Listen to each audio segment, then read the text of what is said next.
In this story, an ambitious and brave knight is destined to die on the battlefield. He used to believe that someone like him, whose talents awakened, blossomed, and took root on the battlefield, could start a new life. In that new life, he imagined he could finally create a family, which is something he desperately yearned for. But sadly for him, everything turned out to be just a pipe dream. The knight on his knees before us is none other than the famed Argric from the Drenic Empire, the protagonist of our story. His final opponent is also a great knight, who goes by the name Duke Thermion, one of the 6 Hexaclass knights of the Altheon Empire. Even Argric knows the weight of the challenge before him, especially since he has already felt the crushing pressure of the Black Wave after just a single day on this battlefield. Duke Thermion finds it fascinating that Argric still stands against him, despite knowing he is against one of the 6 Hexaclass knights. He even laments that it would be such a shame to end a blooming talent like our hero here.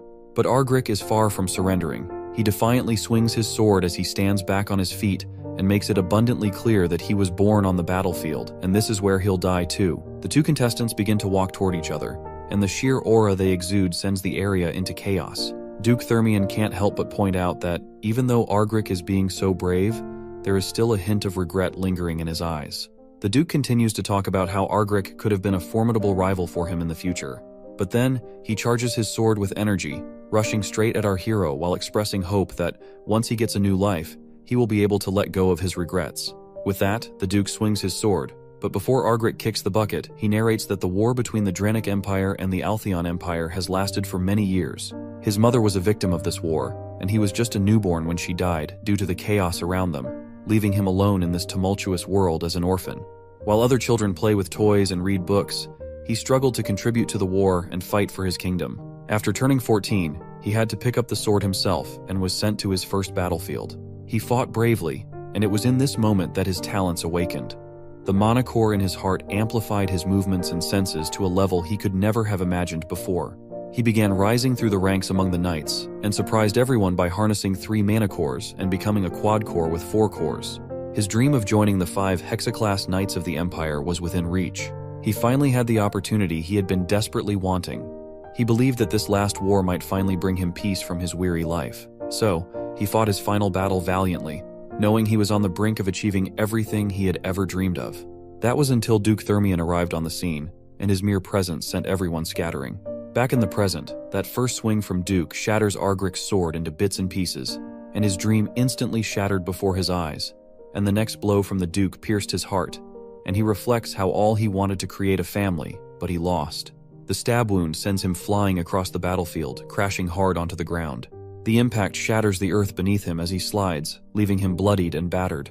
As he begins to lose consciousness, everything fades to pitch black. But the veil of darkness lifts the moment he opens his eyes. The first thing he sees is husband and wife trying to play with him, or rather, they are trying to play with their child.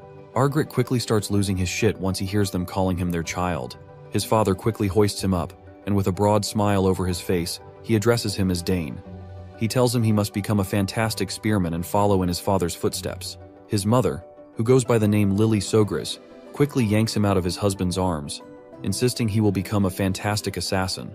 The husband, Arkan Sogris, and his wife both argue about which career their son should pursue, while Argric feels timid and confused by the bickering.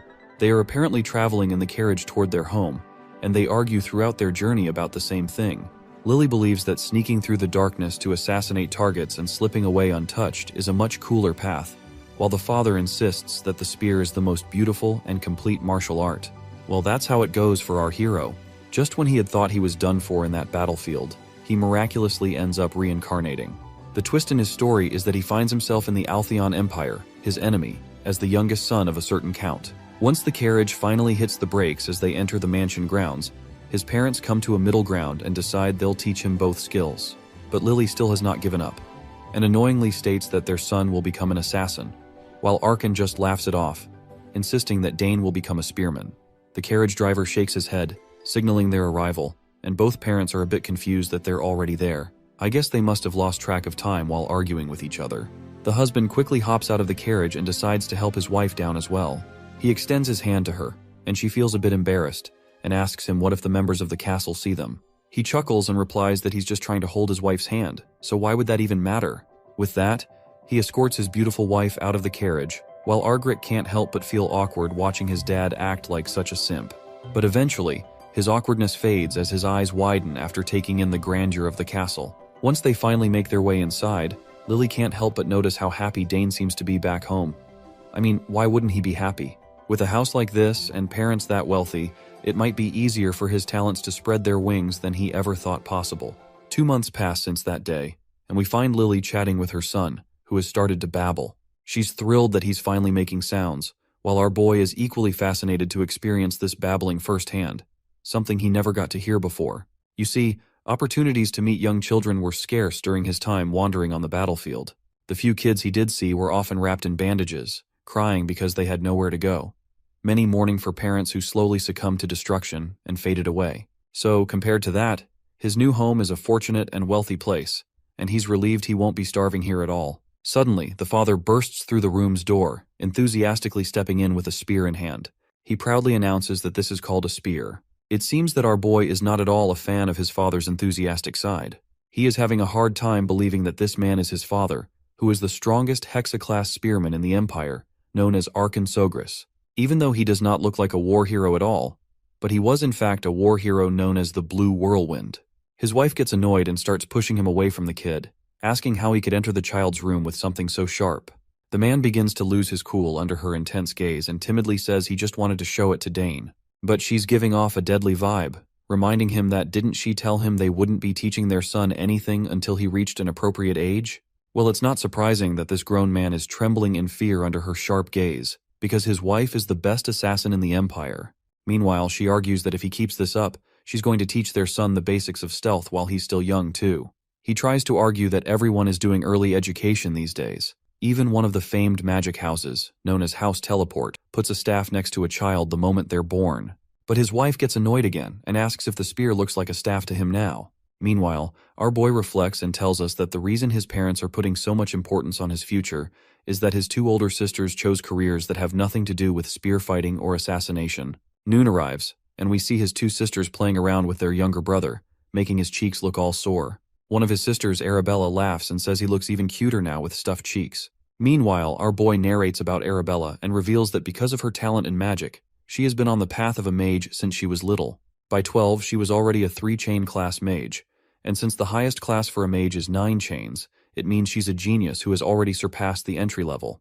Arabella then asks his little brother if he wants to learn magic with her later, saying she has gotten bored learning by herself every day and would be happy to teach her little brother a thing or two. While Arabella is full of energy, her sister Claire is totally the opposite. Nervous and composed, she timidly says she can teach him summoning, since it's a handy trick to have in your back pocket. Just like Arabella, Claire is a talented girl who excels in summoning. She successfully made her first summon at the age of 7 and can now handle 2 summons at once. Arabella then playfully tells Claire to touch him, insisting he's just too soft. But Claire seems wary about touching him, unsure if she should. Meanwhile, Dane is acting all cute and chummy, and reflects how he initially thought Claire didn't like him. Now he realizes it's more like she's feeling jealous because he's the youngest in the family now, stealing all the attention. Eventually, Claire extends her hand and gently touches his nose. She gets ecstatic and exclaims about how soft he really is. She touches him again and promises to teach him everything once he grows up. Dane can't help but find it a bit overwhelming how everyone wants to drill their own specialties into him. His father is a Hexa-class spearman. His mother is a talented assassin, though a retired one. And his eldest sister is a genius mage. Then there's Claire, who's also a genius summoner. The house of Count Sogres is the perfect noble family, the ideal family he always imagined. He wonders if there's even a point to seeking revenge in this new life. Sure, his death was regrettable, but that place was a battlefield. It's almost funny to think about taking revenge on someone who beat him fair and square. The entire family gathers in the hall, arguing among themselves and trying to convince each other how their specialties would suit Dane better. Watching this heartwarming chatter among his family brings a smile to Dane's face because this is the kind of family he's always hoped for, and he's glad he was born here. But when things start to escalate and everyone begins to fume at each other, he starts to doubt if this is what a harmonious family is really like. We then learn about the special ceremony that exists in the House of Sogres, which is known as the choosing ceremony. You see, when a child is born into the family and turns 1, various objects are placed on a table in front of them, and people try to predict the child's future based on what object they grab. Since a year has flown by, today is young Master Dane's turn, as he has already turned 1 year old, and he will choose his class. The gathered guests chat among themselves, noting how the young ladies became a mage and a summoner, and they wonder what young Master Dane will choose. They decide to make their way to the ceremony hall to find out what Dane will choose. Once the guests gather in the grand hall, we see that Dane is sitting near 4 different items, each belonging to a different class. As the crowd gathers around the table where Dane is sitting, his mother tells him he just needs to choose the one he likes. However, Dane doesn't look quite sure about what he should pick. He glances at his father, who is eagerly waiting for him to pick the spear. His father is smirking while thinking that little Dane will probably be drawn to the dragontail spear. Apparently this spearhead is made from rare ducran, and when mana is imbued in it, it becomes as sharp and heavy as the mana the user puts into it. On the other hand, his mother feels happy and proud while thinking that Dane is too handsome to become an assassin. Still, she's sure he'll end up choosing the dagger. This dagger isn't just any simple knife. It's called Nighthorn, and is made from ethereal ore, which can hold all the world's elements and store multiple different poisons. Just like their parents, Dane's sister is confident that he will become a great mage, and that he'll choose the pouch to keep the mage's legacy alive. This bag is also a special subspace pouch, an object that can only be used by mages or those with magical talent. On the other hand, Claire, with her usual timid expression, wonders if Dane can summon. The item before him is actually a summon sign, which is a summoner's tool. Summoners use this sign to receive a code based on their talent, allowing them to call upon their summons. But Dane is feeling quite confused and unsure about what to do, because he can literally hear the thoughts of his family members. Eventually, he lets out a sigh and makes his final decision. He starts crawling toward the items, and the crowd's excitement rises with anticipation. As he picks up speed, his parents and siblings are absolutely overjoyed to see him moving, cheering him on in their own ways. His father tells him to choose something sturdy, while his mother encourages him to pick something short and sharp. As he gets closer, a yellow light begins to shimmer from all the items laid out on the table. Dane has no idea what's happening, and his family is just as clueless. On the other hand, the crowd smiles and gets excited as well as shocked when they realize that all of the 4 items just reacted, which is something unheard of. They can't help but admit that the young master seems like a generational genius after all. Meanwhile, Dane is just as bewildered by the situation. He recalls how he was a talented soldier in the battlefield, but in this life, he feels like he's on a whole other level. Little Arabella curiously asks her father what they should do since this has never happened before. But both their father and mother look just as lost, realizing that this means they need to teach him all 4 elements. Of course, this shocks the other 2 ladies, while Dane just smiles heartily in response. Time passes, and we find ourselves in the training hall, where we can hear weapons clashing. It turns out to be none other than Dane and his father. By the looks of it, our boy has grown a lot since we last saw him, which was only about 30 seconds ago, if I'm not mistaken. Arkin flashes a broad grin at his son for his good results, as Dane has perfectly polished the technique he taught him before. The boy thanks his father, and we learn that Dane has now turned 7. As they share a fun laugh, a man suddenly appears on the scene. Dane looks at him curiously, and we see that the man is presenting a spear. Seems like Arkin was clearly expecting the spear to arrive, and he promptly grabs it and offers it to Dane, telling him that this is his birthday gift. He explains that he was originally going to give it to him during the birthday banquet, but he wanted to give it to him before his mom's gift. Arkin further explains that he has been preparing this spear for 2 years, and that it was specially commissioned from a renowned craftsman in the capital. He then wishes him an early happy 7th birthday, and our boy eagerly drops his old stick and grabs the spear from his father, saying he'll use it because it's just so cool. He's really digging how the black handle and silver spearhead look together, and on top of that, it's surprisingly light. His father asks if he likes it, and he responds that he loves it. In fact, he's so excited that he starts fidgeting with it already. His father then asks if he knows the difference between a sword and a spear. Dane explains that with the spear's length, you can effectively keep opponents at a distance, and because of its small point of contact, it has a high attack efficiency. His father agrees, saying that's true, but warns him that as he gets stronger, it'll actually be harder to use than a sword. He points out the fundamental issue with spears. To attack, you need a minimum distance between you and your opponent, but he tells him not to worry about it too much since every weapon has its pros and cons. He explains that even swords, which are often called the perfect weapon, can be weak in certain situations. The son perks up at this, saying he'll keep that in mind. The father then starts spinning the spear in his hand and invites his son for a spar to show him something. Dane is absolutely boggled out of his mind to see the power radiating from his father.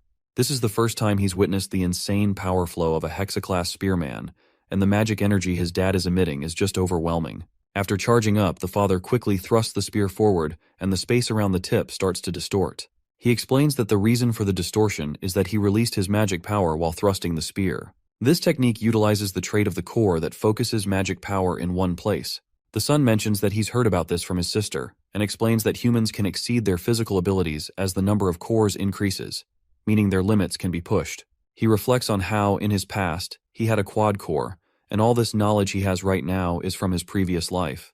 Meanwhile, his father starts smiling broadly, thinking about how well his son has been studying, and reminds him that he now has 6 mana cores. Of course, our boy pretends to be shocked, but inside, he thinks about how, if he hadn't died, he could have achieved 6 cores as well. Then, his father encourages him to give his new spear a try. Dane looks a bit hesitant, but his father tells him to just relax his mind, forget his worries, and thrust the spear. The son agrees, and as he holds the spear, he reflects on how, in his past life, he had no interest in spears. After realizing his talent for swordsmanship, he had only used spears as a secondary option, but now, it's finally time for him to give it a try. After striking his stance, he closes his eyes, while his father reflects on how he's got a good form. He can't help but smile ear to ear because it took him 7 years to master this technique. But since his son is still so young, he wonders if he can even pull it off at all. But as soon as Dane thrusts the spear, reality shatters, completely subverting his father's expectations. He genuinely wasn't expecting this miracle to happen. He freaks out and begins to shout, asking his son how he knows so much. Once Dane finishes performing the technique, the man walks over to his son, laughing and saying he did an impressive job. Dane explains that at the moment he thrust the spear, he gathered magic power into one place and imbued it into the spearhead. When the magic power reached the spearhead, he cut off its flow. The father goes bonkers when he hears this and asks if he has formed a mana core. Dane replies yes, revealing that while he was reading a book about creating mana cores, he decided to try it out, and luckily, he was able to succeed. But of course he is lying, because the truth is that he formed it while practicing mana breathing. The father kneels down to get eye level with his son, unable to help but feel proud. He's sure that one day his son will become an extraordinary warrior. Dane just flashes a smile, while thinking in his head about all the surprises he has in store for the future that are sure to blow his father's mind. Meanwhile, the father wonders if his son will really become a mage, a spearman, an assassin, and a summoner all at once. As night falls, it's finally the start of Dane's 7th birthday. Guests are gathering in the castle, and the hall is filled with music and the clamor of laughter. Everyone is having the time of their lives. Duke Bout, the same guy who killed our boy in his past life, is also attending the party. Once he spots Arkan, he calls him over to catch up. Arkan addresses him with the title Duke, but Bout tells him to drop the formality and just talk like they usually do. As we know, Bout is from the greatest house of the Altheon Empire and the head of the Thermion Duchy. Arkan quickly dashes toward his friend and whispers that many people are watching them, so he needs to keep up the act of formality. The Duke tells him to do as he pleases and asks where his son is. That's when Arkan calls out to Dane and tells him to say hello to Duke Thermion. As soon as he hears the mention of Duke Thermion, Dane's mind flashes back into the past where he had the last encounter with this man. Once our boy finally appears before the Duke, he introduces himself as Dane Sugres and bows his head, saying it's an honor to meet him. The Duke laughs, impressed by the kid's manners, and asks his father if Dane is also learning to use a spear, to which Arkan replies that he is. At that moment, a little lady approaches Duke Bout from behind, and when Dane's eyes land on her, he is startled for a moment. The girl greets Count Sogres promptly, bowing her head to show her proper manners. She introduces herself as Layla Thermion, the youngest daughter of the Thermion Duchy. After this acquaintance, the celebration continued onward. The guests enjoyed the music and the beautiful evening. But this could not be said for Arkan Sogres and Bout Thermion, all because Baroness Thermion was still ill. And despite Bout's best efforts to find a cure or method to cure her, nothing worked. Arkan hoped that this was all just a temporary ordeal and his friend's wife would get better soon. But still, Bout warned him that if he suddenly disappeared, it would mean that his wife felt worse, and he used a teleportation scroll to return to the capital. Anyway, today is a party for Dane, who had just disappeared somewhere. To Bout, he seemed quite the witty child, and he wanted to talk to him a little more. Arkan didn't know where his son was either, and noticed that Miss Layla had disappeared with him. Finding them turned out to be quite easy.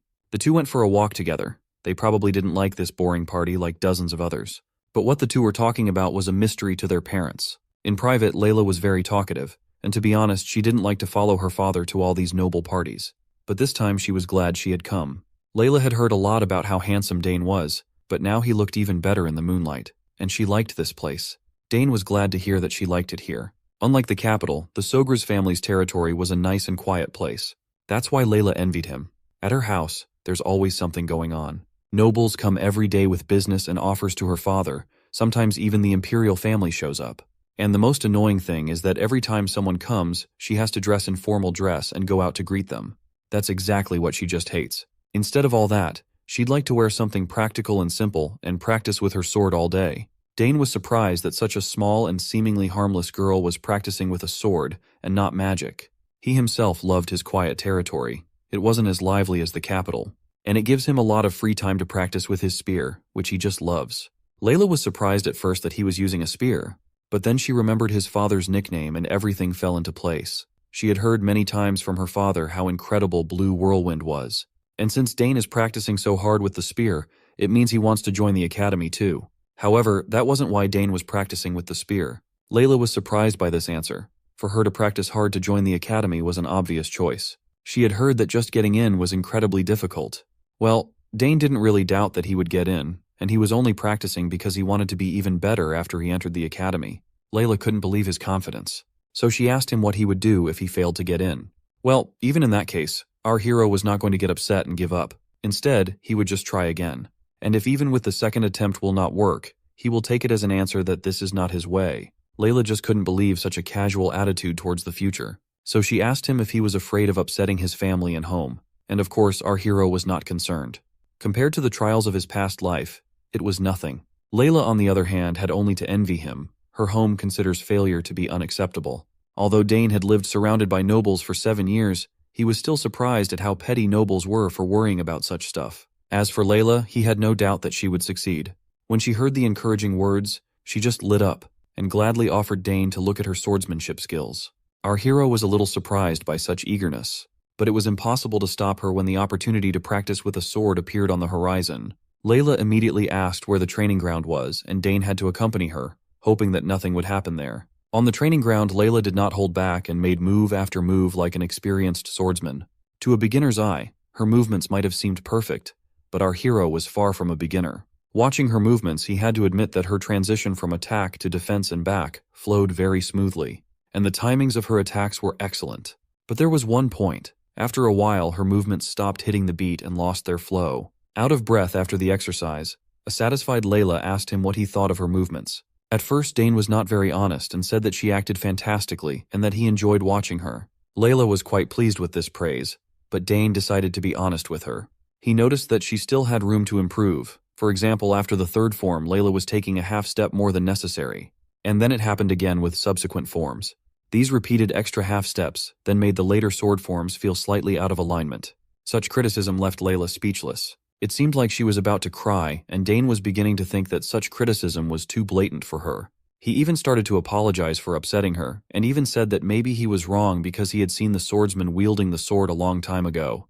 But he was worried for nothing. Layla quickly gained control of herself and gripped the sword tighter. Now she realized her mistake. Now she started repeating the training moves again, and this time they were perfect. Dane's advice was exactly the puzzle she was missing for perfection. Her joy and gratitude was unbounded. She even hugged Dane. Our hero tried to resist, but it didn't work so well. Layla was simply fascinated by how much he knew about swordsmanship. In an instant, he noticed what she had been doing wrong all this time, and what her teachers hadn't told her. She promised she would remember his help. Eventually, she let Dane go, nearly suffocating him in her arms.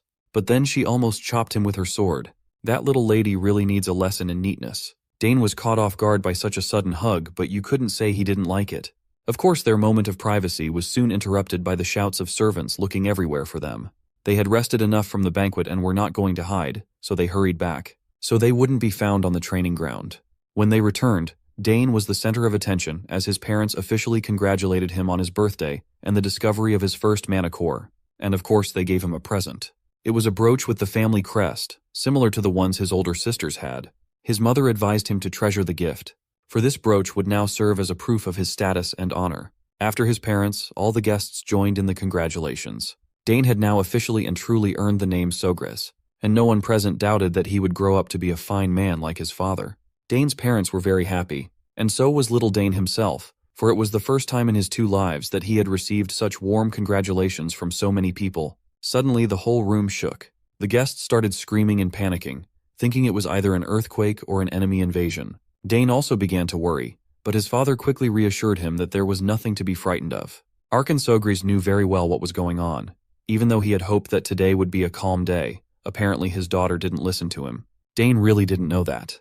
Lightning bolts appeared near the very ceiling of the hall, and in a second, a portal appeared above the frightened guests. There was no end to the guests' bewilderment when a small figure flew out of that portal, who apparently laughed at the laws of physics, and landed on the floor without any trouble at all. It was Dane's older sister Arabella, and in her opinion, she wasn't late at all.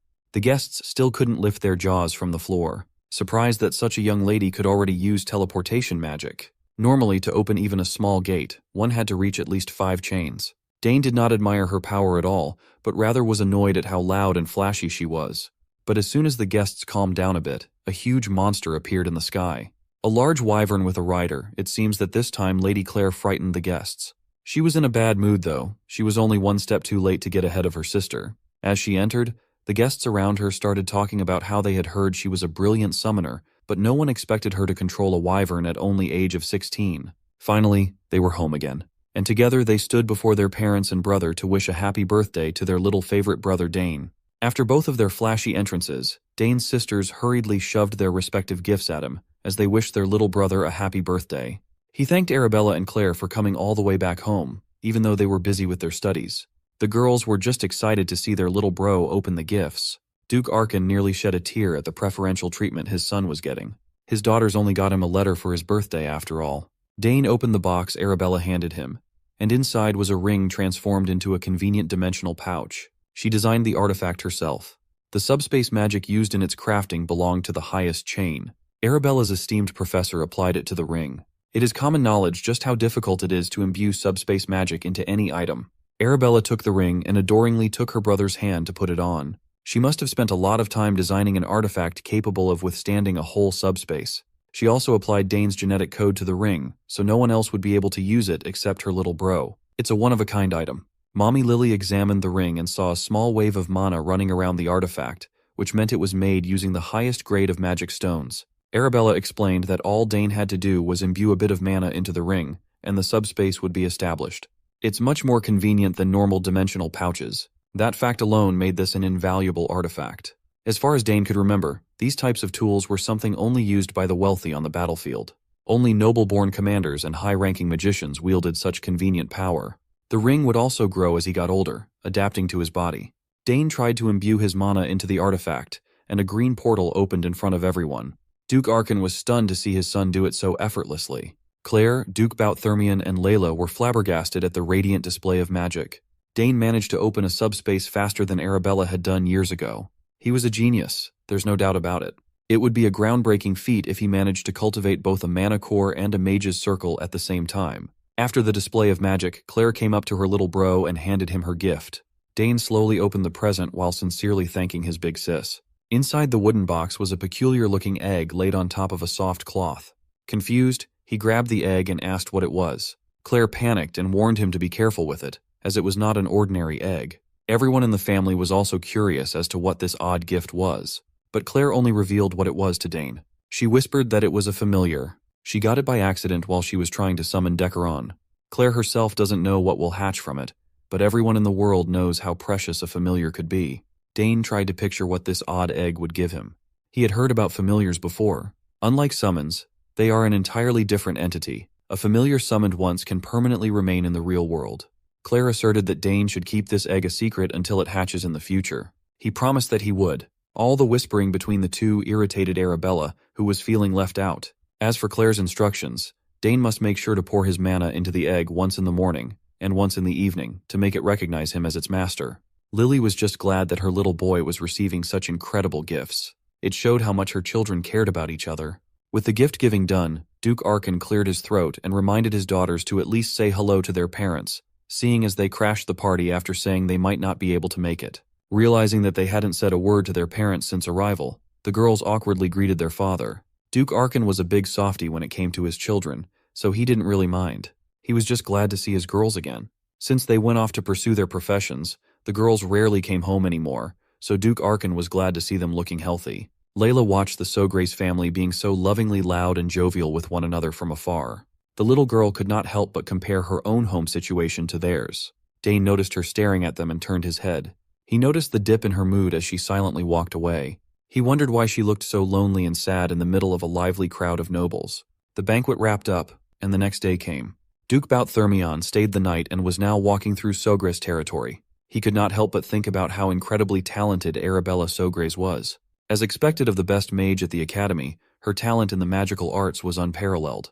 The girl could be the perfect match for Duke Thermion's son, the academy's best swordsman. If House Sogris and Thermion could combine through a marriage between those two, it would give birth to a faction that could rival even the imperial family. If that happened, no one would be able to mess with both houses and their children. So, Duke Thermion decided to bring up the matter of engagement between the eldest children in today's conversation with Archon. On the way to meet the other Duke, Thermion caught the sound of steel nearby. It came from the training grounds, so someone must be honing their technique inside incredibly early in the morning.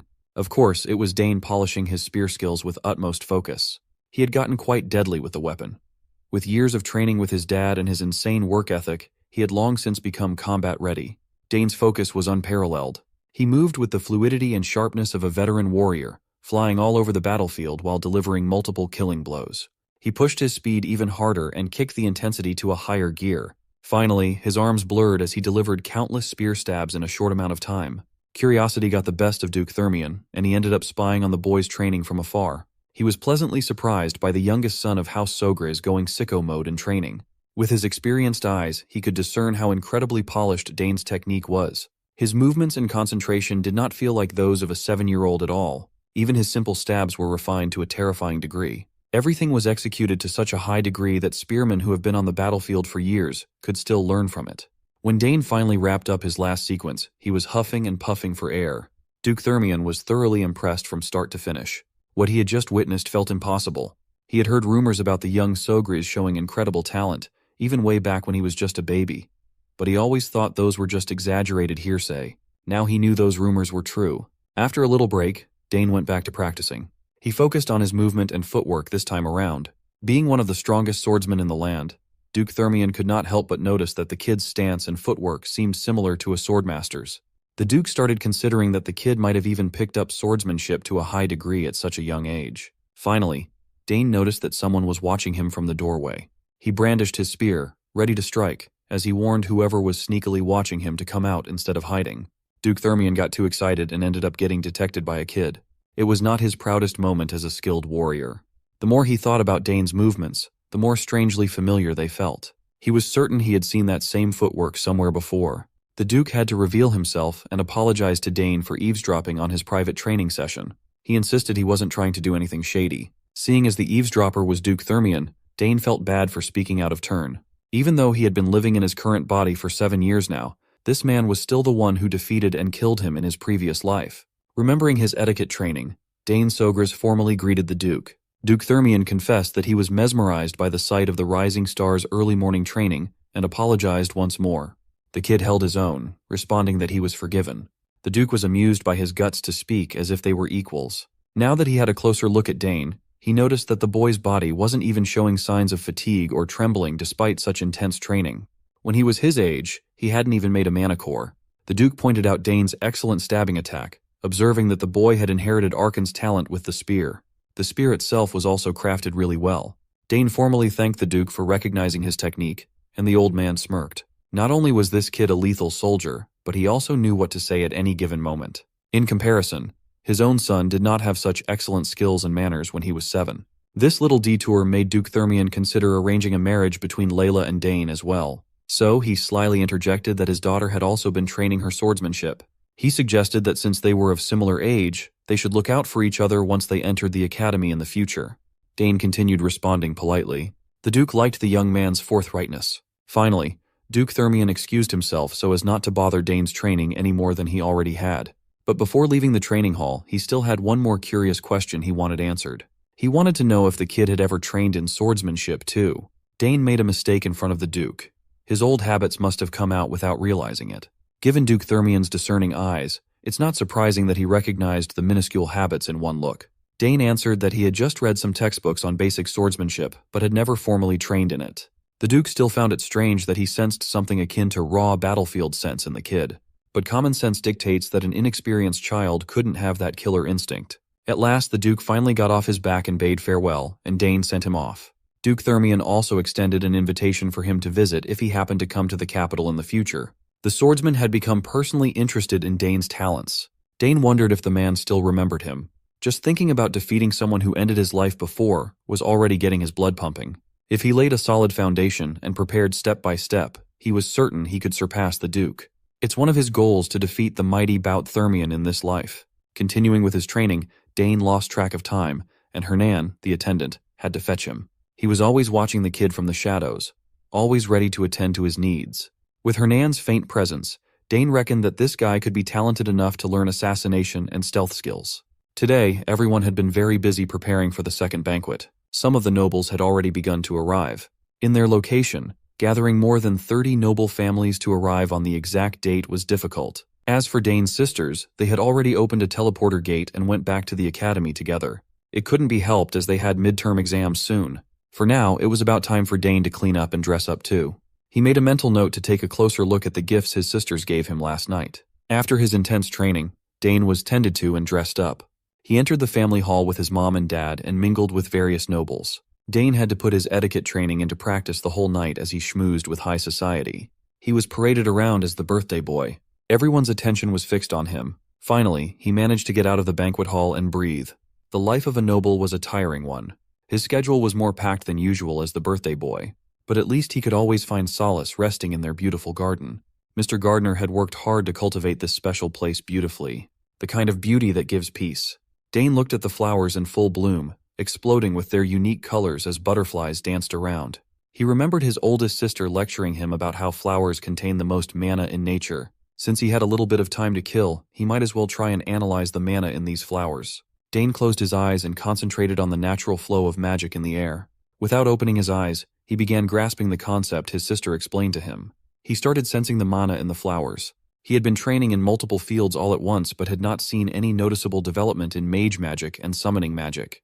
He was having a hard time picking and choosing what fields to devote his time to. Having too many talents could be troublesome at times like this.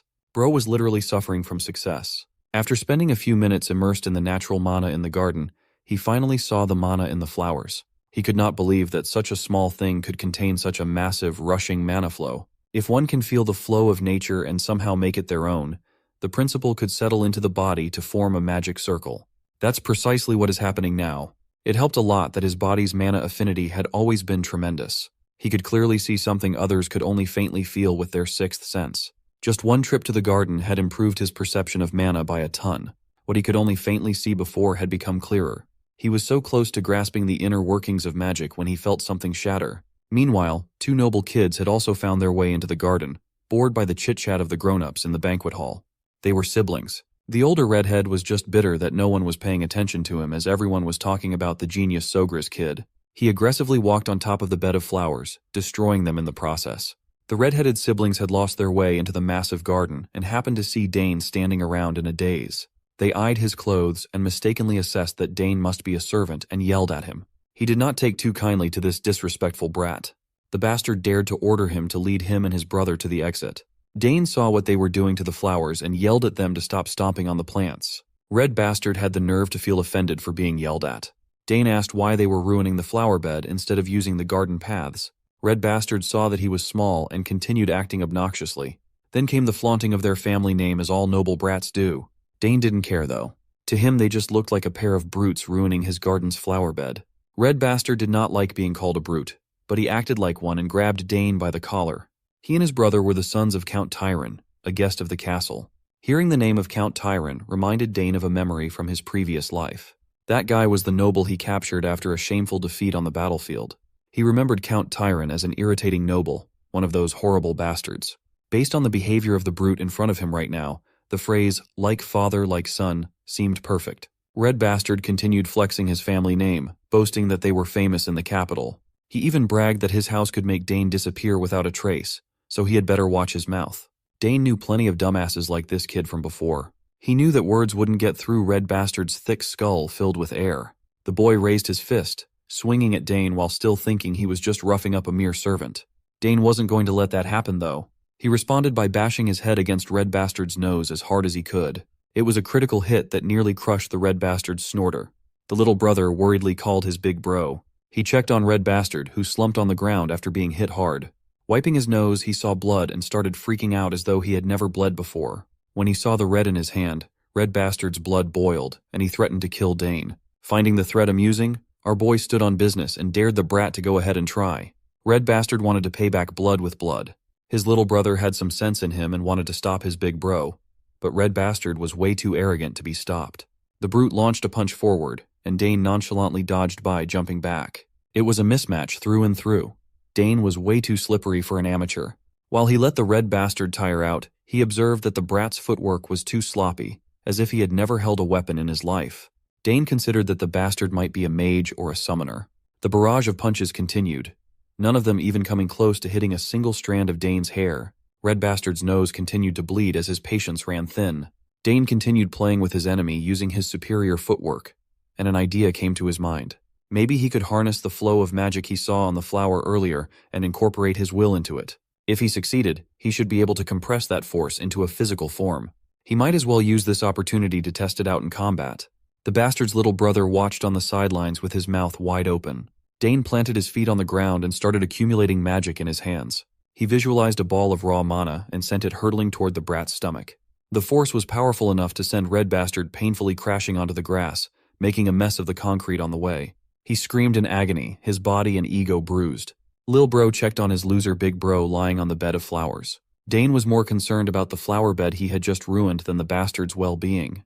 But the Red Bastard was tenacious. He still had enough gas in the tank to stand back up. Seeing as Dane could use magic, Red Bastard demanded to know who Dane was. Lil Bro continued trying to discourage his Big Bro to no avail. His pride was too wounded to care about any fallout or trouble. Red Bastard beckoned the mana inside his body and started opening some sort of insidious portal. Dane was surprised to see the familiar sight. This type of magic belonged to summoners. The mana swirled and coalesced together until a translucent wolf started descending to the ground. The wolf looked bloodthirsty and predatory, with its snarling sharp fangs. Red Bastard laughed maniacally as he called his summon named Genpu. He finally introduced himself as Digron Tyron, ready to show Dane the consequences of messing with someone of his stature. Dane heard the brat ordered the wolf to tear him apart, but he was unimpressed by the mere wolf summon. It certainly felt lacking, as he had gotten used to seeing his sister Claire summoning fearsome beasts like her wyvern. Digron stood far away as Genpu lunged at the unmoving Dane. He just looked at the wolf in the eye and did not budge. Genpu must have sensed that he would suffer a horrible fate if he dared to go through with the attack. So, the wolf turned its tail and did a 180 spin. Its aura visibly changed as though the aggression against Dane had totally dissipated. The Tyron brothers were dumbfounded. Digron's pride, his summon, had seemingly turned against him. Right now, the big puppy was behaving as though he was subservient to Dane. Digron yelled at his summon to rip Dane's throat and end his life, but the orders fell on deaf ears. In response, the puppy started happily wagging its tail toward Dane. Sensing no ill will from the summoned beast, Dane gave the good boy some gentle pets. Even he had no clue how this turn of events happened. Now that he thought about it, even Claire's summons had always been friendly to him.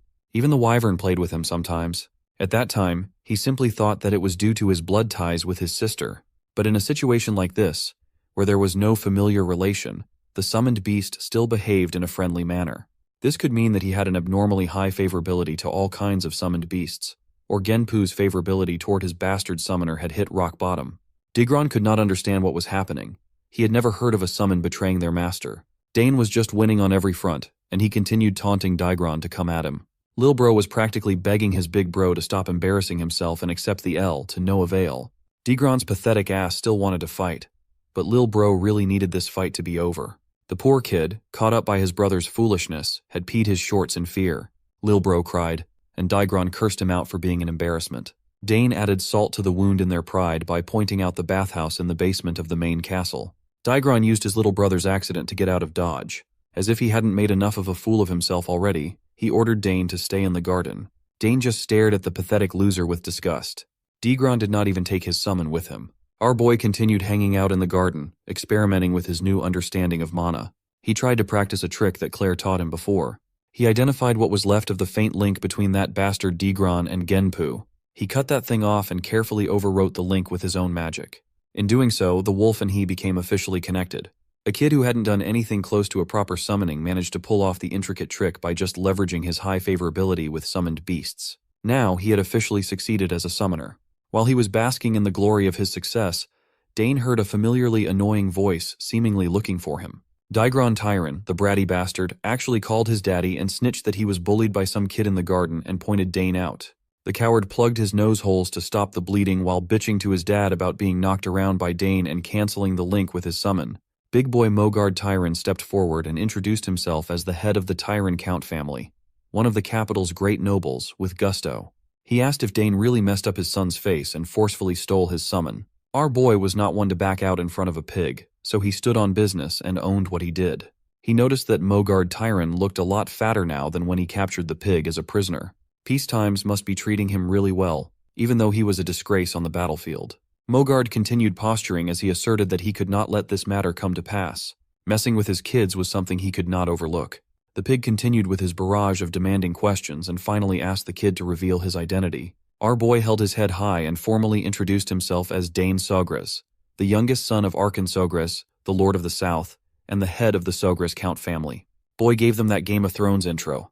This introduction stunned the trashy father and son duo. They had unknowingly offended the fucking birthday boy. They didn't know that they were messing with the famed rising star of the South. The Duke is quite bewildered by this unexpected encounter with the youngest son of House of Sogres. Speaking of great noble houses, he recalls how he was taken prisoner by that guy Argrick and had no significant contribution in the war, leaving every great noble laughing at him. Right now, he sees this as a perfect opportunity to maneuver the situation in his favor, intending to ruin the Count Sogres' name and use that as a pretext to demand mining rights. The nobles who once looked down on him will soon be bowing before him. With that in mind, the big brain fatty turns to our boy, asking if he's the birthday boy Dane. My guy just shakes his head in response and confirms it positively. The fatty is barely holding on to his frustration, because he definitely did not come here to celebrate the birthday of some brat. He then points at his shitty son, Digron, and asks Dane how he plans to repay the humiliation he caused his son. Not only did Dane injure his son, who is a guest invited by Sogres, but he also stole their summon, which is a grave crime. The shitty son also agrees with his equally shitty father, telling Dane that this is his last day. The fatty then also threatens our boy, stating that he's going to speak with Count Sogres personally and hold him accountable for his actions. Dane just acknowledges what the fatty is saying and further states that before heading toward his father, he wants his son to apologize first. Of course, the chubster starts fuming out of his mind, asking what the hell he's talking about, while his son grits his teeth in anger as well. But Dane makes it clear that while it's true he hit his son and hurt him, it was all in self-defense against a threat to his life. Plus, he emphasizes that he didn't steal their summon. Genpu chose to follow him. The trash son quickly pipes up, claiming that there's no way Genpu would do that, and tells his father that Dane is lying. That's when the father takes a moment to reflect. He recalls hearing that the second daughter of House Sogres is a genius summoner, so he's sure there's a good chance that girl taught Dane how to forcibly cut off a link between familiar and master. The chubster keeps going back and forth with our boy, while Dane can't help but feel like this is such a drag. Eventually, Mogard decides to simmer down, because after yapping for so long, his jaw is literally hurting. He tells Dane that he won't scold him any longer, and decides they should go see what Count Sogres has to say about the situation. With the speak of the devil, the Count himself arrives on the scene, accompanied by Duke Thermion. Of course, both the trash son and his father are absolutely boggled to see Count Sogres, and what's even more mind-boggling for them is that Duke Thermion is here too. As night descends, we see the red-headed boy giving his testimony to the Count about how he just got lost in the garden with his little brother, which is why he asked Dane to guide them. He continues yapping and making up stories, while Dane stands behind him nonchalantly, thinking how his father is actually listening to this guy yap. I guess that's not surprising to him, given how Count Sogres cares deeply about his family and its reputation. He's not the type to be biased toward any one side, even in conflicts with outsiders. He can tell right from wrong.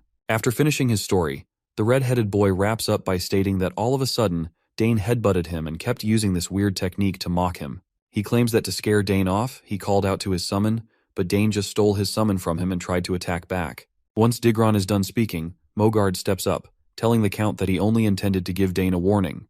However, he insists that stealing someone's summon is clearly wrong, and he simply can't let that part slide. Finally, Count Sogres also speaks up, letting Mogard know that he won't roll on his judgment just after hearing one side of this quarrel. He wants to hear what Dane has to say, then assess the whole situation before drawing a judgment. He also reassures Mogard that if he's worried about any biased judgments, Duke Thermion will also give his opinion on the matter. The Duke quickly smirks and states that if this is that important, he can handle it. Mogard feels frustrated as his face sweats profusely. He knows he's about to get screwed. Getting Thermion involved is only going to complicate things further, and he's not feeling good about it. Count Sogres gives the green light to his son to explain himself, and Dane braces himself, claiming that what Mogard's son said wasn't entirely accurate, but some of it is actually true. He then explains that the flowers they grew with such care in their garden were stepped on as he pleased. So he only told Mogard's son to get out of there, which made Mograd's son angry and started the fight. Of course, both Fatty and his son are absolutely awestruck after hearing these brutal truth bombs, with the son even trying to deny it by calling Dane a liar. But the Count tells Dane to continue, so our boy further explains that when Mogard's son summoned Genpu, his command was to kill him. He also clarifies that he didn't steal his summon. Rather, Genpu came to him first and saw his goodwill. The Duke is utterly bewildered to see how fluently this 7-year-old is speaking, with such grace and a proper choice of words. Dane, on the other hand, confirms once again that he never stole anyone's summon. Mogard loses his cool, stomping his feet on the ground and calling it nonsense. He claims it's impossible for a summon to submit to someone who isn't even a summoner, insisting that Dane must have used some shady technique to pull it off. But not surprisingly, Dane informs Mogard that he possesses an innate affinity with summons, and a summon that isn't close enough to its master could submit to someone like him as well. Mogard refuses to believe it, while our boy simply states that this is actually true. Mogard's face looks like he's going through serious constipation, and he just says that this kid is just making things up. The Duke then chimes in, suggesting they should just be able to prove it with a summon. Count Sogres turns to his son, asking if he can prove it, to which Dane agrees. Meanwhile, Mogard shoots a death glare at his son for putting him in this hot mess, while the bratty son feels sure he's about to get screwed by his father, as he has no idea what he'll do if he fails to summon Genpu. Once the bratty son tries to summon Genpu, he utterly fails, prompting his father to yell at him, just as expected. On the other hand, Dane just smirks, thinking about how he has already severed the connection, so of course there's no way the boy could summon Genpu back. Dane then decides to demonstrate himself by summoning Genpu, but adds that in order to do that, he needs a sign that Mogard's son possesses. The bratty son gets angry, questioning the audacity of Dane demanding his sign. He yaps a lot of nonsense, but Count Sogres cuts him off, reminding him that according to their own words, even if Dane uses the sign, he shouldn't be able to summon Genpu. So, there's no harm in trying. Mogard sweats as he has no option other than to give the sign, so he reluctantly tells his bratty son, Digron, to hand it over. The redhead nearly teeters on the brink of tears, but his father just tells him to hurry up. Once Dane has the sign in his hand, he starts his mojo, and he also reveals to us that since a summon sign has a summoner's unique code name engraved on it, no one else is usually able to use it. However, Genpu, which Digron summoned, was imbued with his mana, so the summon sign is just a vehicle, and Genpu has already connected with him. As soon as he calls out to Genpu, the monster appears and starts licking his cheeks. The Count and the Duke are both in awe, while Mogard and Digron tremble after getting exposed for lying. The Duke finds it amazing and wonders if Dane was not also learning spearmanship. His father confirms this, but admits he isn't entirely sure about his son's abilities either. The Chubster, on the other hand, realizes he's screwed, as his entire plan has backfired. The Count then turns to him, asking if he acknowledges that Dane is telling the truth. The fatty quickly tries to play it cool, laughing it off while admitting that they perhaps mistook Dane for stealing their summon. He also concedes that his son wasn't truly trying to kill Dane, and he asks his bratty son if that's right. Digron trembles but nods along with his father, saying he was just trying to scare Dane off. But our boy is furious to see these bastards trying to weasel out of accountability so easily.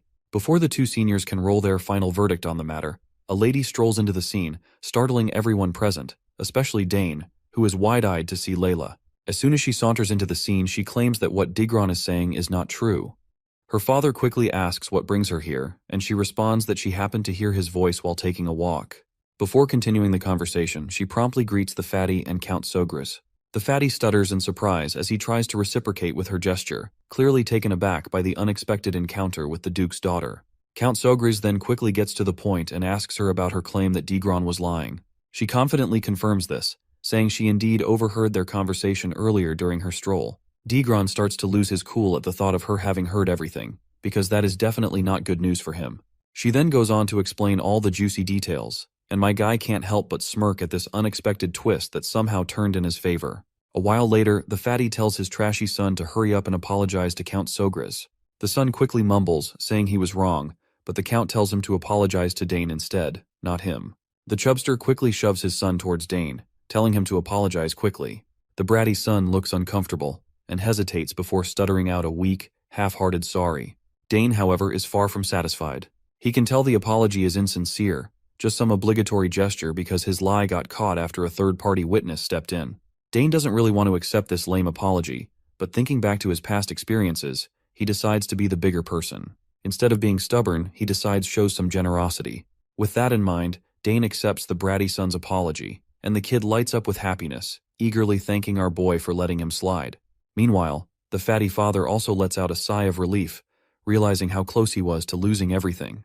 On the other hand, the Duke, who might just be Dane's future father-in-law, can't help but to think how he already knew Dane was a special kid. After all, he could have easily been stubborn about the whole thing, considering the opposing party was clearly in the wrong from the start. Finally, the Count makes it clear that since Dane accepted the apology, there won't be any further arguing about the incident.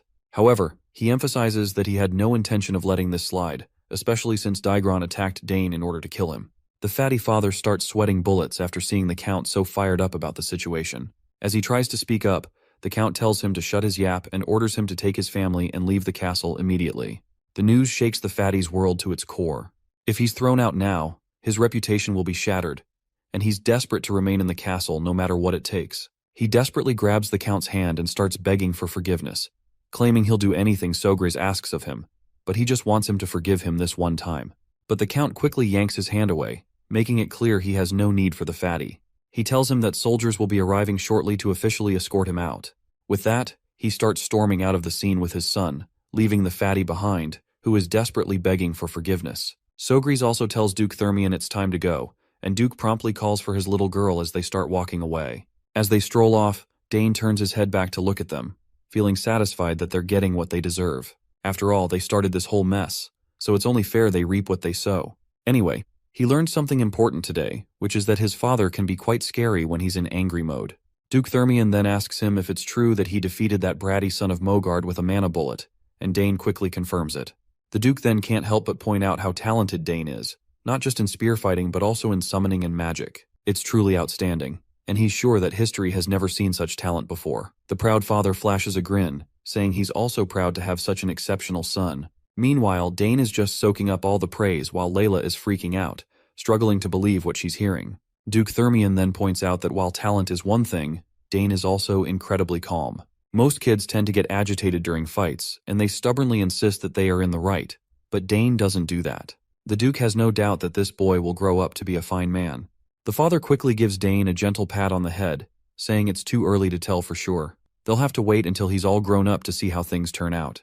He also points out that it's all thanks to Layla that the incident was resolved peacefully.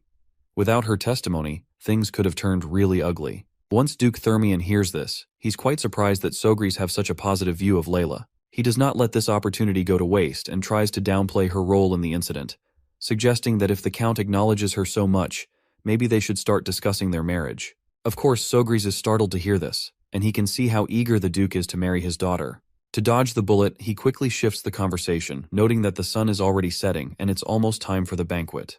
With that, he bolts out of the scene, telling them that he will meet them in the hall.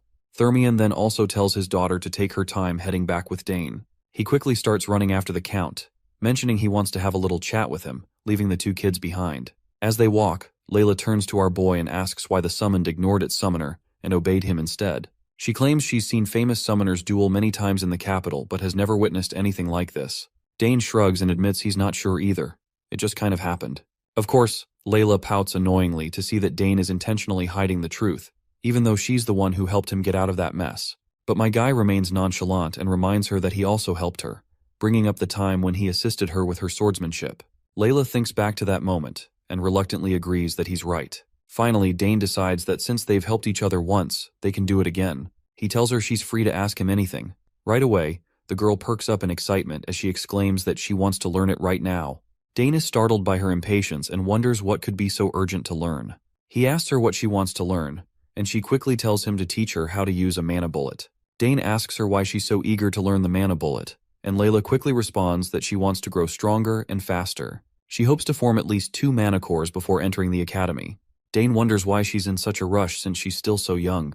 He gets the answer for his confusion as soon as she reveals that she wants to grow up quickly to make her mother happy. Her mother loves her a lot, and Layla is certain that becoming stronger would make her proud. Hearing her mention her mother, Dane recalls hearing adults talk about Countess Thermion being bedridden. With that in mind, I guess he has no choice but to help her. Layla bursts into a happy little dance and declares she's ready to start training tomorrow, though she would not mind starting training from tonight as well, especially since she is not sure how long she is going to stay here in the mansion. Dane just shakes his head and tells her she can start whenever she wants. He assures her that once she understands the flow of magic, learning the mana bullet won't be too difficult. Layla then eagerly asks what he'll want in return for teaching her. Dane falls silent, which makes it pretty clear that the request he has in his mind won't be as easy as just showing someone how to use magic bullets. The scene then transitions back to the banquet hall, where guests are whispering and murmuring among themselves about that fat father Tyron. They've heard that Count Tyron got kicked out of the castle, and they're all wondering what he did to deserve that. Some guests mention that Tyron's eldest son caused some kind of incident by picking a fight with the young Master Dane and ended up getting taught a lesson. They chuckle among themselves, amused at the thought of the fat cat coming here only to be humiliated and embarrassed. Word has also spread that young Master Dane is an outstanding summoner. One guest wonders if that means the Sogra's house will now be a prestigious summoner house. However, another chimes in, saying that's not all. Young Master Dane can also use magic, which is something they're having a hard time believing. We then see this big mustachioed man introducing himself to Dane as Baron Opent. He asks our boy if he happens to know anything about the Opent territory in the east. Dane humbly bows his head in respect and replies that he's heard the territory is famously known for its grilled trout and sapphires. The man laughs heartily while admitting that Dane is absolutely right. He goes on to say that the Opent house's trout and sapphires are the best on the continent. He then shoves his daughter forward, saying he almost forgot to introduce her. The girl steps forward and introduces herself as Sylvia Opent and politely greets him. Dane is startled to see her and nervously reciprocates with her gestures and gives his own name. I have no clue why he is so nervous around her, but it looks like we are about to soon find out. She dashes toward him with a mischievous look on her face and whispers that she's heard he's the one inheriting House Sogre's in the future. Dane fumbles out an unsure response, and Sylvia enthusiastically tells him to stop feigning ignorance. She claims that she has heard he's talented in many ways, and bluntly tells him that she will be under his care from now on, especially since there's a possibility they might become family in the future. And there it is. Dane's nervousness around her makes total sense now. This girl is just too direct, and she didn't even hesitate for a second. Right at that moment, Layla joins the scene while Sylvia is still in the middle of shaking hands with Dane. Not surprisingly, Sylvia gets startled to see a potential rival, while Layla is practically throwing daggers towards our boy with her sharp eyes and demanding to know who this lady is. Sylvia recognizes Layla right away and greets her warmly, introducing herself as the eldest daughter of Baron Opent. Layla tries to reciprocate with a gesture, but the anger on her face makes it clear she's far from happy, even though she says it's nice to meet Sylvia. The two ladies exchange smiles that are practically dripping with killing intent. Watching them reminds Dane of a memory, and he can tell that both girls are absolutely ready to throw down. Eventually, Layla grabs his hand and states that she's borrowing him for now since they already had an appointment. She shoots him a death glare as she asks if he remembers their plans. Of course, poor Dane has no clue what she's talking about, but he agrees anyway, apologizing to Sylvia and promising they'll talk again later. Sylvia forces a smile and tells him that they'll definitely talk later. As Layla leads Dane away, Sylvia can't help but feel annoyed how this girl just took him right from her hands. Layla, on the other hand, still hasn't simmered down either. She's absolutely annoyed at the audacity of that girl trying to take Dane from her. Dane finds himself startled under Layla's piercing gaze. He can't help but lament that the darling daughter of the Duke, who holds the second most power in the capital after the Emperor, is no match for the young lady of the Eastern Baron.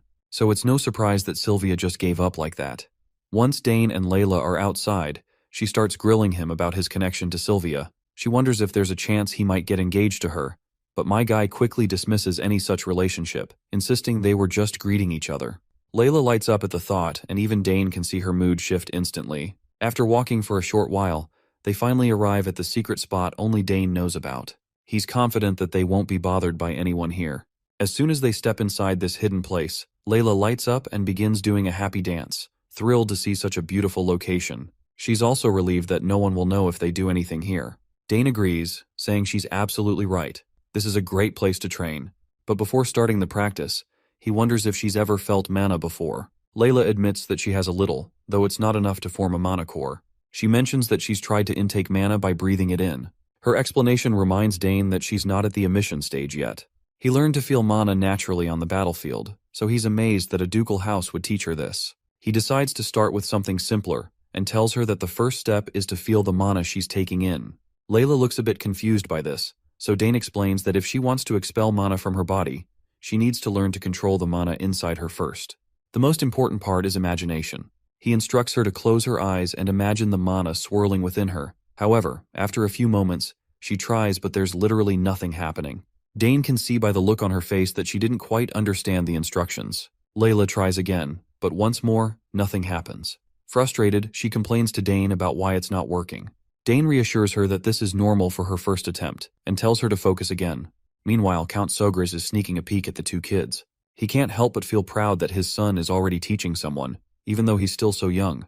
It truly makes him believe that Dane has grown. Just then, Duke Thermion sneaks up on Sogris and asks him what in the world he's doing there. Sogris' heart nearly skips a beat at the sudden question, but the Duke quickly tells him there's no need to be startled, and asks if he's watching two lovebirds enjoying some alone time together. Count Sogris raises an eyebrow and asks what he means by lovebirds, and besides, how did he even get here? The Duke chuckles at the thought that Count was actually trying to hide in here. He then reminds Sogris how he did a pretty sloppy job of sneaking around, especially since his wife is the Empire's legendary assassin. Poor Sogris has no clue what to say after being caught red-handed sneaking around, while the Duke playfully berates him, reminding him that if the castle's owner goes around peeping on others' affairs, people will speak ill of him. Naturally, the doting father gets annoyed and defensively says that he was just following his son. The Duke chuckled upon hearing this, and couldn't help but point out that he was also just following his daughter. Turns out both of these fathers are hopeless. They stand there, side by side, acting like a couple of teenagers trying to ogle at their kids' interactions as if they were peeping at ladies outside a school gate. Meanwhile, back with the kids, Dane opens up his dimensional pouch, and the girl is quite fascinated to see that he already owns something like this. When Dane mentions that his eldest sister made it for him and gave it as a present recently, Layla starts to feel jealous. Unlike him, her older brothers stopped paying attention to her once they entered the academy. He then pulls out a mirror from the dimensional pouch, and the girl casually asks what they're going to do with it.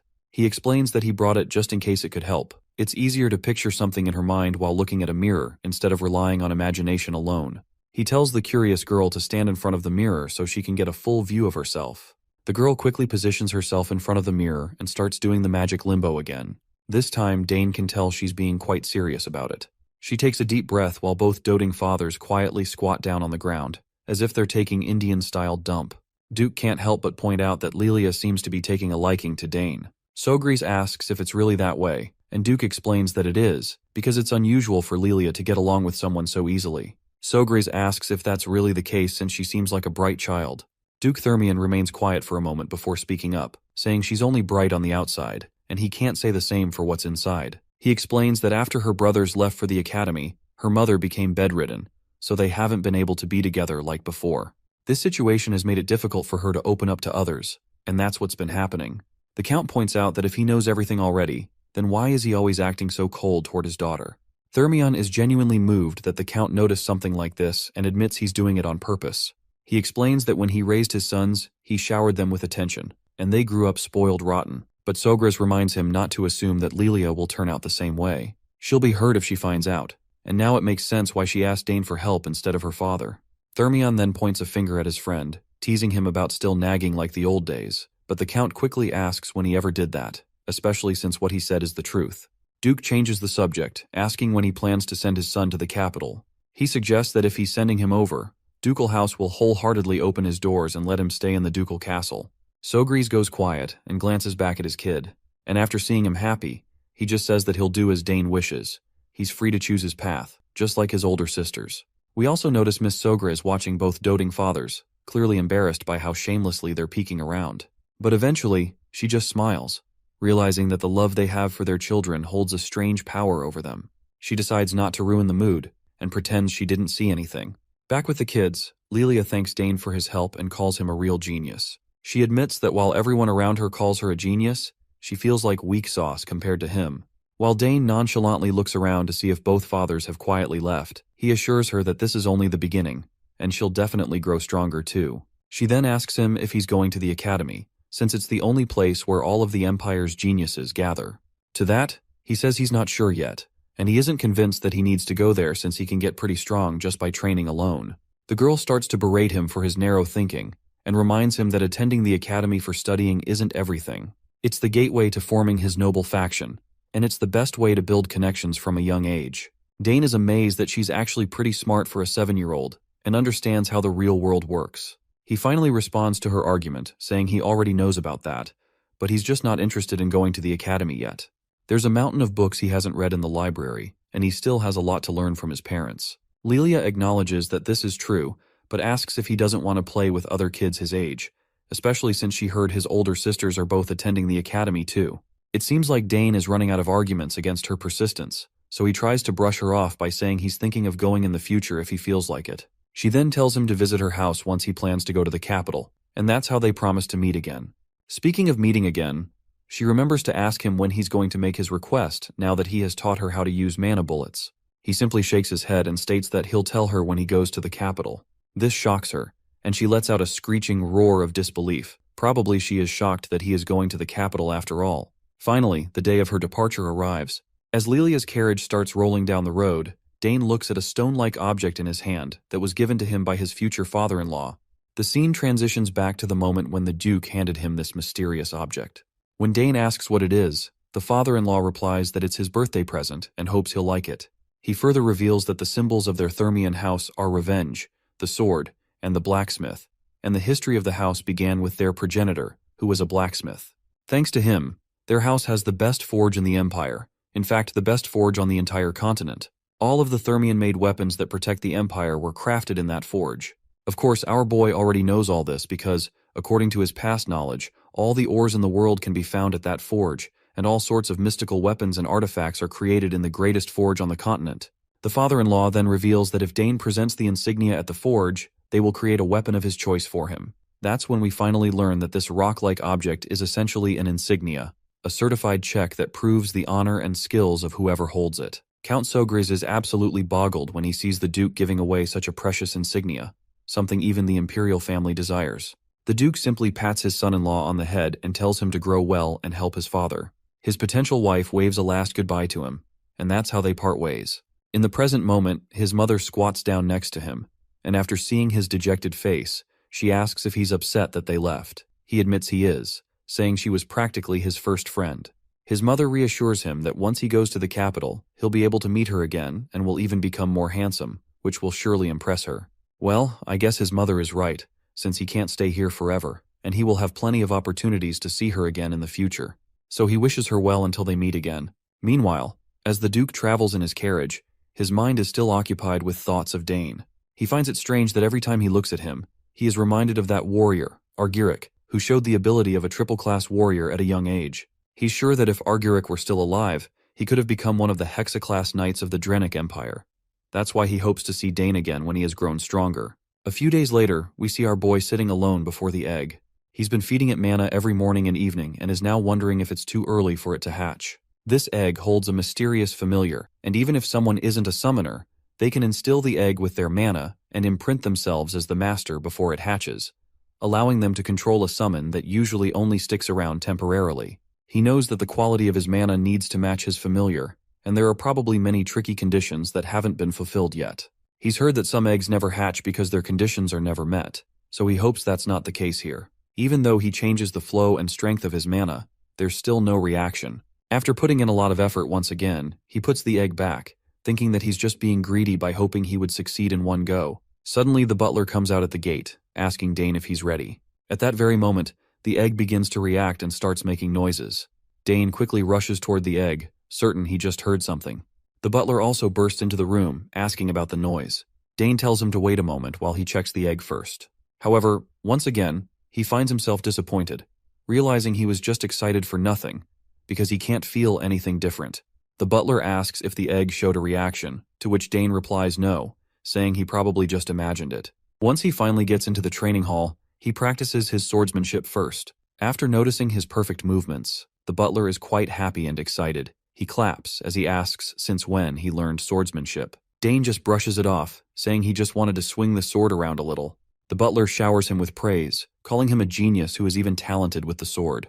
As he looks at the sword, Dane then reflects on how learning to use a new weapon, like the spear, was fun, but he also wanted to draw a sword. Sadly, he hadn't been able to hold a sword during all that time since his father always watched him so closely. Thankfully, he's glad he hasn't lost his touch with it. The butler quickly dashes off to grab some snacks, and brings back an entire tray of delicacies, telling Dane to munch on something before diving back into his training. Meanwhile, we zoom in on Count Sogris, who's staring out the window, lost in thought. He's been feeling a bit worn out by throwing this banquet every year, but at least he's learned through this banquet that a lot of nobles are paying attention to the south. Most of them are eager to forge a good relationship with him, which is a nice change. Ever since the war wrapped up, the South has been sitting pretty with its great climate and all the luxury that nobles just can't resist. So maybe their interest should have been obvious from the start. Still, even with all this interest, it pales in comparison to the attention Dane is getting. You see, the conflicts with the eldest son of Count Tyron were beyond Sogris's expectations, but Dane handled the situation maturely. He calmly and logically laid everything out in front of the adults, which was super impressive, and he even confidently proved his talent. He can't help but think that his son is just a bit too mature for his age. Sometimes he wishes Dane would act a little more like the other kids and let loose a bit.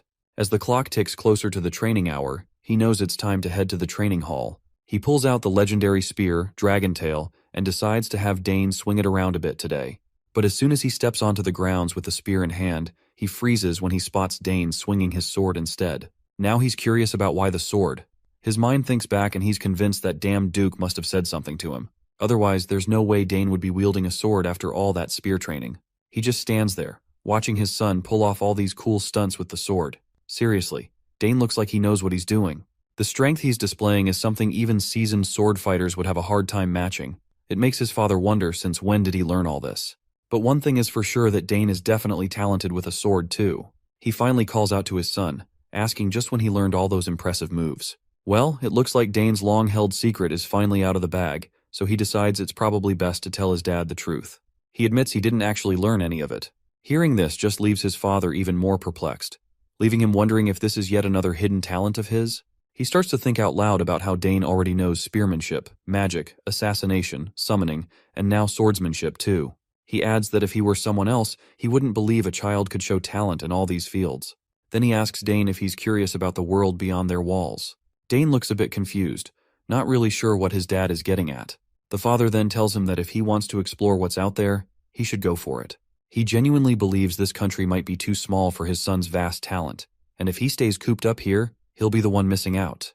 Dane feels a wave of sadness wash over him as he realizes his father has come to terms with the fact that he can't hold on to him forever. So, he finally says he'd be glad to learn about the world outside. His dad smiles at this and quickly gets to the point, telling him that it's finally time to prepare his son to go out into the real world. He admits it's a bit bittersweet to see his son go, but he knows he has to respect Dane's desires. Then, he presents the spear to him, saying he brought something extra special today. It doesn't take long for Dane to realize what it is, and his dad clears up any lingering doubts by reminding him that this is Dragontail, the spear that reacted to him on his first birthday. He extends his hand, encouraging Dane to take it. The moment Dane picks up the spear, it starts to react, and he can feel an incredible surge of power coursing through the weapon. His dad chuckles, saying it's reacting way stronger than when he was just 1 year old, and honestly, who could blame him for that? He then proudly tells his son that he plans to make him master the spear before he heads out, so he better be ready. He promises Dane that one day, Dragontail will be his, but first, he needs to grow strong enough to wield it with pride. Dane eagerly promises to work hard and honor his father's teachings. Later, back in his room, Dane's mind is buzzing with thoughts about the outside world. He's always been curious about it, even during those long days on the battlefield. As a soldier, all he really knew was war, setting up camp, cleaning his weapons, eating bland food, and gearing up for the next battle. The only way out was for the war to end, or for him to die in battle, and honestly, it felt like those were his only options. But now, with the chance to live a normal life ahead of him, he can hardly imagine what life outside the battlefield could be like. Still, as Dane, he knows he has to embrace this opportunity. He has no clue how his talents will be used, how the world will accept him, or what he can achieve out there. But for the first time, he has the chance to travel, explore, and accomplish anything he sets his mind to. At first, all he wanted was to stay and enjoy the warmth of this place. But thanks to his dad's question, his thoughts have shifted, and he's finally made up his mind to venture outside, and he's feeling pretty excited about it. Just as he is thinking about this, his mother pops into his room, which leaves him startled for a moment. He asks her when she entered the room, and this crazy assassin lady reminds him that he was so deep in thought that he didn't even hear her knock. I can tell that she is blatantly lying, given she is an assassin and snuck into his room quietly. She then asks if he's really curious about the world outside the country, and he responds positively, saying his dad mentioned it would be a waste of his talent to stay here. After thinking for a moment, he admits he's curious about the outside world too. He then starts to apologize to his mother, but she embraces him, saying there's nothing to apologize for. He reminds her that his sisters aren't here, and he's worried about leaving for the outside world too. The lady reassures him that she's fine with it because she knows just how amazing his talents are. She adds that even if he didn't want to go, the outside world would eventually call to him. She admits it would be wonderful if he could stay longer with his mother, but the world won't let him do that. So she encourages him to go and chase after what he wants to do. He promises that even if he leaves home, he'll return often to tell her everything he sees in the world. The mother thanks him and says it looks like she finally needs to teach him before sending him out into the world, just like his father is about to teach him. As he wonders aloud what kind of teaching she is talking about, the mother excitedly babbles about teaching him everything related to assassination. She goes on and on about all the skills and knowledge she has, and Dane can't help but think this is going to lead to some seriously exhausting days before he even steps outside. All in all, she tells him she'll be teaching him a ton of things, and he assures her he'll do his best to learn. As he looks at her, he can't help but think about how he'll get special lessons from his mother, filled with love. Many years have passed, and the scene then transitions to the southern region of the Altheon Empire, Sogris County, a place known for its warm climate and abundant natural resources. This place has become a cornerstone of the empire, helping them stay strong during the war. Thanks to Count Sogris's magnanimous rule, it's a region filled with peace and warmth. Finally, with the war coming to an end, the few small rebel forces have all been captured, bringing about an era of lasting peace for everyone. On a bright day, people are buzzing with chatter about how young Master Dane visited one of the shops recently. They can't stop talking about how the shopkeeper's eldest daughter literally fainted when she saw him. The ladies gossip among themselves, saying he's becoming more handsome by the day, and they wish they could catch a glimpse of his face at least once. There's even a rumor floating around that he's still single, which gives them a glimmer of hope. But one friend quickly reminds them that he's only 14 and tells her friend to stop drooling over an underage boy. One of the ladies then mentions that there are rumors Dane doesn't seem like a 14-year-old at all. He's already as tall as Count Sogris. Some even say he could easily be mistaken for a 20-year-old. All right, enough of the gossip, and let's see for ourselves how our boy has grown. For that, we transition to the outskirts of Sogris County, an area infused with ancient magic, known as the Forest of the Last Days. Here, Dane is on a special mission assigned by his mother, Lily Sogris. We catch a glimpse of him holding a spear in one hand, and in the other, some kind of cloth, probably a map or something else. I'm not really sure. Whatever it is, he's already figured out his course. With just 3 hours left before sunset, he knows he needs to get out of the forest before the sun goes down. He begins his journey, jumping through the forest with the agility of a ninja. The most important thing in this mission is not getting caught by his enemies. During this time, Dane needs to dodge the traps and nests set up by his mother and escape from the forest, which is filled with all sorts of other dangers. After leaping around for a while, he finally lands back on the ground. He takes a deep breath, soaking in the air and energy of his surroundings, holding it for a moment before letting it out again. Once he prioritizes stealth and assimilates with the surroundings, he starts to notice hidden traps revealing themselves. Right now, he spots these thin, nearly transparent strings crisscrossing the area. He knows that all the traps will activate as soon as he touches these strings. It's a basic mechanism, but that's also what makes it the most dangerous. But thankfully for him, this one looks easy to disarm. The rat-like monsters quickly pop up in the clearing, and as soon as they see Dane standing there, they don't waste a single moment before lunging at him to attack. It turns out this is a whole pack, and he definitely wasn't expecting them to show up here. What's even more concerning is that the entire pack is charging at him at a pretty scary speed. Before they hit the strings and trigger the traps, he needs to deal with them quickly, but then he hesitates, because touching the trap accidentally could be even more dangerous. Still, there's no time to waste, and he needs to get out of here.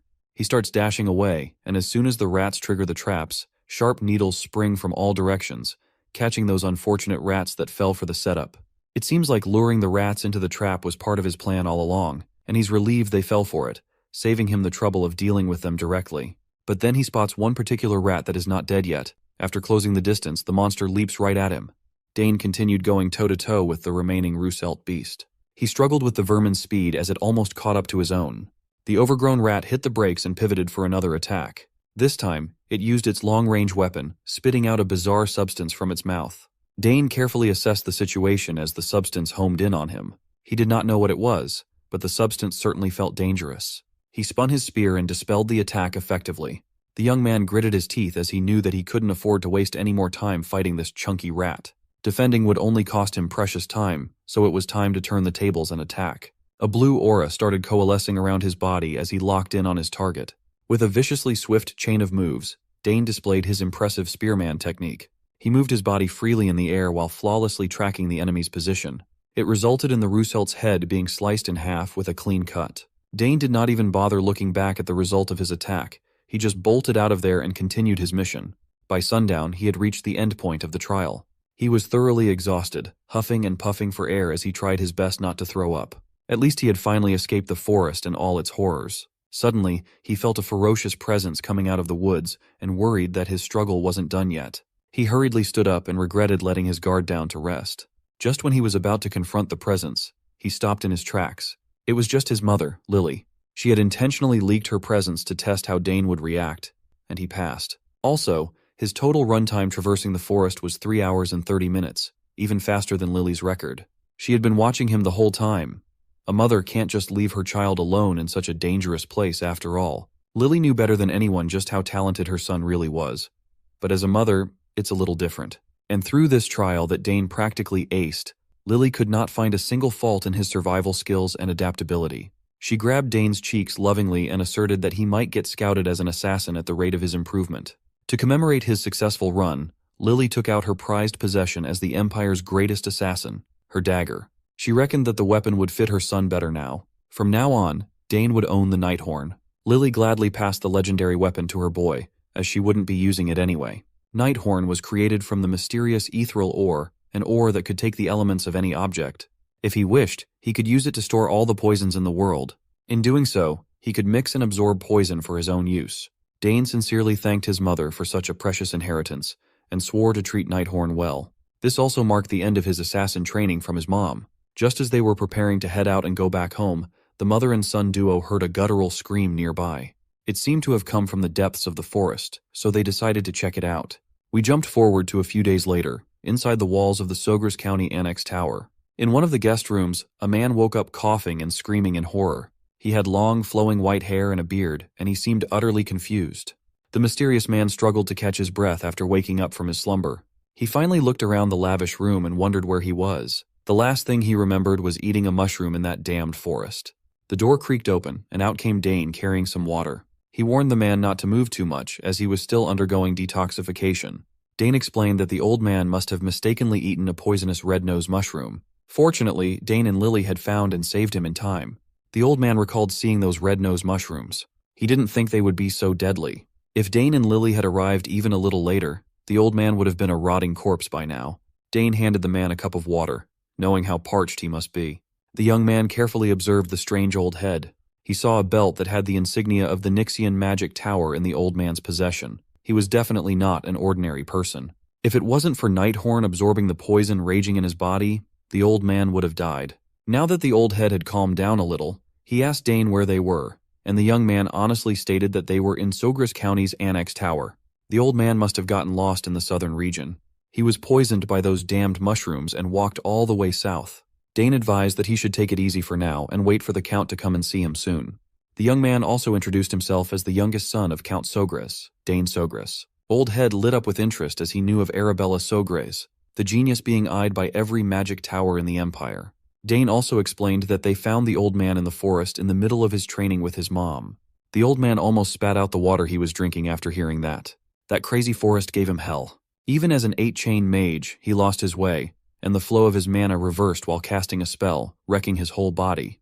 The entire forest held ancient mana all over the place, and then there were those undetectable traps scattered throughout the area. The forest belonged to the Sogres house. Naturally, it would be a dangerous place for anyone who wasn't a member of the family. Also, due to the presence of ancient magic, the flow of mana was different from that of modern mages. It was truly the worst place for a modern mage to be. The old man finally realized that he really would have died if it wasn't for Dane. He also realized that the boy in front of him might be a generational talent if he was already strong enough to freely train in that hellish place. Dane even made the antidote that he urgently needed to escape death. By his looks, this young man seemed to be somewhere in his teens. Despite his young age, he was capable of formulating an antidote that required extensive knowledge and precise production skills. The old man couldn't believe how blessed the Sogres family was. On top of 2 generational geniuses in the fields of magic and summoning, even the youngest son seemed extraordinarily monstrous. If the continent was still at war, the House Sogres could easily become the most powerful noble house within the Altheon Empire. The old man thanked Dane and admitted that he owed the young man his life. He was a bit startled by the kid's bold response, but asserted that he pays back the debts he incurred. First, he wanted to introduce himself properly. As it turns out, this old man was Sidrain Gauss. Not too long ago, he was the head of the Nixian Magic Tower. Sidrain took pride in his name and stature, inviting Dane to ask for whatever he wanted. The young man just smiled at Sidrain's humble brag. He knew that this old mage must be one of those people who survive without a home by storing everything they own in a subspace. Sidrain was thrown off by Dane's calmness after introducing himself. Normally, people would be surprised or humbled in the presence of a mage tower's head, but the kid was unfazed. Trying to re-establish his status, he urged Dane to ask for whatever he wanted without holding back. The young man paused for a second, seemingly thinking of his next words. Sidrain smiled with the expectation of being able to flex his reliability. But Dane simply asked for more time to think about his reward. He did not give Sidrain the satisfaction of feeling powerful with his indifferent response until the end. Dane turned to the door and wished the powerful mage a speedy recovery, telling him to rest some more. When the young man finally left the room, Sidrain just sat on the bed, flabbergasted by the nonchalant kid. He was the first person to ever treat Sidrain as if he were just some common magician. Old Sidrain was thinking of taking his leave after staying for a day or two, but that wouldn't be the case now. He had just found an interesting kid in the south, and he wanted to know more about Dane. Dane casually explained to Herman who Sidrain was, and the attendant excitedly explained that 8-chain mages are at the top of the food chain, the elite of the elite. That meant that an influential figure was currently indebted to Dane. You see, magic towers function as independent territories on this continent, more like sovereign nations. That meant Sidrain was an immensely influential person. Still, it's a mystery why the head of a magic tower was wandering the forest in the first place. But that was no ordinary forest. Mages consider it a forbidden area, dubbing it the Forest of the Last Days. Just from the name alone, it's evident that it's not the type of place ordinary people should take on. Dane looked at the sword in his hand and tasked Herman with getting him a new one. The ones he had been using had become too lightweight and short for his body. Luckily, they had a whole array of weapons from the spoils of war the Count brought back. Tomorrow, Dane could start training with a proper longsword. For now, he would just use the lightweight blade to wrap up his training. Come to think of it, he had the crest that Duke Thermion gave him too. A free coupon to forge whatever weapon he wanted. It had been 7 years since that day. Looking back, Dane remembers those days fondly. If he happened to venture into the capital, his first stop would definitely be the Duke's territory. After practice, Dane ran into his father outside the training hall. Dane thought his dad had matters to take care of outside the castle, but surprisingly, he returned earlier. Things wrapped up outside earlier than expected, and the Count had to hurry home to meet the head of the magic tower recovering in one of their guest rooms. He was hoping that Sidrain Gauss could help Arabella. She was going to need a good master after all. Dane also considered having the head of the magic tower help his sister, but he wasn't sure if the old man could handle that girl's temperament. He'd heard that Arabella punched one of her seniors for being annoying. In any case, Count Sogris praised his son for doing the right thing and saving another's life. Sure, he just did what had to be done, but he still went out of his way to do something that not just anyone can do.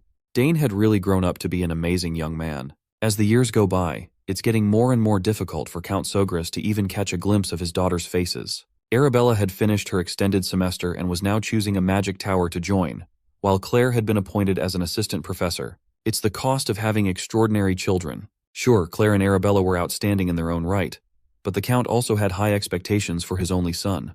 He often wonders how the world would handle a man of so many talents. The Count had been looking forward to the day when his rival, Bout Thermion, would see how Dane had progressed. It had been years since he was reincarnated as the son of the Sogres house, but the thought of crossing blades with Duke Thermion still fills him with determination. In any case, he also wonders how Layla is faring in the capital. Her last letter came maybe a year ago. Dane's looking forward to seeing what she's up to when he swings by the capital. A few days later, Sidrain complained about going stir-crazy from staying in the guest room. He still hadn't fully recovered yet. The doctor advised him not to venture too far out and forbade him from using magic. His magic reflux had not been purified yet, and the poison that seeped into his body had yet to be fully nullified. He would have to rest and recover for a bit longer. Sidrain didn't have much of a choice. It had been a while since he was unable to use magic, so this situation would be a change of pace. But he couldn't stand being cooped up in the room all day. So, he went out of the room even though he didn't know his way around the annex. The doctor worries that the old man might stir up trouble, and he'll be the one suffering. In the few days that Sidrain had stayed in the guest room, the housekeepers started spreading rumors about the old bat. They say that mages are either geniuses or nutcases. Some of the maids had seen Sidrain go up and down every single floor of the annex dozens of times.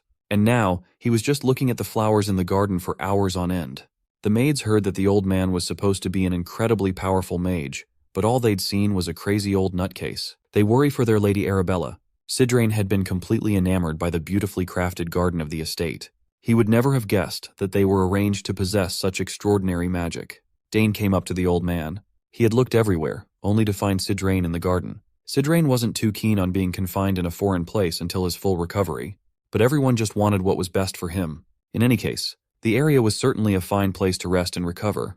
He could see why so many nobles come south once the vacation season starts. Dane loved the south, so it's a shame that he would have to leave soon. Curious, Sidrain asked the young man where he was going. Dane casually answered that he'd be heading to the capital soon. Sidrain assumed that the kid must be going to the academy. Both of his sisters were prominent figures in that prestigious place, after all.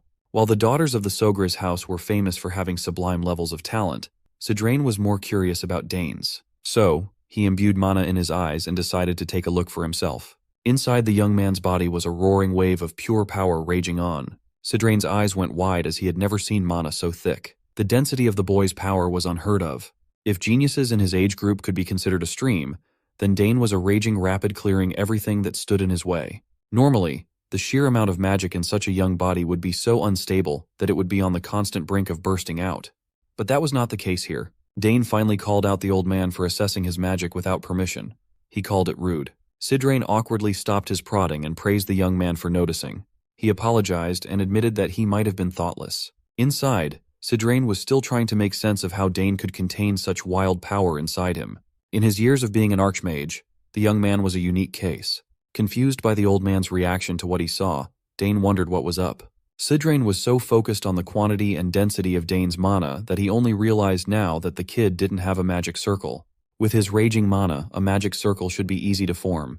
The old man's face twisted in horror when he realized what travesty must have happened to the young man. Sidrain peered into Dane's heart and saw 2 mana cores. Of course, it was an unbelievable feat to develop 2 mana cores at his young age, but the old mage looked furious that he went that route. He reckoned that possessing such a crazy density of mana and using it to just wield a spear was lunacy. Sidrain believed that Dane using his mana to form cores instead of circles was blasphemy. The young man practically turned his back on the greatest talent that the archmage had ever seen. Confused by the old man's rant, he asked if he could just use both mana cores and magic circles. That only served to infuriate the old fart even further. He held his head in frustration at the wasted potential. He doesn't even know where to start explaining the gravity of the hole that Dane dug for himself. Sidrain asked the young man if he knew the reason why the lifespan of magic swordsmen was so short. It's because they possess both mana cores and circles simultaneously. However, those 2 concepts constantly interfere with one another. When they clash, problems arise. It had become an untold law of sorts. The mana compressed in the core would be transmitted to the circle. So, a circle that cannot handle the raging power would burst to pieces. Dane had a basic grasp of the concept himself, but he didn't know that it could be that bad. Sidrain had become grumpy seeing the best talent in the world squandered to train with a spear. Dane worriedly asked if it would really be impossible for him to pursue magic without a circle. Sidrain explained that while not impossible, refining mana without a circle to use spells that require purified magic would be theoretically improbable. Also, many have tried going down that theoretical path, but all attempts that Sidrain had personally seen have ended in failure. Nevertheless, this did not discourage Dane from giving this path a shot. Although he hadn't properly tried it before, he just felt like he could cast spells without the refinement of a magic circle. Sidrain thought the boy was going mad. So, Dane did not waste any time and started utilizing what he already knew to rearrange a magic code he was familiar with. After manipulating the runes and the mana in the air, the process went smoothly. With the rearranged magic code, he managed to produce a fire spell that had a decent kick to its explosion. All doubts in his mind were erased as he made it work. It was only a basic one-chain spell, but he managed to cast a spell without a magic core. Sidrain's mouth hung wide open in shock. Common sense dictated that anyone without a magic circle shouldn't be capable of casting spells. In his years of overseeing the Nixian magic tower, he had never seen anything like it. Dane continued modifying the magic code and created a mana barrier around his body. He explained that Arabella had discovered his high affinity for magic and wondered if that was the reason he could do improbable things with mana. That could be the case, but what he was doing was way out of the theoretical realm. Sidrain Gauss has stood at the pinnacle of mages for a long time now. This was his first time feeling what the commoners felt in the face of the elites and their otherworldly capabilities. He's witnessing a real world-shattering innate talent. Meanwhile, Dane was just amused that he managed to make the spells work. The old archmage's knees trembled in excitement. Dane had unparalleled mana affinity and purer and denser energy than anyone else in the world. The kid is the real deal. a one-of-one prodigy. Sidrain couldn't take it anymore. He immediately asked Dane if he would like to become a personal disciple. The old man worked really hard to convince Dane to learn his teachings, believing that ignoring such a talent would be a disservice to the world. Dane was getting tired of the old fart's persistence when Sidrain asked if he knew how to use a two-chain magic spell. The young man hasn't been exposed to two-chain magic codes, so he can't cast a higher-level spell. Sidrain Gauss laughed and bragged that if Dane went under his tutelage, he would be able to cast 8-chain magic spells in no time. Still, Dane politely declined the invitation. Sidrain's patience was running thin. Suddenly, Count Sogras interjected and laughed at the closeness of the Archmage and his son. When asked what the two were discussing, Dane honestly answered that the old fart kept on trying to take him in as a disciple, even after refusing several times. At least Sidrain knew how to behave properly in front of the man of the house, as he praised Dane for his potential to become a great mage in the future. He emphasized that Dane has a brighter future than anyone could even imagine, given that he could already use chain-level magic without a circle. As a warrior, Count Sogras had a rough idea of how unbelievable that fact was. At this point, the Count had stopped being surprised by his boy's inhuman feats. The young man had no basic knowledge of spells, yet he could naturally cast them. The Count also praised the former head of the Magic Tower for immediately seeing Dane's talent. But even though the word talent wouldn't suffice, Dane is a genius who could actually succeed in becoming an unparalleled magic swordsman. Hearing that phrase, Count Arkan imagined his son denouncing the spear and taking up the sword. His jolly mood shifted, and you could feel the anger in the air. The title of magic swordsman just doesn't sit right with Arkan. Dane cringed at the fact that Sidrain brought up a word that should never be brought up in front of his father. Failing to read the room, Sidrain continued to hammer in the possibility of Dane becoming a magic swordsman. He even promised to take full responsibility and make the young man into the Empire's most powerful fighter. By the time he realized the Count's mood swing, it was too late. Count Arkan screamed that his boy could not become a magic swordsman at the top of his lungs. Sidrain argued that sword and magic would be the perfect combination for a genius suited for both. Arkan continued ranting that his boy wouldn't become a magic swordsman. If anything, he'll become a magic spearman instead. Sidrain finally knew what the issue was. Dane just tried to stay as quiet as possible as his father calmed himself down. Poor Sidrain had never met a family as abnormal as the Sograses. You see, to a mage, becoming a disciple carries a great deal of meaning. Mages, especially powerful ones, normally raise their successors through the act of something called inheritance. It's a tradition carried through from ancient times to modern times, even when universal magic education had long since been established. What Sidrain Gauss was looking for wasn't simply a disciple, but a successor of his life's work, and the ones that came before him. Given how an 8-chain archmage was still desperately trying to get him to accept the invitation, Dane had gained a great deal of confidence in his talent and potential. He could feel a sense of unknown feeling swirling in his body. Now that he had become familiar with the basics of magic, he remembered a gift that Arabella left him a few years ago. It was a crystal ball he could use if he wanted to see his sister. Right now, asking Arabella for her opinion regarding the matter might be beneficial. Dane dug up the crystal ball and imbued his mana into it.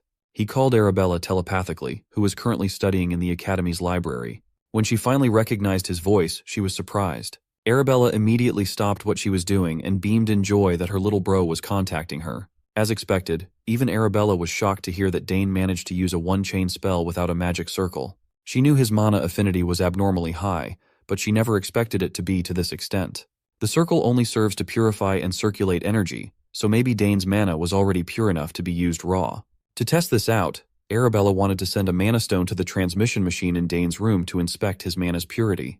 It's a good thing that he had Arabella to help him with stuff like this. Right now, she's already an established 6-chain mage, and her help has been incredibly reassuring. Arabella reckoned that since Dane could already use chain-level magic, attracting a lot of attention in the Academy would be inevitable. But that's the last thing he wants. It cannot be avoided, though. Talent always draws the attention of the masses. But Arabella assured her little bro that she would utterly destroy anyone who would dare to bully Dane. Speaking of bullies, Dane asked his sister about the news of her breaking the nose of a senior, the second son of the Dwell Duchy. Just thinking about the slimy bastard gets Arabella riled up. Realizing that she was taking the call in a public space, she tried to calm down. Anyway, with enough time, she theorized that Dane's mana purity would continue to increase. It's one of the possibilities they could look into. Unfortunately, their discussion had to be cut short, as Arabella was needed by one of the professors. They said their goodbyes, and she promised to send the aforementioned mana stone over. The fact that Dane might be forging a path that had never existed before had finally sunk into him. With the extraordinary purity of his mana, he jokingly wondered if he had a dragon's heart beating in his chest or something. Meanwhile, Sidrain was still stuck in the annex for his recovery. He used a bit of mana to inspect Dane, and it worsened his magic reflux. He might have to stay for longer. If the kid would just accept his offer, he could have the most illustrious legacy among mages. He wondered just what he could do to entice the young man to join his side if Dane wasn't even interested in learning 8-chain magic. Maybe he should offer some grand and priceless artifact or pass on an inheritance refined through multiple generations. But if he offered his treasures up front, Sidrain could get scammed and he would have nothing left. As he was racking his brain for ideas, Dane knocked on the door. Sidrain wondered if the kid came over to apologize, or maybe even changed his mind regarding the offer. Dane came to find the old bat because he had something he wanted to say. Sidrain immediately assumed that the young man finally reconsidered becoming a disciple, but Dane quickly shut that nonsense down. It's not like he had no interest in magic at all. Sidrain asked if he already had a master or something, and that's why he kept refusing. But that's not the case either. Thinking that he was just being played, Sidrain asked why the young man what he wanted to talk about. It's simple, actually. Dane didn't know the rearrangement code for 2-chain magic yet. Learning from his sister would be difficult as she's far away. In the end, the best method would be to learn under Sidrain, a literal archmage. The old bat still owes him for the rescue, so refusing his request offhand won't be possible. Dane admitted to the old man that he does not want to only walk the path of a mage. He's not just going to become a magic spearman either. He wanted to become a magic spearman assassin summoner. As far as Sidrain knows, something as crazy as that doesn't even exist. Hell, Dane would even add swordsman to that title too. The absurdity of the young man's aspirations thoroughly frustrated Sidrain. To achieve that mouthful of a title, Dane had to draw the line and refuse to become the old magic tower head's disciple. Based on the young man's determination, Sidrain could see that Dane was already set in his way. Then, an idea came to mind. The old mage stood up and asked if Dane would be interested in a letter of recommendation. Since he was aiming to enter the academy, getting a letter of recommendation from the former head of Nixian Magic Tower would be a massive boost to his reputation. Dane thought about it briefly and reckoned that it wasn't a bad offer by any means. So he accepted the letter of recommendation, and while they were at it, he wanted to make another request. Sidrain quietly laughed to himself, thinking that the young man had finally come around. He can finally start securing his grip on an unparalleled genius. Seeing as the old man was feeling generous, Dane asked if he could learn the rearrangement code for 2-chain magic. That won't be a big deal for someone like Sidrain. He knew the rearrangement code for all 2-chain magic in existence after all. Dane is still young. Giving him a letter of recommendation for the academy and some 2-chain magic codes wasn't a big deal. Although he wasn't in his best condition right now, Sidrain could start their lessons immediately. Dane slyly smiled to himself as he just reeled in a huge catch. He extended his hand and declared that with everything on the table, they could consider Sidrain's debt from being saved, paid in full. The old bat said it himself. Since he owed Dane a great deal of gratitude, he could ask for anything. So here he is, asking for what he wants. Sidrain did not like being played like this. He really thought he was finally getting a disciple. Dane's answer to his invitation remained the same. It's a big no. The old bat was tricked by a 14-year-old child. Refusing to back down, Sidrain insisted that the young man asked for 2 things when he only owed Dane for 1 thing. The young man begged to differ, though. First, he saved the unconscious old man from the forest. Second, he nullified the poison rampaging through Sidrain's body. He could have added the fact that he had to carry the unconscious old man all the way back to the annex, but he'll just consider it a bonus. Sidrain had no more rebuttals. He was thoroughly and logically defeated. He wondered how such a daring child existed in this world. Finally, Sidrain and Dane set up their lessons in the training hall. The old man had partially accepted that he might not get Dane as an official disciple, but he could continue to curry favor with the kid in case he changes his mind in the future. Sidrain just could not bear to let such a talent go to waste. The lecture finally started. They would have to work around Dane using chain-level magic without a circle. The young man would have to pay close attention as the rearrangement code for 2-chain magic is a lot more complicated than 1-chain. There are countless aspiring mages who can't even break through to this stage and end up giving up. Dane locked in, glad that he has such an accomplished instructor. Sidrain saw the sparkle in the kid's eyes and made sure not to go easy on Dane. He still had his reputation as an archmage to uphold after all. 2-chain codes are on an entirely different level because the caster has to calculate the amount of mana themselves. The magic density in the atmosphere and even the state of the body plays a vital role all at the same time. Magic's complicated nature is the reason most people give up on it entirely. Sidrain gave the complex definition, expecting Dane to ask for a simpler explanation. When he asked the young man if he needed any clarifications, Dane just smiled and let him continue. To Dane, learning not only the rearrangement of magic codes but also information he had no idea about was eye-opening. To make sure that he really got the principle, Sidrain asked him to discuss the rearrangement laws of magic. According to the young man's notes, the first law was coexistence. Magic power can exist in the physical world and with other sources of mana. Through coexistence, mages use their own power and the magic power in their environment to activate their magic. The second law is conservation. If magic power can collect enough of a particular elemental material, it can exhibit different attributes through conservation. Not only does Dane have a deep understanding of magic's nature, but he's also adding his own interpretations. Most people would find the theory of magic boring, but that wasn't the case for the young man at all. He had talent, tools, and a hunger for knowledge. How could such a perfect mage candidate exist? Continuing the lecture, Sidrain explained that magic codes become exponentially more complicated every time the chain increases. Rather than discussing theory, it would be easier to demonstrate. Sidrain adeptly summoned a sliver of his mana and made a simple grid of magic to demonstrate a one-chain magic cast using the simplest rules. However, the complexity rises from two-chain onwards. He transformed the sliver of mana into a swirling mess of runes and power, showing the rearrangement code for two-chain magic. Dane concentrated on the brilliant display and focused on how complicated the knots were. Sidrain manipulated his code and formed the two-chain fire magic, Fire Arrow. When it comes to magic codes, using them repeatedly is the key to mastery. The old man reckoned that Dane was finally recognizing how complex magic can be. According to his estimation, most people would take at least a year to jump from one-chain to two-chain codes. No matter how brilliant anyone is, the human mind can only understand a portion of the code at once. Sidrain noted that he'd be able to observe Dane's progress for about a week, as he drip-fed him the technique of mastering two-chain codes. But Dane wanted to give it a shot already. Sidrain didn't see the harm in it, expecting the boy to fail miserably. But when Dane started calling his mana out of his body to create the first code, he felt like he was witnessing a master at work. The young man locked in and used his hands to manipulate the pure mana swirling in the air. He ultimately formed the same grid that Sidrain demonstrated as the primary form of one-chain codes. Based on the lines at a set length and width with fearsome accuracy, the old man was thoroughly impressed. Dane could have stopped there, and he would be considered an indisputable genius. But where's the fun in that? He went further and deconstructed the mana grid to slowly form a swirling mess of mana in the air. Sidrain was stunned to see a perfect replication of the rearrangement code for two-chain magic he had just demonstrated once. When asked how he managed to do it so fast, he simply answered that he copied through observation and memorization of rules and patterns. He pictured every factor in his mind while forming the magic code, and it came surprisingly easy to him. Sidrain just kept getting wowed time and time again. Even though he, as a magic genius, took a while to get to two-chain, a boy without a magic circle easily made it in just a few minutes.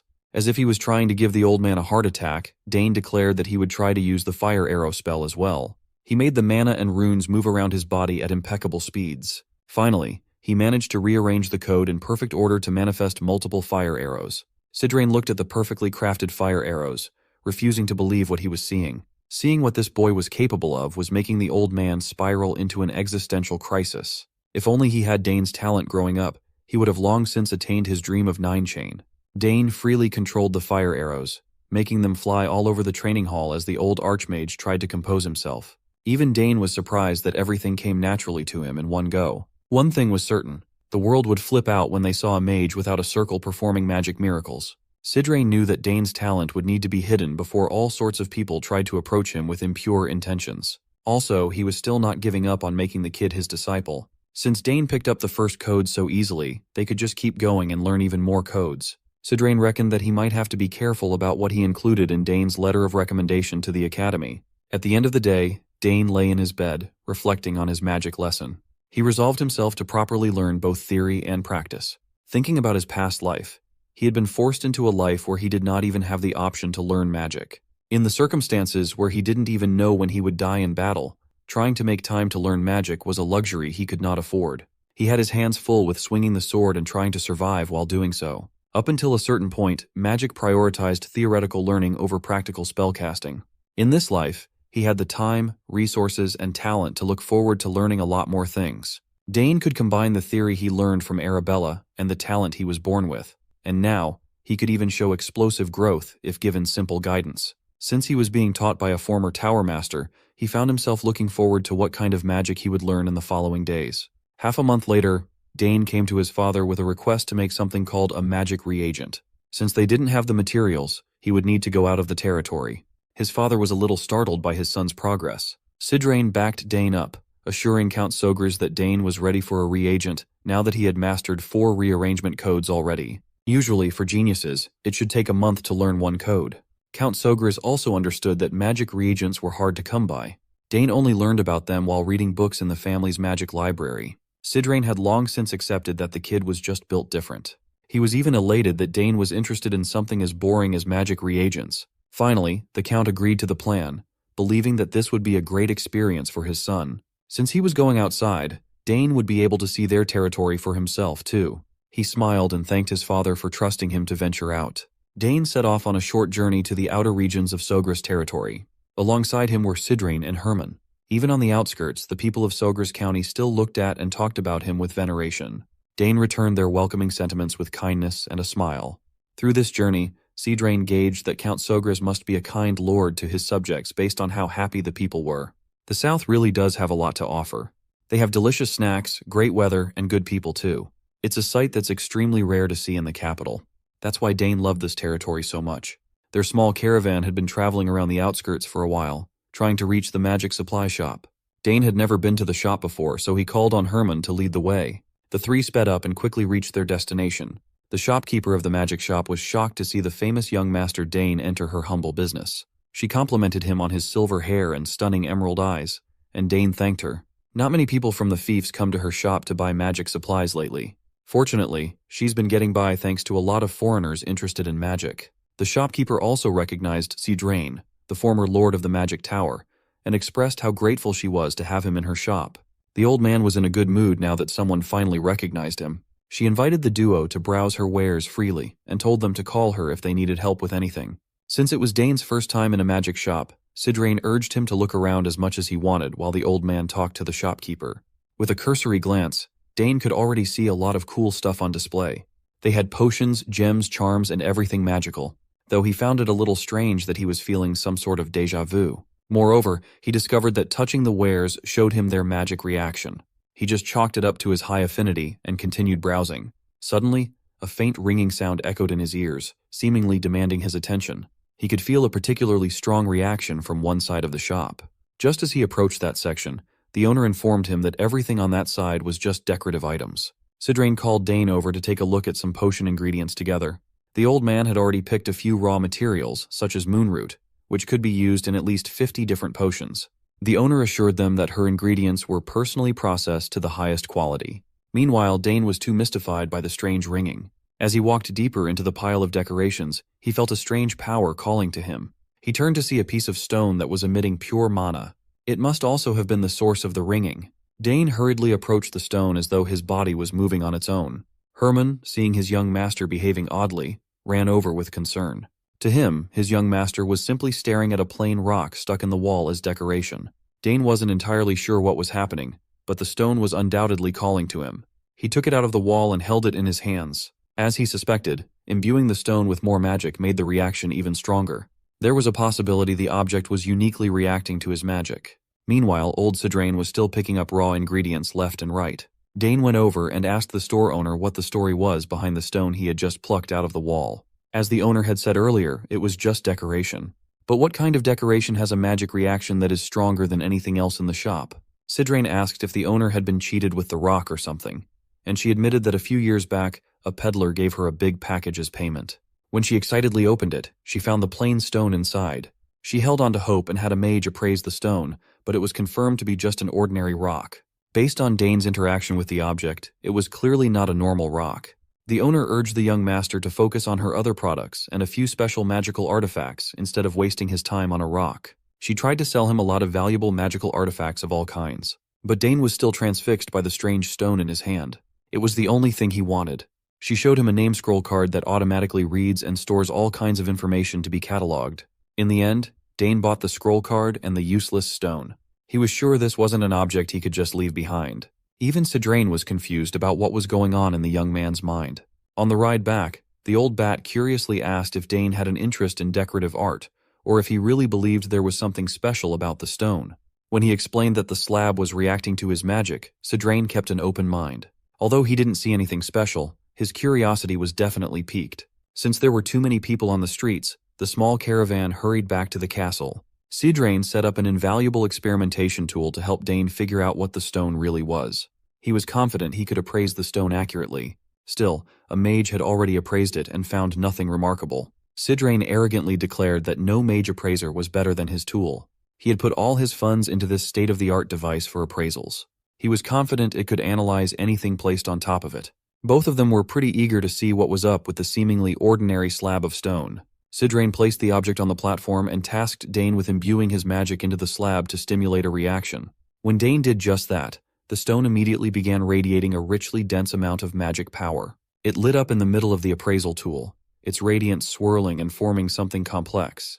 Sidrain carefully monitored the explosion of light, keeping his eyes on the stone slab. Seeing his tool manage to bring out the mystery inside the stone, Sidrain could finally hold his head up high again after being humbled by the kid so many times. The mana coming from the slab danced around the room, forming runes in the air. Dane immediately understood what they were looking at, as he had been learning about these things with Sidrain for weeks now. Inside the stone was a magic code, but the old bat declared it wasn't just any ordinary code. It was amazing. Floating around them was a code whose structure, arrangement, and intricacies had never been seen before. It could be as complex as a 6-chain or even 7-chain code. So, the magic stone had a hidden code inside, and Dane's magic seemed to hold the key to unlocking it. The stone only responded to his mana. Sure, they had managed to bring the code out, but decoding what it was and why it only reacted to Dane's magic was an entirely different challenge. Even Sidrain, who was well versed in the magical arts, was unfamiliar with this particular type of magic. Yet his pride as a mage made him determined to crack the code. If he could succeed, they might uncover what made Dane's magic so unique. While Dane and Sidrain were working hard to decode the magic in the Sogre's training ground, Arabella was busy doing her own research back in her personal academy laboratory. Her lab was filled with neatly arranged books and artifacts from her various studies. Arabella had stored her little brother's mana signature in a magic stone and confirmed that there was indeed something unusual about Dane's power. His magic had a distinct characteristic, one that didn't match any known form of magic. She ran numerous tests and studied countless research papers, yet she still couldn't pinpoint which magical field this anomaly belonged to. She had tried everything. Magic reagents, magic gates, magic engineering, and still, nothing yielded an answer. But she was convinced the truth was out there, hiding somewhere. Then, she suddenly remembered hearing about a long-lost field of magic, one that had disappeared from the magical world. Perhaps Dane's magic was related to this forgotten field?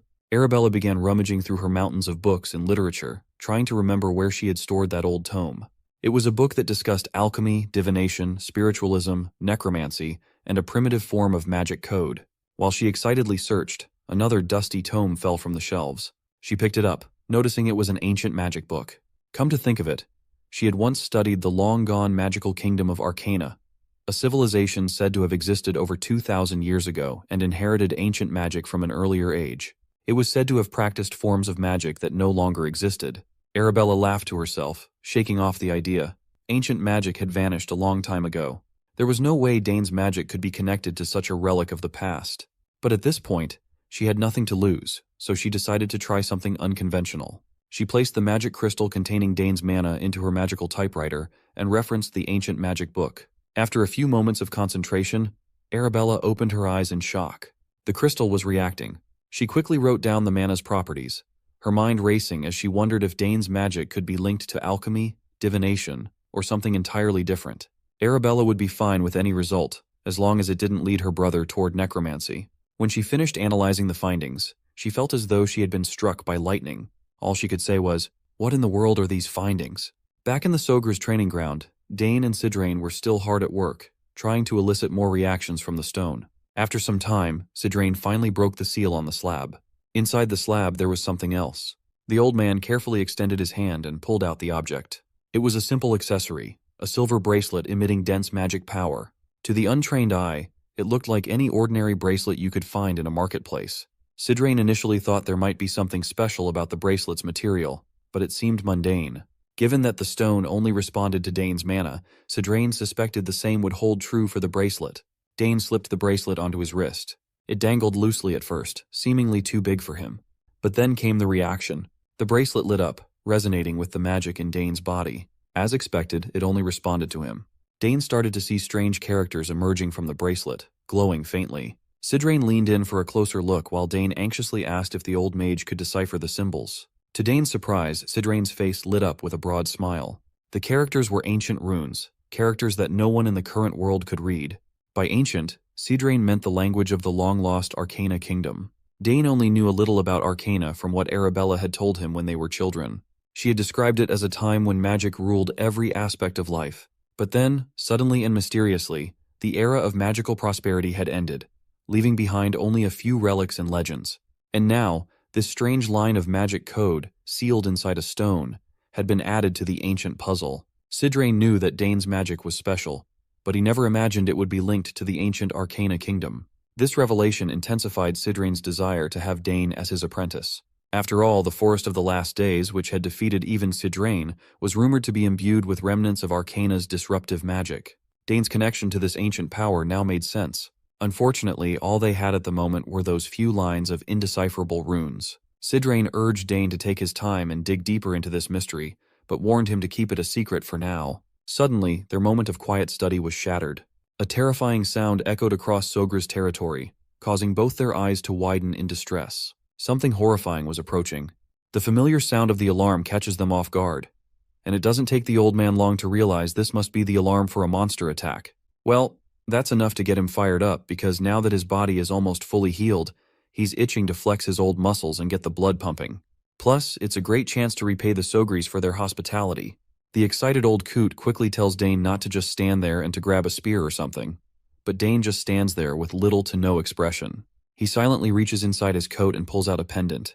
Sidrain raises an eyebrow and asks about the thing he is holding and why the monster alarm sound is coming from it. Dane then breaks it to this excited old man that the sound has nothing to do with monsters.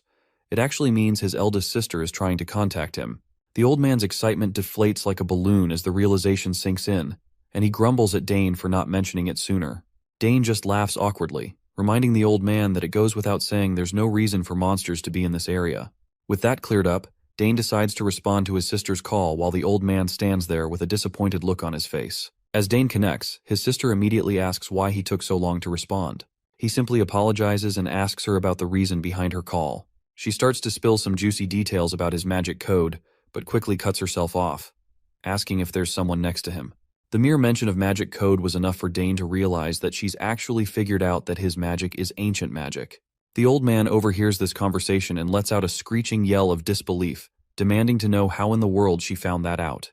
As they talk further, he also explains his side of story, that when he and Sidrain were analyzing some stones, they also figured out that his magic belongs to the ancient magic kingdom.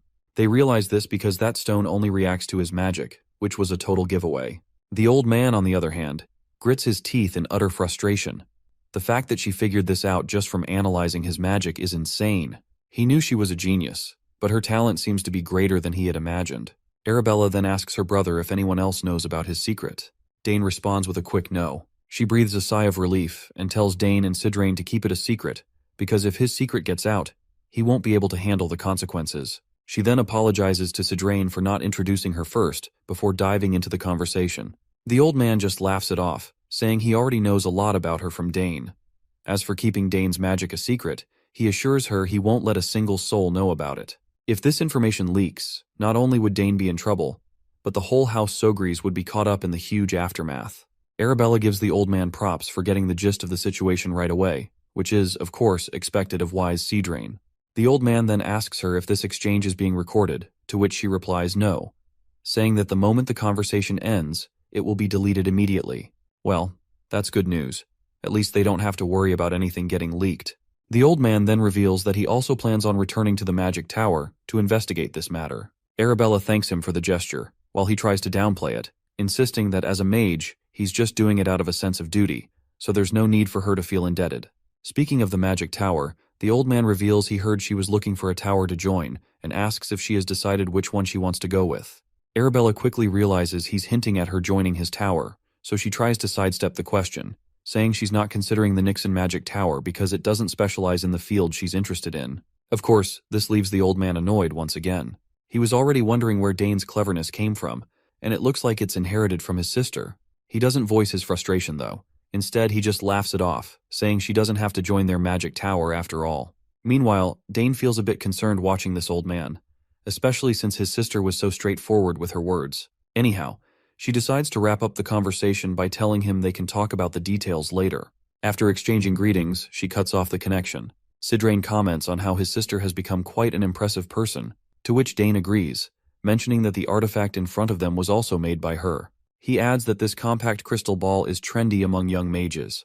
The old man smiles and admits it's quite impressive, but we can also see the frustration on his face as he says he doesn't need such an item. He explains that when you reach the 8th chain, wasting time talking to people is not something mages do.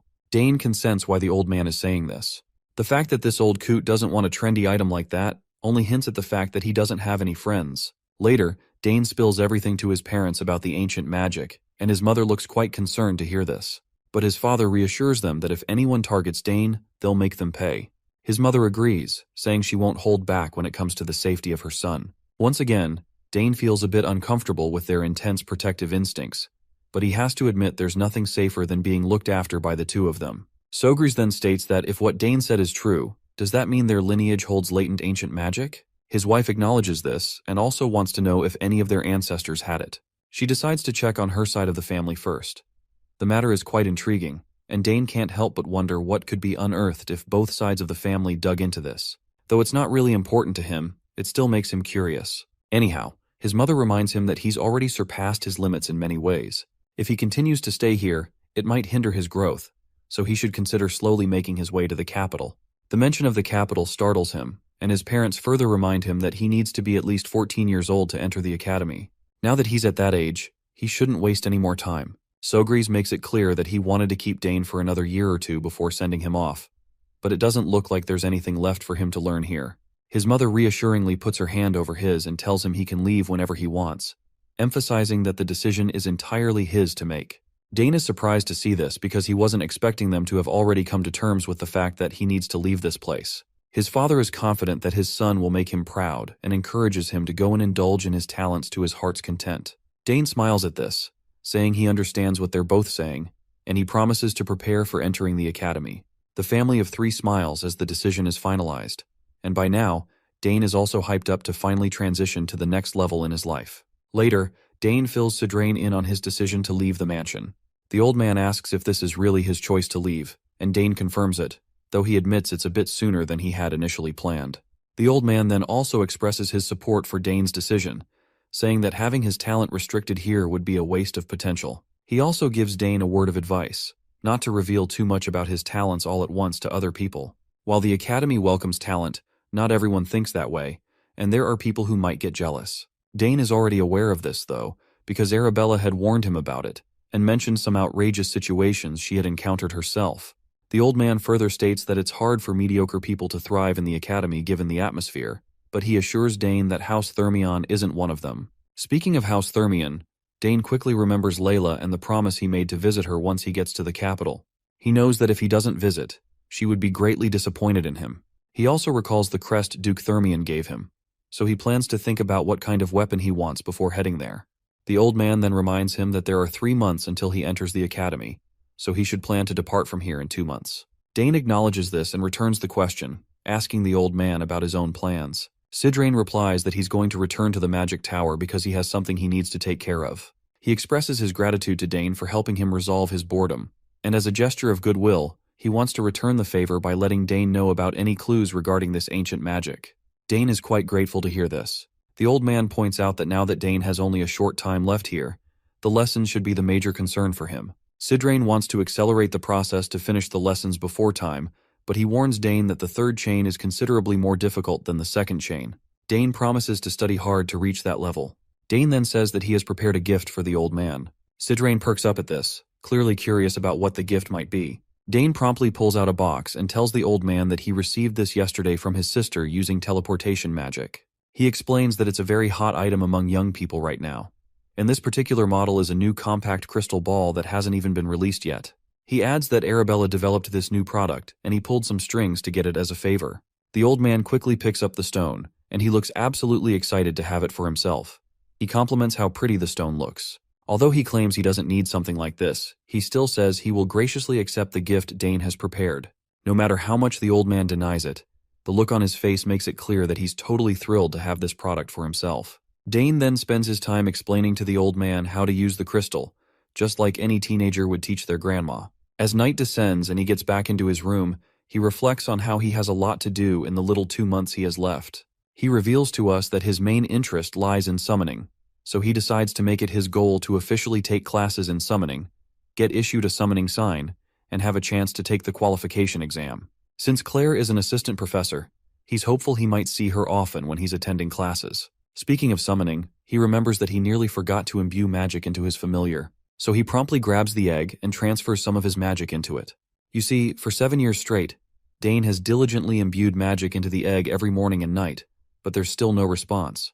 However, since the magic he's imbuing isn't going anywhere else and is being absorbed by the familiar, he's sure that the egg will hatch someday. The next scene transitions to the academy, where students are chatting about the enrollment exams, which come in the form of 2 tests. One is a common exam, while the second is a specialization exam. The common exam is a type of prep exam focused on insights into the Empire's culture, history, and more, but Dane should have no problem with it. Arabella fills her brother in on the details through the crystal and reassures him that doing well on this exam is important, since it'll reflect on his admission score. After that, there's the specialization exam. As the name suggests, you have to pick a major and take a test, and the content is up to the professor.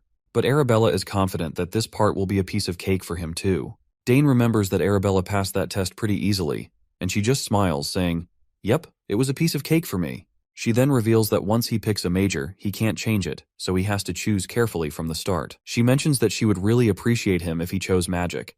As Dane swings his sword on the training grounds, he can't help but crack an awkward smile at how she still hasn't given up on trying to persuade him to join the magic program. To brush her off, he tells her that he'll think about it. Then he asks if there's really no other way to change his major after enrolling, like she mentioned. Arabella explains that's usually how it works. The only real option is to graduate and then come back, though he can still take classes from other majors. But once he's in his 3rd year, they usually don't allow non-majors to take upper-level classes for a different major. In other words, he's got one shot to pick a major. She also explains that for someone as talented as him, there's an autonomous major system. Dane is pretty fascinated to hear this and asks how it's different from the regular majors. His sister casually tells him that unless he plans on failing, she'd advise against applying there because no one has ever managed to pass that exam so far. But it seems like Dane's already set his sights on it, and the way he pauses for a moment tells his sister he's actually considering something daring. But he quickly assures her that he's not going to do anything reckless, and with that, he decides to contact her later. Once the call ends, Arabella wonders if she's being too pushy about him joining the magic program. Still, she thinks it's the best choice he's got. Just then, a student approaches her to say the professor is looking for her. Later, we see Sidrain has prepared a recommendation letter for Dane, just like he promised, and Dane is really happy to see that he actually wrote it for him. The old man feels proud as he tells Dane that he put extra thought and care into crafting the recommendation letter. He didn't just write the usual generic lines. Instead, he made sure it looked impressive, and that the words truly reflected Dane's strengths and potential. For Sidrain, it was a sincere effort to support Dane, something he doesn't always do to this extent, so he advises Dane to feel somewhat honored. Dane quickly smiles and promises Sidrain that he'll live up to his expectations. But the old man grumbles, a bit annoyed, that it would have been so much better if Dane had agreed to become his disciple. He says their current relationship is technically that of a disciple and master, but he's not sure if Dane will ever acknowledge him as a true master. Well, it seems the old man might have a point because the awkward smile Dane gives shows that he really doesn't want to think of him that way. Anyway, the old man asks if Dane has finished his preparations, to which Dane confirms that there's not much he needs to take with him. He mentions that the academy dormitories are equipped with everything they need. Sidrain does agree that the facilities are great there. However, he adds that only a select few have a monopoly over them, and with that said, there's no way Dane would lose to those arrogant nobles. Dane laughs awkwardly, because from what he's heard, the academy has become a bit of a gathering place for the thugs of the nobles. Sidrain warns him to keep one thing in mind. That place is where numerous kids will bare their fangs if they think he's looking down on them. Dane reflects on this and realizes it's just like the law of the battlefield, something he's quite familiar with. He assures the old man that he'll keep that in mind. Sidrain then gives him permission to contact him whenever he needs anything. Now that he has got that compact crystal, he better make good use of it. Hearing this, Dane figures out that Sidrain must be leaving soon, to which the old man quickly agrees, and he is quite surprised that Dane can guess it correctly. He reminds Dane that it would be troublesome for him to stay here since his father has offered him a position as a mage advisor. But that's something to think about later when he truly has nothing else to do. Sidrain is sure that Dane will understand his situation, especially since there's a lot that needs to be done in the magic tower. It doesn't take long for Dane to realize he must be talking about researching ancient magic. The old man then thanks Dane, and our boy returns the gesture, thanking the old coot for all the time he's invested in a kid like him. They both share a smile, looking forward to seeing each other again, and the old coot can't wait to see how much Dane is going to grow in the future. With that, the old man begins to walk away, telling Dane not to come out to see him off as it would be a bit awkward. Dane wishes him a safe trip, but he can't help feeling a bit sad inside. He's grown quite close to this old man. The next day, Dane's father asks him if he's going to leave now that Sidrain has departed safely. Dane confirms that he's finished all his preparations. His father then remarks to his wife that with their son leaving too, the castle will feel very empty. But his wife quickly reassures him not to feel too sad about it. On the contrary, she's relieved Dane is finally setting off. Her main concern is that she doesn't want him to face any difficulties on his journey to the academy. Her husband assures her that since Dane will be using the teleport gate that Arabella arranged, nothing should go wrong. The doting mother smiles, admitting she's just worrying over nothing after all. In any case, she feels really proud of herself for raising their kids well, especially compared to other houses where children are busy fighting each other over succession. The father comments that the day will come for the Sogre's house as well, and they'll have to make a decision. But he believes that no matter which of the siblings steps up, anyone would be suitable for succession. Right at that moment, Dane walks into the room, and his parents greet him pleasantly. His father asks if he's ready to leave, while his mother asks if he's taking Nighthorn and the mark she gave him. Dane smiles back at them with a bright smile, confirming that he has them both. His mother then reminds him to take the mark to the place she told him about and show it to them whenever he thinks he needs help getting out of trouble. Dane acknowledges this, saying he'll keep it in mind, though he's curious about those people, wondering if they're her former colleagues or friends, to which his mother says they're indeed some of her closest colleagues. She mentions that it's been quite a while since she last saw them, but she's sure they'd be more than willing to help. As soon as Count Sogres hears the conversation between mother and son, his face tenses, looking almost like he's going through serious constipation. He's worried that if Dane follows his mother's advice, he might end up on the path of a full-fledged assassin. So he quickly speaks up, telling his son to find Duke Thermion as soon as he arrives in the capital.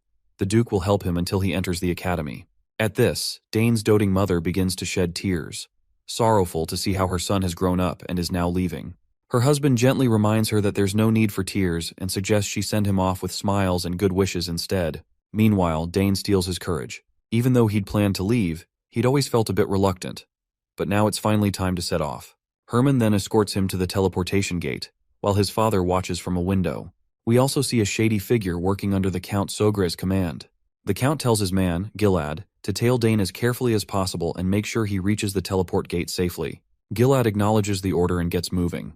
Meanwhile, in another room of the castle, Dane's doting mother has also summoned her familiar, known as Shadow. As expected, she gives him the same command as Sogres gave to his man, which is to ensure that Dane teleports safely. Shadow takes the order and immediately sets off. Once Dane arrives at the portal site, Herman is shocked to see the massive machine for the first time, and it's huge. Dane also acknowledges how truly magnificent it is.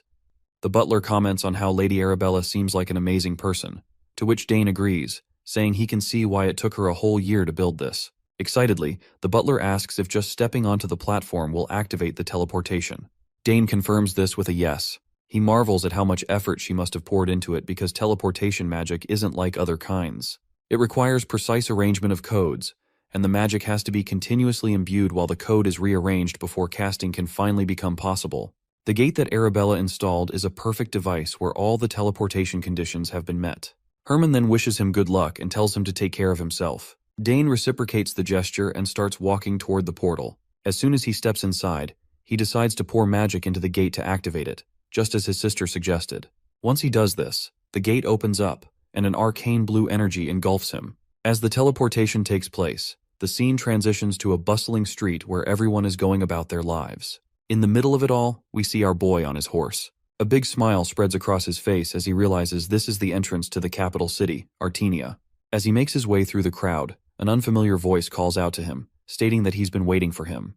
The man before him appears to be a knight, and he promptly introduces himself as Luik Asmar, captain of the First Corps of Knights for House Thermion. Seeing the captain of the Knights personally come out to greet him is a bit overwhelming for Dane. He never expected this to happen. The knight states that he and his entourage will escort Dane from this point onward. At that moment, he turns his head around and orders his knights to secure the route, and the soldiers acknowledge the orders without a shred of doubt. As they walk, Dane is glad to be in Luik Asmar's care, and the knight feels honored to escort him. Dane starts to feel a strange sensation in his chest. He never thought he would enter the heart of the very Atheon Empire he had hated so much. And here he is as the most promising person to boot. As they move deeper into the town, Dane hears peddlers trying to sell their goods, and he's quite surprised to see that this place actually has everything. He hadn't expected the capital to be this bustling. The knight then reveals that they are finally walking through House Thermian's estate. This perks Dane up, and as he looks ahead, he's absolutely boggled by the magnificence of the place. However, he can't shake the feeling that something is off, as if someone is watching him, making him wonder if he's imagining things. As Dane approaches the entrance, the household servants warmly welcome him inside, leaving him completely astonished. They stand in a flawless lineup, their etiquette and adherence to their roles perfect and natural. Quite a stark contrast to what he's used to in the southern region. Once Dane finally comes face to face with Duke Thermian, he promptly greets the head of the house and plops down on the ground to pay his respects. Thermian accepts the greeting warmly and invites him inside, eager to hear all the juicy details about his tiring journey. Once inside, Thermian comments on how much Dane has changed since the last time he saw him 7 years ago. He's sure that even kids 1 or 2 years older than Dane wouldn't compare to the riz and aura he has, and he's certain that Count Sogris must be a proud father. He further states that while this place might not measure up to Count Sogris's castles, he tells Dane to enjoy his stay until the Academy's entrance exam. He also promises to assign a servant to Dane, who would fulfill any wish he desires. Dane thanks him and promptly asks about Layla, wondering what she's been up to and how she's doing. Thermian says she's good for the most part, but asks if Dane has had any disagreements with her recently. Dane inquires what he means by that, and Thermian explains that these days, whenever Dane's name comes up, Layla always seems a bit unpleasant. Dane quickly states that he doesn't remember having any disagreements with Layla. Thermian takes this into account and assumes it might be due to the pressure she's feeling from the entrance exam, but he's confident that someone like Layla will easily pass it. Meanwhile, Dane wonders what could have caused her to act so strangely and thinks maybe it's just a phase related to puberty. Thermian then decides to give Dane some time to rest, suggesting they can catch up later, but he hints that Dane should be gentle. Dane, of course, doesn't understand what that's supposed to mean, but Thermian quickly assures him that he'll find out soon enough. Once the servant escorts Dane to his room, he looks around and thinks about how he'll be staying here for a week until the entrance exam. However, he notices that the room is a bit extravagant for a guest room. He simply throws his bag down and decides to unpack before finding the training grounds. At that moment, we catch a glimpse of Our Lady entering the room uninvited, and she decides to take him to the training ground. As soon as this voice falls into Dane's ears, it doesn't take Dane long to recognize who is behind him, and as soon as he turns around, he sees Layla.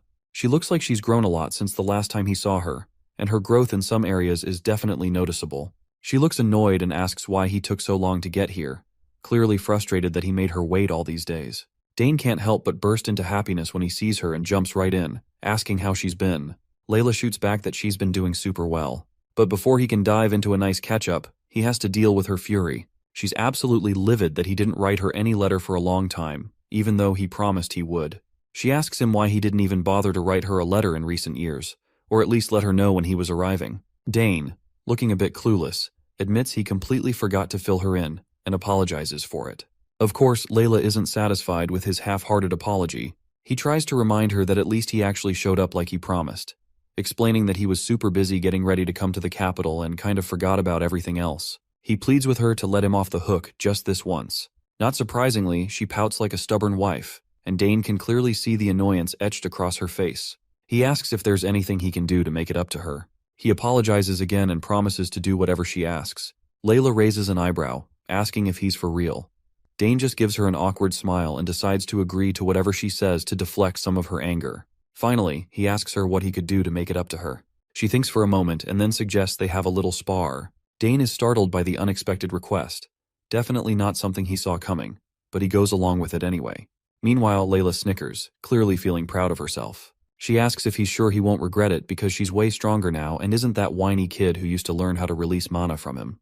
Dane is taken aback by her newfound confidence. It really makes him think that she must have grown a lot over the past 7 years to feel this self-assured. Speaking of improvements, he remembers she mentioned winning a competition in one of her letters. Layla is surprised he remembers that and explains she won the Dronzer Cup hosted by the royal family. As far as he recalls, it was a tournament for kids under 15. She confirms this, saying the competition was fierce, and if he had participated, she's sure they would have made it to the finals together. He reassures her that they can totally make up for that now. She then asks if he is sure that he wants to spar, since the entrance exam is near, and if he gets hurt, it might be troublesome for him. Dane shrugs it off, saying she does not have to worry about that. But still though, in his mind, he wonders why they would be getting hurt in the first place. With that settled, she decides to have the sparring match tomorrow since it's already too late for today. When the next day arrives, we find them outside ready for the spar. She asks if he has a weapon for practice because she definitely doesn't want to hear that he's still using a bladeless weapon. He reminds her that it's just going to be a light match, so it's normal to use practice weapons. After all, no matter how much she's trained as a warrior, she can't handle every situation. He asks her what she would do if she ended up getting hurt while sparring. She confidently tells him not to worry, because they have the best healer in the Empire right here in residence. But Dane raises a valid point, asking what if something serious happens before the healer can do anything. Layla stutters for a moment, trying to come up with a response. He tells her that if she wants to use a blade weapon, she should be prepared mentally for it. She wonders why he's making things so complicated when it's just going to be a little spar. Eventually she relents and agrees to use practice weapons. She instructs one of the servants to bring over some practice weapons. While the servant is fetching them, Dane looks at her and feels genuinely glad to see how confident she is. Just like the rumors say, it won't be long before she reaches the status of her two older brothers, who are both active knights. There's even a good chance that House Thermion might see its first female head of the family soon. Dane wonders if teaching her how to release mana was a huge turning point in her growth. It looks like this is true. As we peek into Layla's thoughts, we discover that she feels grateful to him. Thanks to his guidance, she learned the basics of wielding magic much faster than others her age, and she has even formed 2 mana cores now. She has waited so long for this day, and if she were to win, she wonders if Dane would feel down about it. The servant finally fetches the requested equipment. Once Dane is equipped with a dummy spear, he swings it around for a moment to get the blood pumping in his muscles. After that, he takes his stance and asks her if she's ready. Layla confirms that she is and takes her stance with a dummy sword in hand. She reflects on how she was able to fight against a spear wielder in the Dronzer Cup, and he wasn't all that hard to deal with. Since the spear is a long-range weapon, its effectiveness diminishes rapidly as the distance decreases. Keeping that in mind, she charges toward Dane recklessly to strike him.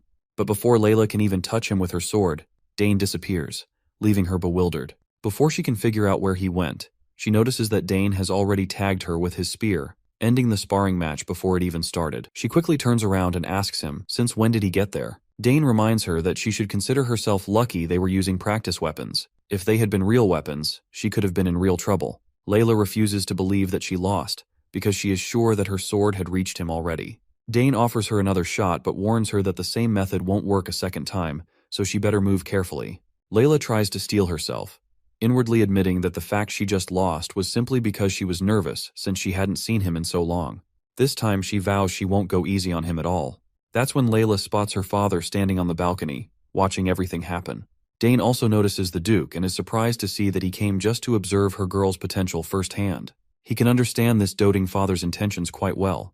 After she won the Dronzer Cup, he must be worried about his daughter, who has been working so hard.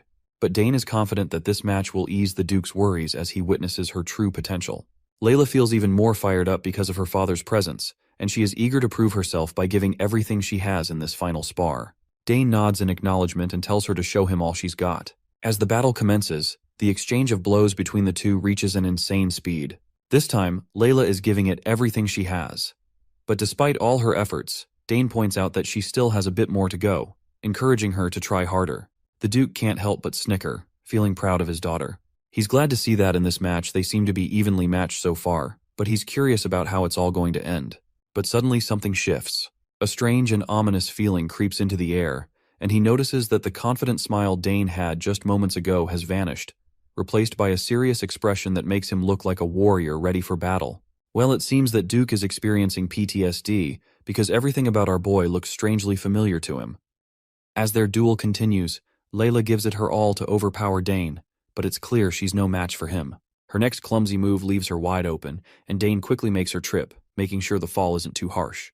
Duke Thermion doesn't seem thrilled to see his daughter on a losing streak. He asks his knight, Asmar, if he thinks Layla's arrogance will be toned down after this. But Asmar believes that Thermion already knows what's going on, so he doesn't think his input is necessary. Thermion agrees, saying he knows better than anyone since he saw the signs before the Dronzer Cup.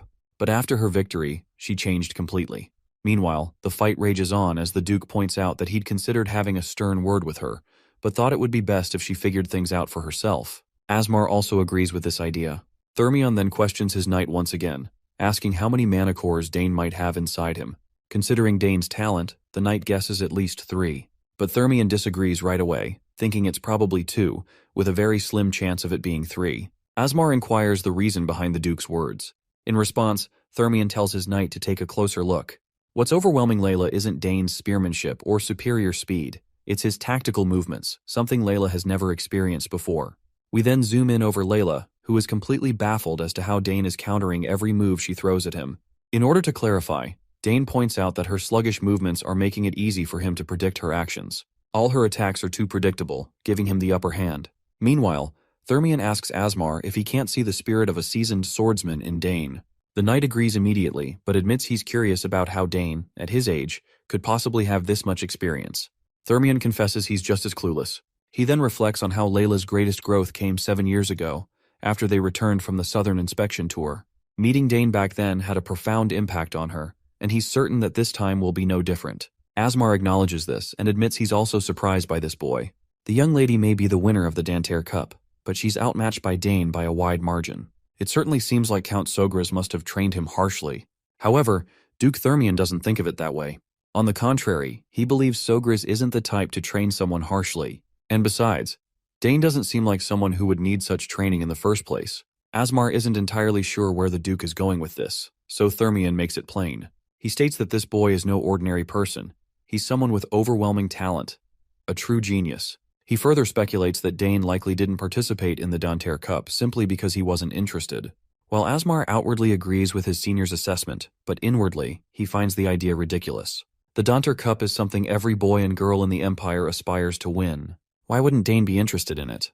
Thermion continues, reminding his knight that no one of Dane's age has skills remotely on his level. Just as the Duke says this, his daughter buckles over her knees in exhaustion. Watching her, Thermion reflects that these battles might be exactly what she needs to humble her personality a little. He hopes that Layla realizes her shortcomings from this sparring session. If she can let go of her arrogance and focus on becoming more skilled with the sword, she'll be able to completely surpass her brothers. Now let's switch to Layla's perspective, where she's facing one humiliating defeat after another. She's finally starting to realize that Dane isn't just a tough opponent. He's on a whole different level. She always knew their talents were different, but to discover that the gap between them is this vast is a jaw-dropping moment for her. Seeing that she's exhausted, Dane decides to call it a day. It seems Dane was simply doing what Duke Thermion had hoped, playing along to remind Layla that she's not the best. As they walk, she's visibly annoyed and lashes out at him, demanding to know how on earth he trained to get this good. In response, Dane casually replies that he just practiced diligently.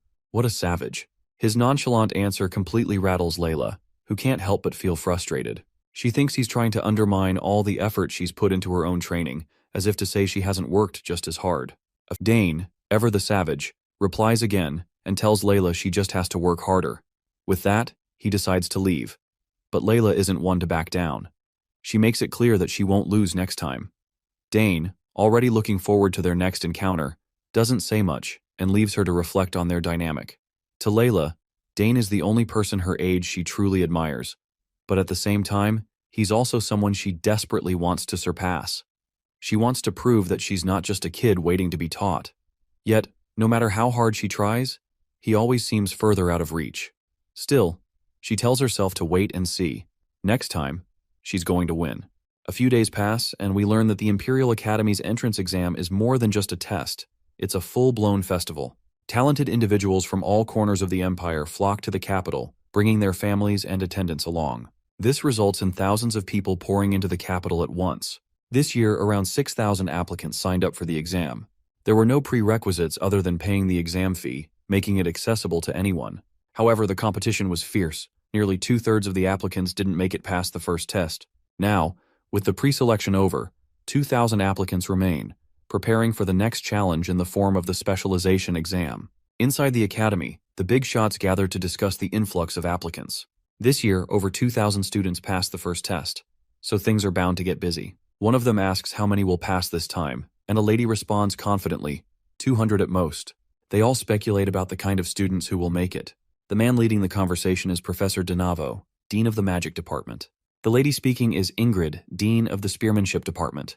Donavo asks when the scores for the test will be released, admitting that he's curious to know who ranked first. Someone casually mentions that the top scorer in swordsmanship is likely to be the young lady from House Thermion. After all, she's the winner of the Danter Cup. and no one questions the outstanding way Duke Thermion has raised his children. The conversation continues with the dean of the summoning department, Delphine, a sharp lady with glasses, and the professor sitting beside her is Esternade, the dean of the swordsmanship department. While everyone throws around guesses about who is going to be the top student, Denavo sits quietly. That's when he cuts through the chatter, calling out everyone for their wild assumptions. He pulls out a letter that draws all eyes to him. When asked what it is, Denavo explains that it's a recommendation letter from Sidrain, and it even bears the Nixon Magic Tower's seal, imbued with mana. Everyone's jaws drop. Out of all the years, Sidrain has finally recommended someone he believes is worthy. The room is thick with disbelief. Even so, some insist there's no way this person could outperform the winner of the Danter Cup. Denavo, however, isn't done. He reminds everyone that Sidrain, who is famous for never taking on a disciple, has actually sent a recommendation letter. Not only that, but the child in question is just 14 years old and already a 3-chain mage. By now, everyone is dying to know who this prodigy might be. Denavo lets the suspense build before finally revealing the name, Dane Sogres of House Sogres. The room is stunned into silence. What makes this revelation even more staggering is the fact that there are already 2 geniuses from House Sogres enrolled in the academy, and now there's going to be a third. They are sure that this is definitely going to grab everyone's eyeballs. Esternade remembers that the House of Sogres is renowned for its expertise in spearmanship, but a mage's recommendation letter doesn't really make sense. It seems Sogres is about to become famous for its magic instead. Lady Ingrid shares the same thoughts. She had assumed he would apply for spearmanship, so this is a surprising twist. Denavo, on the other hand, is excited to see him join the magic department. With his sister Arabella already there, he'll be a fantastic addition to make the department even better. After all, the Imperial Academy is best known for its magic. Suddenly, a lady rushes into the meeting to announce that the test results are in. A system window displaying the results pops up. It reveals that the swordsmanship department has admitted 1,367 students, the magic department 227, and the summoning department only 152. The numbers for the swordsmanship department are staggering, especially when compared to the other departments, leaving everyone present in awe. Esternade feels smug, pleased with the large number of candidates joining his department. He's confident that our boy must be one of them as well. Every professor quickly scans through the results, eager to see which department Dane has landed in. But to everyone's dismay, his name doesn't appear in any of the departments. An old man in the room asks the reporter if there are any applicants who aren't listed. The reporter lady quickly replies that there's one application for the autonomous major.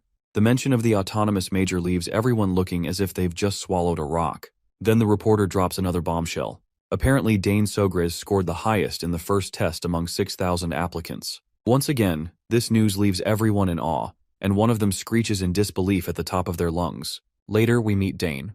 It's already been a month since he arrived at the academy. Time has flown by, and it feels like his sparring session with Layla was just yesterday. Yet, here they are, having already taken the first test and now waiting for the results. Thankfully, the test wasn't too hard.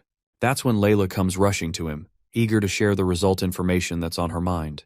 She can't wait to find out how he placed. Well, we already know he scored first, which is quite unsurprising for us, but it's a huge L for Layla, who is Dane's rival. She can't hide her frustration as she realizes she's been bested again. Dane, on the other hand, feels immensely satisfied seeing her face defeat once more. After all, he's determined to humble this feisty cat who thinks she's entitled to be the top student. Layla, still fuming, demands to know how he managed to study so well. Dane responds that he focused on past exam questions his sister had sent him. He adds that even with that, it was still a challenge, especially the military science section. Still, Dane had an advantage, especially since military science is something he's personally experienced on the battlefield in his previous life. Layla, however, can't wrap her head around why 14-year-olds are being tested on war strategy and military politics.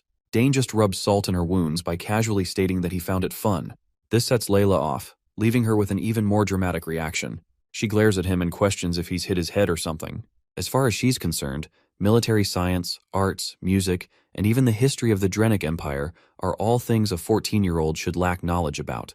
But Dane, in his usual savage style, fires back. He reminds her that this is his specialty. After all, he's picked up a lot of things while living on the battlefield. Layla then questions Dane about what he chose for the second test. To her surprise, he says he chose 3. The mention of 3 catches her completely off guard because it apparently means he applied for the autonomous major. With every new revelation about Dane, her agitation grows. She demands to know what other talents he's hiding besides spearmanship and summoning magic. Dane just smiles and brushes off her question, but promises to tell her soon enough. Frustrated, she insists him to tell right away. and asks why on earth he chose the autonomous major. No matter how she looks at it, she just can't make sense of his decision. Dane responds calmly, saying it's because he wants to study all of them. Layla immediately reminds him that the pass rate for the autonomous major is atrocious. Dane remains unfazed and reveals that he heard students in the autonomous major can take any class they want until graduation. Plus, they don't have to declare a specific major, and they can even conduct research with professors from all departments. Layla narrows her eyes and asks if he really thinks people fail just because they don't know about those perks. She then even speculates if he's doing this because he doesn't want to be in the same department as her. Dane denies having such intentions, which only prompts her to lash out again. She demands to know how he plans to pass and insists on finding out what other abilities he has besides spearmanship and summoning magic. Seeing how restless and persistent she is, Dane briefly considers revealing more for a moment. Honestly, I find her quite annoying. I hope she could yap less. The scene transitions to the academy, where we overhear professors discussing Dane. Apparently, all the professors had to gather in one place because, to pass the autonomous major exam, the student must succeed in the exams for 3 departments. They're bewildered by the fact that Dane is actually planning to take on the autonomous major. Spearmanship, magic, and summoning. Each core and circle of study are practically opposites, making it almost impossible to pass all 3. Professor Delfineso notes that while there have been people who manage to pass 2 tests for the autonomous major, most don't even pass 1. Donavo agrees, adding that it's better to specialize, focus on the spear if it's spearmanship, or magic if it's magic. Applying for just one major is the safer and smarter choice. It's been 200 years since the autonomous major was created, and almost no one has ever managed to pass all its tests. Back then, when the major was first established, the requirements weren't as stringent. Hundreds of years ago, during times of conquest, the academy needed all the talent it could get. If someone showed potential, no matter the field, they were trained and utilized. But now, it's not like that anymore. The requirements have become tougher and tougher over time. Applicants now prefer to excel in one skill rather than be mediocre in several. One of the professors then questions why this major even exists, especially since it's a department that no one applies to or passes. Donavo reminds them that it's a symbol, a mark of prestige reserved for only the best talents in the empire. Delfineso notes that it's not all that important anymore. It has declined to the point where it practically exists in name only. Donavo adds that he looked into the records and discovered that in the past 1,000 years, only 2 people have ever passed. One dropped out, and the other was the previous emperor. Hearing this, Professor Ingrid remarks that unless someone is a true genius, even passing the autonomous major is impossible. Delfineso then points out that since Dane is the youngest child of the war hero Arkan Sogres, he's not from an ordinary house. She admits she's looking forward to seeing what he can do. The professors also entertain the possibility that Dane could just be an arrogant punk. If they go easy on him, there's a chance he might somehow pass. But with their positions as professors, they can't afford to half-ass it. Whatever the case, Donavo is intrigued. If Dane is a punk brimming with so much confidence that he'd dare to challenge a symbol of the academy, he wants to see it for himself. The time has finally come, and we find ourselves at the second exam location. As Dane stands before the professors, he introduces himself by name and states that he applied to the Imperial Academy's Autonomous Major program. Donavo questions him, asking if he understands the significance of applying to the autonomous major. Of course, Dane has done his homework. He confidently states that he's fully aware of the obligation to pass the exams for the 3 majors he selected. Professor Ingrid then reminds him it's not too late to back out. She truly respects Count Sogres, the Empire's greatest spearman, and doesn't want to see the son of such a remarkable figure fail and have to return home in disgrace. Dane acknowledges her concern and even expresses his gratitude for it. However, he firmly makes it clear that he came here with the determination to give it his all. The professors expected nothing less. After all, if Dane were someone who would give up after hearing a few words of discouragement, he wouldn't have applied in the first place. With that in mind, Donavo states that the exam will consist of 3 different tests related to the majors Dane has chosen. If he fails even one of them, it will be an automatic failure. Now that the rules are laid out, Donavo gestures to the head of the summoning department, Professor Delfineso, to start the test. Later, she stands right in front of Dane. As they face each other, Dane reflects on Delfineso's reputation. As he's heard, she's reached the peak among the summoners of the Altheon Empire, and holds the record for summoning 3 summons above the 2nd rank at the same time.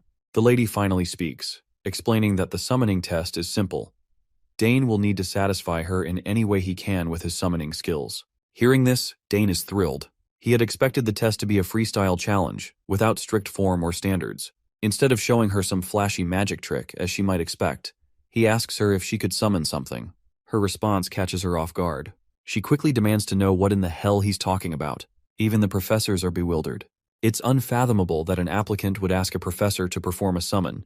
This also sparks their curiosity about what Dane is thinking and planning. Since he doesn't have a mark, Donavo had assumed Dane would talk about the theory behind summoning, but now he speculates that Dane might be using this opportunity to witness an actual summon. Although Delfineso doesn't like this brat ordering her around, she's willing to fulfill his request. However, she makes it clear that this isn't something he gets to see often, so he'd better keep his eyes wide open. With that, the lady begins her summoning magic, and as the massive spell takes form, everything around them starts to scatter from the heavy pressure. Even the professors are left in awe when they finally see the beast she summons, known as the Mad Summon, Eaterarch. One terrifying roar from the monster is enough to make everyone question their life choices. According to Dane, this creature is the most vicious among the third-rank summons, and it's famous for attacking anyone it sees, other than its summoner. Dane honestly hadn't expected to witness something like this, considering this is just the entrance exam. But now it seems like things are going to get a bit more interesting. Now that she's done as he demanded, Delfineso tells Dane to show her whatever it is he was planning to do. The spectators of the test are also in awe because even among the fourth-ranked creatures, Eaterarch is the most vicious. Even if several dual-class knights attacked it at once, they'd have trouble defeating it. Even Professor Ingrid has no idea why Delfineso summoned something as massive as this. Meanwhile, Dane simply continues to step forward toward the monster, which causes Delfineso to panic. She quickly warns him to back off immediately because if he gets too close, it's clear the beast will attack. But Dane ignores the warning, and after getting dangerously close to the monster, he simply says he's just trying to prove his capabilities as a summoner. Delfineso acknowledges this, but she didn't tell him he had to jump into the raging fire to prove himself. But Dane simply extends his hand, reassuring her that she doesn't have to worry about that. With one commanding gesture and a few words exchanged with the beast, this giant monster, which had once seemed so terrifying, suddenly bows down, behaving like a docile pet, and submits to Dane's command. This is an absolutely jaw-dropping moment for everyone, while Dane just keeps petting that terrifying creature like it's a stray cat. The owner of the monster, Delfineso, reacts just like everyone else. You see, there's no way to tame the vicious Eaterarch so easily. That's when she suddenly notices the mana thread connecting to Eaterarch. Although the color is pale and it's not a complete subjugation, it completely erases Eaterarch's hostility. What they're witnessing is happening right before their eyes, but they still can't quite believe it. Delfineso wonders if Dane analyzed the mana thread in an instant as he approached Eaterarch, then created a similar mana thread to connect it to himself. Since Dane doesn't have a mark, that would be the best method for him to use as a summoner. She realizes that what this boy has is an incredible talent, something that even surpassed the praise she received from her own teachers long ago. With such a gift, she wonders just how great his future will be. She finally steps forward and reminds Dane that this is more than enough to assess his skills. She commends him for his strong courage, cold judgment, and solid fundamentals before officially giving him a pass. This is truly jaw-dropping for the other two professors, a rare sight they don't see often. Later that night, when Dane returns to Duke Thermian's palace, he fills Layla in on his experience. She's absolutely boggled to hear that the test ended in just 20 minutes. As much as she hates to admit it, she begrudgingly acknowledges that with this achievement, he's now the top student. But Dane quickly reminds her that she's the one who scored first place in the swordsmanship department, so technically, she's also a top student. Of course, Layla refuses to accept the title for obvious reasons, and all she can do is sulk in frustration. Dane tries to cheer her up, reminding her that her father even hosted a party to congratulate her on passing. But Layla just can't get over the fact that the gap in talent between her and Dane is impossibly vast. To her, Dane feels less like a rival and more like an unstoppable natural disaster. She eventually walks off without saying anything. Later, Dane finds himself face-to-face with Duke Thermian, who advises him to let her be if she wants space. But Dane believes that letting her sulk might not be the best thing for her. However, the Duke reassures him, stating that there's nothing to worry about as Layla will overcome it in time. The Duke then changes the subject, asking if he has informed his father about his success in the test. He's certain that Count Sogris would be incredibly proud to hear the news. Our boy confirms this, revealing that everyone back home was indeed very happy. The Duke smiles and reminds Dane that entering the autonomous department is no small feat. He mentions how even those at the academy were surprised by Dane's achievement. Now that the exams are over, the Duke advises him to rest and prepare for enrollment. Dane thanks the Duke for his care and guidance. Thermian then brings up another matter, asking if Dane has thought about what he plans to forge. Our boy replies that he's considering crafting a sword, though he hasn't fully decided yet. When the Duke asks him why he's hesitant, Dane explains that his body hasn't fully matured yet. On top of that, He's not entirely sure what kind of sword he wants. He plans to take his time and think it through carefully before placing his order, since this is an opportunity he simply can't waste.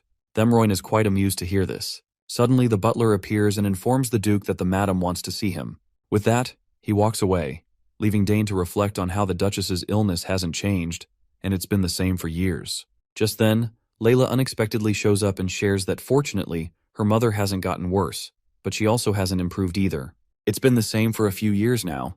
Dane feels pity for her, especially since he's never seen a family member so sick. He doesn't dare to say he understands how Layla feels about it. 2 days later, we find ourselves back at the academy. The host greets all the freshmen of the Imperial Academy and introduces himself as the academy's headmaster, Arkwald Homet. He praises the new students who have made it to this prestigious position after enduring fierce competition. He believes the future of the Empire is very bright and that everyone standing here is a talent of the Empire. Among the new students this year, there seem to be many particularly outstanding ones. But there is also an extraordinary student among those outstanding individuals, someone who passed the autonomous major exam. Including this newly qualified student, there are only 2 people who have passed it in the last 100 years. The student in question passed the autonomous major exam by receiving unanimous approval from the 3 deans of the magic, spearmanship, and summoning departments. Everyone goes absolutely wild upon hearing that someone passed the autonomous major test, something they could hardly fathom. The headmaster then calls the top student, Dane Sogras, to step forward. Dane walks towards the stage with full swag while the crowd goes wild, amazed that this young brat is the one who passed the autonomous major exam. Everyone in the crowd is talking about Dane and the Sogras family, and among them is Count Sogras himself, accompanied by other family members. Duke Thermion, standing nearby, is quite smitten as he compliments Sogras for raising such an extraordinary child. He feels disappointed in himself, thinking that he's achieved absolutely nothing after raising 2 sons. His daughter is entering the academy, but neither of his sons even bothers to show up. The eldest is off on a mission, and the second ran away. On the other hand, Sogras has everything turned around with his 2 daughters, and Thermion can't help but feel a bit envious. As he looks at his daughter, he feels quite dejected and sorrowful. He regrets that her mother couldn't be here to witness her special day. While Dane stands in the spotlight, all eyes glued to him, Delfiniso quickly asks Dane's sister if Dane had always gotten along with her summons from a young age. Her sister responds quickly and positively, as though the answer was obvious. Delfiniso had expected this response and is now even more certain that Dane has an innate friendliness, something he's likely had since birth. Delfiniso reflects on the situation, thinking that Dane is a rare case. He is far better than most summoners, despite lacking any visible sign of a summon. The sister then wonders aloud if Dane's high level of friendliness would allow him to summon creatures from beyond the horizon. To understand this question, a bit of context is needed. Beyond the horizon refers to another world, one from which summons once came. The link to that world had been lost over 100 years ago. Delfiniso finally concludes that it's possible. He believes the summons from that world have the ability to choose their summoners, which could make such a feat more than achievable. Meanwhile, the principal steps up to Dane, finally meeting him face to face. He hands our boy a piece of paper while expressing his high hopes that this extraordinary student will demonstrate his full talents at the academy. Dane proudly grabs the paper and acknowledges it with a smile. Meanwhile, all the scattered students gather and form a line for the oath-swearing ceremony, led by the first-year representative. Later, we see Dane completely lost in his own pleasant thoughts, basking in the glow of his first major achievement. He's finally made it into the academy. It took quite a bit of time and effort to get here, but he's determined not to waste this second chance at life. This is just the beginning, and he's ready to achieve so much more. The next scene takes us to the Academy's main auditorium. A few representatives wrap up their introductory speeches about the Academy, and the students are given a short break before the next scheduled activity. They're invited to grab some snacks prepared at the back and rest comfortably. During the break, Layla, acting like a concerned wife, starts lecturing Dane. She warns him that now, with his success, plenty of people will be watching him. Some with good intentions, others with bad. She advises him to be careful with any offers and to think things through. As she keeps yapping, Dane waves her worries off, insisting he already knows how to handle himself. But Leela doesn't stop. She brings up the topic of clubs, reminding him about their importance. Dane, however, makes it clear he's not interested in any of them. By now, senior students have already started scouting for talented freshmen, hoping to recruit them for their clubs and activities. Now that he thinks about it, Dane remembers his eldest sister mentioning how there are tons of fun clubs at the academy. Suddenly, some eager senior shouts Dane's name in order to recruit him in his club. In no time, a crowd forms, and they're all swarming toward Dane, shouting over each other to get him to join their clubs. Within minutes, the scene turns chaotic, but Layla quickly grabs Dane's hand and bolts. dragging him along as she runs to escape the madness. Unfortunately, their escape route is blocked by some jackasses who are just as desperate to recruit Dane for their club. The entire place descends into chaos. Students are yelling, pitching their clubs with wild enthusiasm, while Layla is running as if her life depends on it, pulling Dane with her. Despite her speed, the crowd is relentless and begins chasing after them. Dane, while running, can't help but think about how this feels oddly familiar. Sure, he's used to being pursued by enemy soldiers, but being chased like this, just for being the top student, is a one-of-a-kind experience. The scene transitions to another part of the academy, where we meet Kelthus Redfield. He's walking quietly, minding his own business. In the background, a group of senior students whispers among themselves, glancing toward Kelthus. It's clear he has a reputation, though what kind, we're about to find out. Apparently, Kelthus has returned from his position as the commander of the Imperial Knights and immediately took on a role as a professor. He's revered as one of the best, most amazing professors at the academy, though Kelthus does not want to be a role model teacher at all. From this point onward, his worries are going to increase because his life of comfort is about to end, all because there's a new student in the autonomous department for the first time in decades. Until now, Kelthus had it easy. He could casually write papers and still achieve decent results. But now, he'll have to prepare actual classes.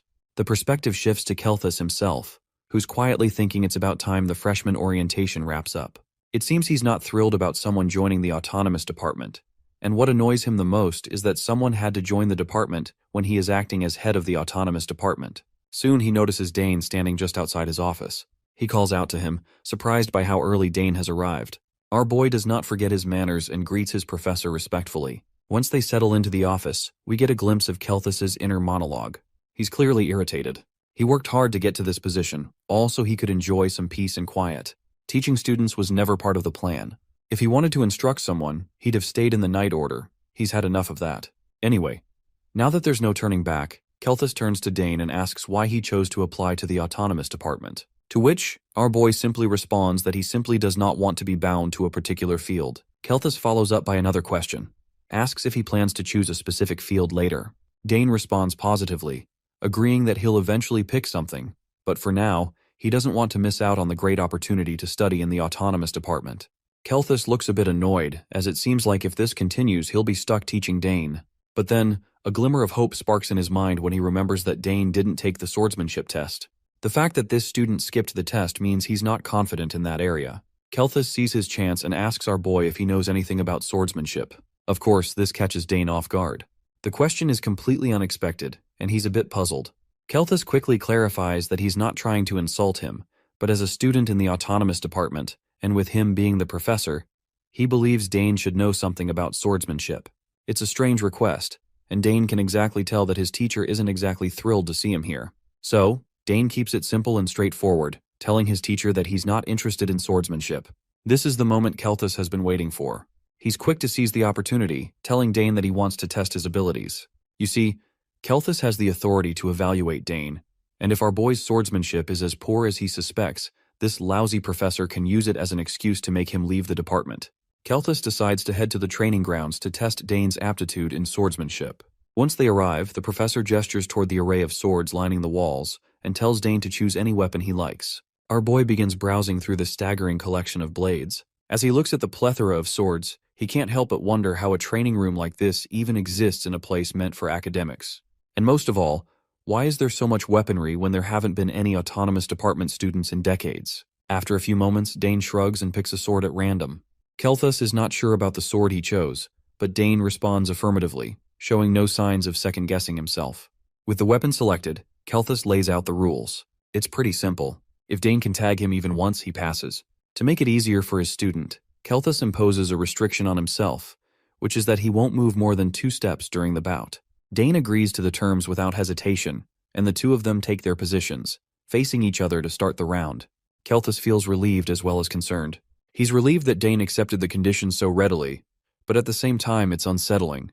Dane didn't hesitate at all, almost as if he's confident he'll win. Once the match begins, Dane dashes straight toward Kelthus. He swings the blade in an attempt to tag his teacher, but Kelthus easily sidesteps out of the way. Though he dodged the strike with little effort, the professor can't help but notice something. Dane is fast. Faster than he expected. For a moment, he starts to believe that maybe this boy really is qualified to be an autonomous student. But there's no time to dwell on that thought. Dane presses on with relentless swings, each one more precise than the last. At one point, Kelthus finds himself mere inches away from being tagged, and the realization sends a chill down his spine. When Dane swings again, Kelthus is forced to draw his own sword to block the attack. If he'd moved even a fraction of a second slower, the match could have ended right there, and not in his favor. What's more surprising is Dane's swordsmanship. It's unconventional, almost wild, but undeniably effective. Kelthus is now convinced that this boy might actually know how to wield a sword. It's clear that this isn't just beginner's luck. Dane is unpredictable, and that makes him dangerous. After this rapid round, Dane steps back, breathing heavily. Kelthus watches him closely, and something about our boy's stance leaves him bewildered. It stirs a memory of a swordsman he once saw on the battlefield. What puzzles Kelthus the most is that Dane's posture isn't the polished, textbook-perfect stance of a Knight Order soldier or a noble house swordsman. It's rough, unconventional, something born out of raw experience rather than formal training. But there's no time to dwell on it. Dane charges again, and their blades clash once more. The speed at which they're exchanging blows is astonishing. Their movements blur into silhouettes, the clashing steel ringing out in a wild symphony. Kelthus can't believe what he's seeing. None of this makes sense. This wasn't something he expected. Not in his wildest imagination. He's a Hexa-class swordsman, one of the most elite, yet here he is, having to concentrate a significant amount of mana just to keep up with a 14-year-old kid. It's both frustrating and thrilling, a testament to Dane's potential, but also a challenge Kelthus never thought he'd face in a simple evaluation. He even starts to flinch on his feet, despite his best efforts to stick to the two-step restriction he promised. Each swing from Dane feels heavier, and the way our boy fights tugs at something in his memory. It's oddly familiar. Kelthus's mind flashes back to the battlefield, where he once faced a lone knight with the same wild, unyielding energy. He remembers how shocked he was to see such a courageous warrior, someone who fought with reckless abandon, showing no allegiance through coats of arms or flags. The madman tore through the battlefield, a force of chaos that everyone struggled to handle. As the memory fades, Kelthus snaps back to the present, just in time to feel the cold tap of Dane's blade against him. He's been tagged. Dane cracks a small smile at the victory but doesn't laugh, especially since it would be insulting to his teacher. Instead, he innocently states, "I think my sword hit you." As much as Kelthus hates to admit it, a promise is a promise. He gives Dane a reluctant pass.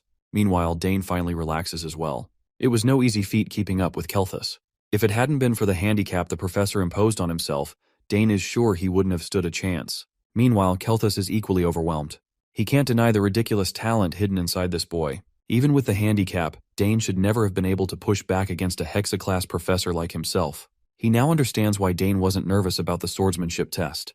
With this kind of talent, it's no wonder. He turns to Dane and asks him why he didn't apply to the swordsmanship department instead. Dane replies simply that he thought his family would be sad. Kelthus is confused to hear this, as this remark doesn't make much sense. But now that he thinks about it, Dane's father is a genius spearman, and his sisters are skilled in magic and summoning. It becomes clear why Dane applied to the 3 departments. He was trying to fulfill his family's expectations. Now Kelthus finally realizes the truth the hard way. It wasn't that Dane lacked confidence in swordsmanship. It was that he simply didn't want to practice it. With the evaluation over, our boy gets the permission to leave. He bows his head respectfully, thanks Kelthus, and quietly exits. As the professor watches him go, a harsh reality dawns on him that his plan to chase this boy away and continue his comfortable life has failed. There's no easy way out now. As the door shuts, Kelthus closes his eyes. His mind drifts back to the past, where he recalls a conversation he had with his fellow. He asked his fellow about the knight in front of it, and his fellow responded that he is Argrick. Later, Dane meets his second sister, who is pretty bewildered to learn that he passed the test. As far as she knows, Professor Kelthus isn't the kind of person to let anyone pass so easily. You see, that professor has only ever attended one faculty meeting, and even that was because the headmaster called him personally. He absolutely hates being bothered. Basically, he does whatever he wants. And that's exactly why she was so worried about her brother. She's relieved nothing happened to him. Her comment gets Dane thinking. Normally, his second sister would have celebrated his victory, but instead, she just looks relieved that he's safe. It's one of the reasons he likes her. She genuinely cares about his well-being. Finally, his eldest sister shows up, running to him.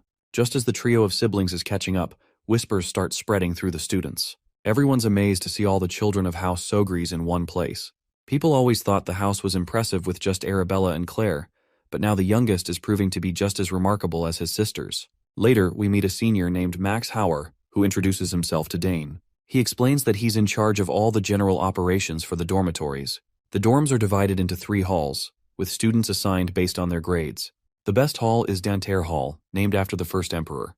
Since Dane is the top student and passed the autonomous major exam, Max reveals that he'll be staying in Danterre Hall. He goes on to describe the impressive facilities: restaurants, training rooms, libraries, lounges, and even magic projection rooms.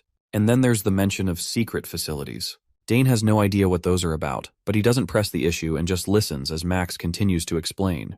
The senior also explains that while Dane won't need to worry about this, there are cases where students have to leave Danterre Hall if their grades drop. He adds that Arabella and Claire stayed in Danterre Hall until they graduated, a feat in itself, and one more reason the Sogra's name carries so much weight. With everything laid out, Max hands Dane the key to his apartment, mentioning there's a spare. If Dane ever loses it, he can come back and get a replacement. The senior also warns his junior about the strange students around here. They're not bad, he says, but sometimes you'll find yourself wondering what's wrong with them. Max suggests he check out the details himself and assures him that if he has any questions, he can contact him through the crystal ball. With that, Dane heads off to his room. As he walks, he can't help but notice how lavish the place is. But there's something off about it too. He doesn't sense a single human presence. It's as if everyone just evaporated into thin air. Feeling uneasy, he decides to spread out his senses. Almost immediately, he picks up on a faint whiff of lubricating oil brushing against his nose and the barely audible squeaking of turning gears. From just that much information, it becomes clear to him that this is a trap, and he's already stepped right into it. But instead of panicking, my guy just smirks to see such a lousy attempt being made on him. The thugs who tried to make this are watching everything through this window. They got no clue why Dane has stopped moving, which makes them wonder if he has caught on that he has fallen for a trap. But the guy with glasses, Arnold, states that there is absolutely no way because, as he claims it, the Coloreds have been hunters for hundreds of years, so they are very good at setting traps. He is actually the eldest son of the Colored barony, Arnold Colored, third-year student of the shooting department. One of the students fears that it might be a dangerous prank, but Arnold assures his timid friend that he removed all the danger already. This is the first time he is going to have such a hazing, so he is excited. But some of these guys are not sure if picking on someone from House Sogries is a good idea. Arnold just reminds them that they all have gone through tremendous hazings, so he just looks forward to this one, and he is sure that Dane is going to end up a complete mess. One of the female students, Priscilla Nerial, a fourth-year student in the theology department from House Nerial, raises a concern. Since he's the top student and autonomous, she worries this hazing won't be like previous ones. Not to mention both of his sisters are geniuses, and if he's an autonomous student, he'll be an even greater genius. Some are even doubtful about whether the traps they've set will work. But Arnold is certain Dane couldn't have sensed the traps. He made sure to paint the traps to hide them, and even lubricated them to prevent any mechanical sounds. Finally, Dane begins to move forward, which fills these idiots with absolute joy. Since my guy knows where all the traps are set, he intentionally triggers the first one. A water balloon descends, but Dane, who already expected this to fall, obliterates it with a mana bullet. Then comes the next trap, a smelly one with a truly horrendous odor. Arnold is losing his mind, unable to believe Dane has found all the traps. He insists it's just a coincidence. Priscilla Nerial isn't so sure that it's just a coincidence, but Arnold assures her he placed the easy traps at the beginning as an appetizer, saving the big one for last. He's confident Dane will fall for it. While his other two friends decide to have a little faith in Arnold's traps, Priscilla remains skeptical, and just as expected, my guy trudges through these traps like they're nothing, ready to face whatever comes next. After visually pinpointing the positions of every trap laid on the hallway, Dane Sogries braced himself with a smile and charged forth. Setting off the first one, multiple boxing gloves launched from various angles. With his well-trained footwork, this trap was practically negligible. Next came a Looney Tunes ass fall trap that Dane avoided as feathers exploded all over the place. Directly after dodging the fall, bronze poles jutted out of the ground, aiming to skewer him into embarrassment, but those proved to be useless too. The seniors watching the failing results of their traps watched in surprise, as expected of the young master of House Sogries. A few years ago, Dane's older sisters actually fell for traps like these in the initiation ceremony of their freshman year. Arnold Colored was on the brink of crashing out. They spent so much effort setting and hiding these traps, but the young Sogries breeze through them like nothing. He seems to know where and when everything will come out. With the pride of a hunter, Arnold refused to give up. He's banking on the last trap he set to properly haze the new guy. Curious, Priscilla asked what the last trap was. With a smile, Arnold refused to spoil the fun and urged everyone to keep their eyes on the screen to see his last bit of surprise. In the hallway, Dane paused his nimble movements upon encountering what looked like a mighty mythical beast, a dragon of some kind. The last set of traps involved summons, a dragon and a freaky avatar of death in the form of a skeletal stag. They towered over Dane and charged forth with malicious ferocity. Still, the young Sogras maintained his composure and assessed the situation calmly. He was just surprised that someone would prepare such powerful summons as a trap. That was until he noticed something was not quite right. While the bodies and heads of the beasts seemed tangible and lifelike, the same cannot be said for their lower bodies. If you pay close attention, you'll see that the supposed summoned beasts are glitching out and seemingly bending at the corners of the hallway.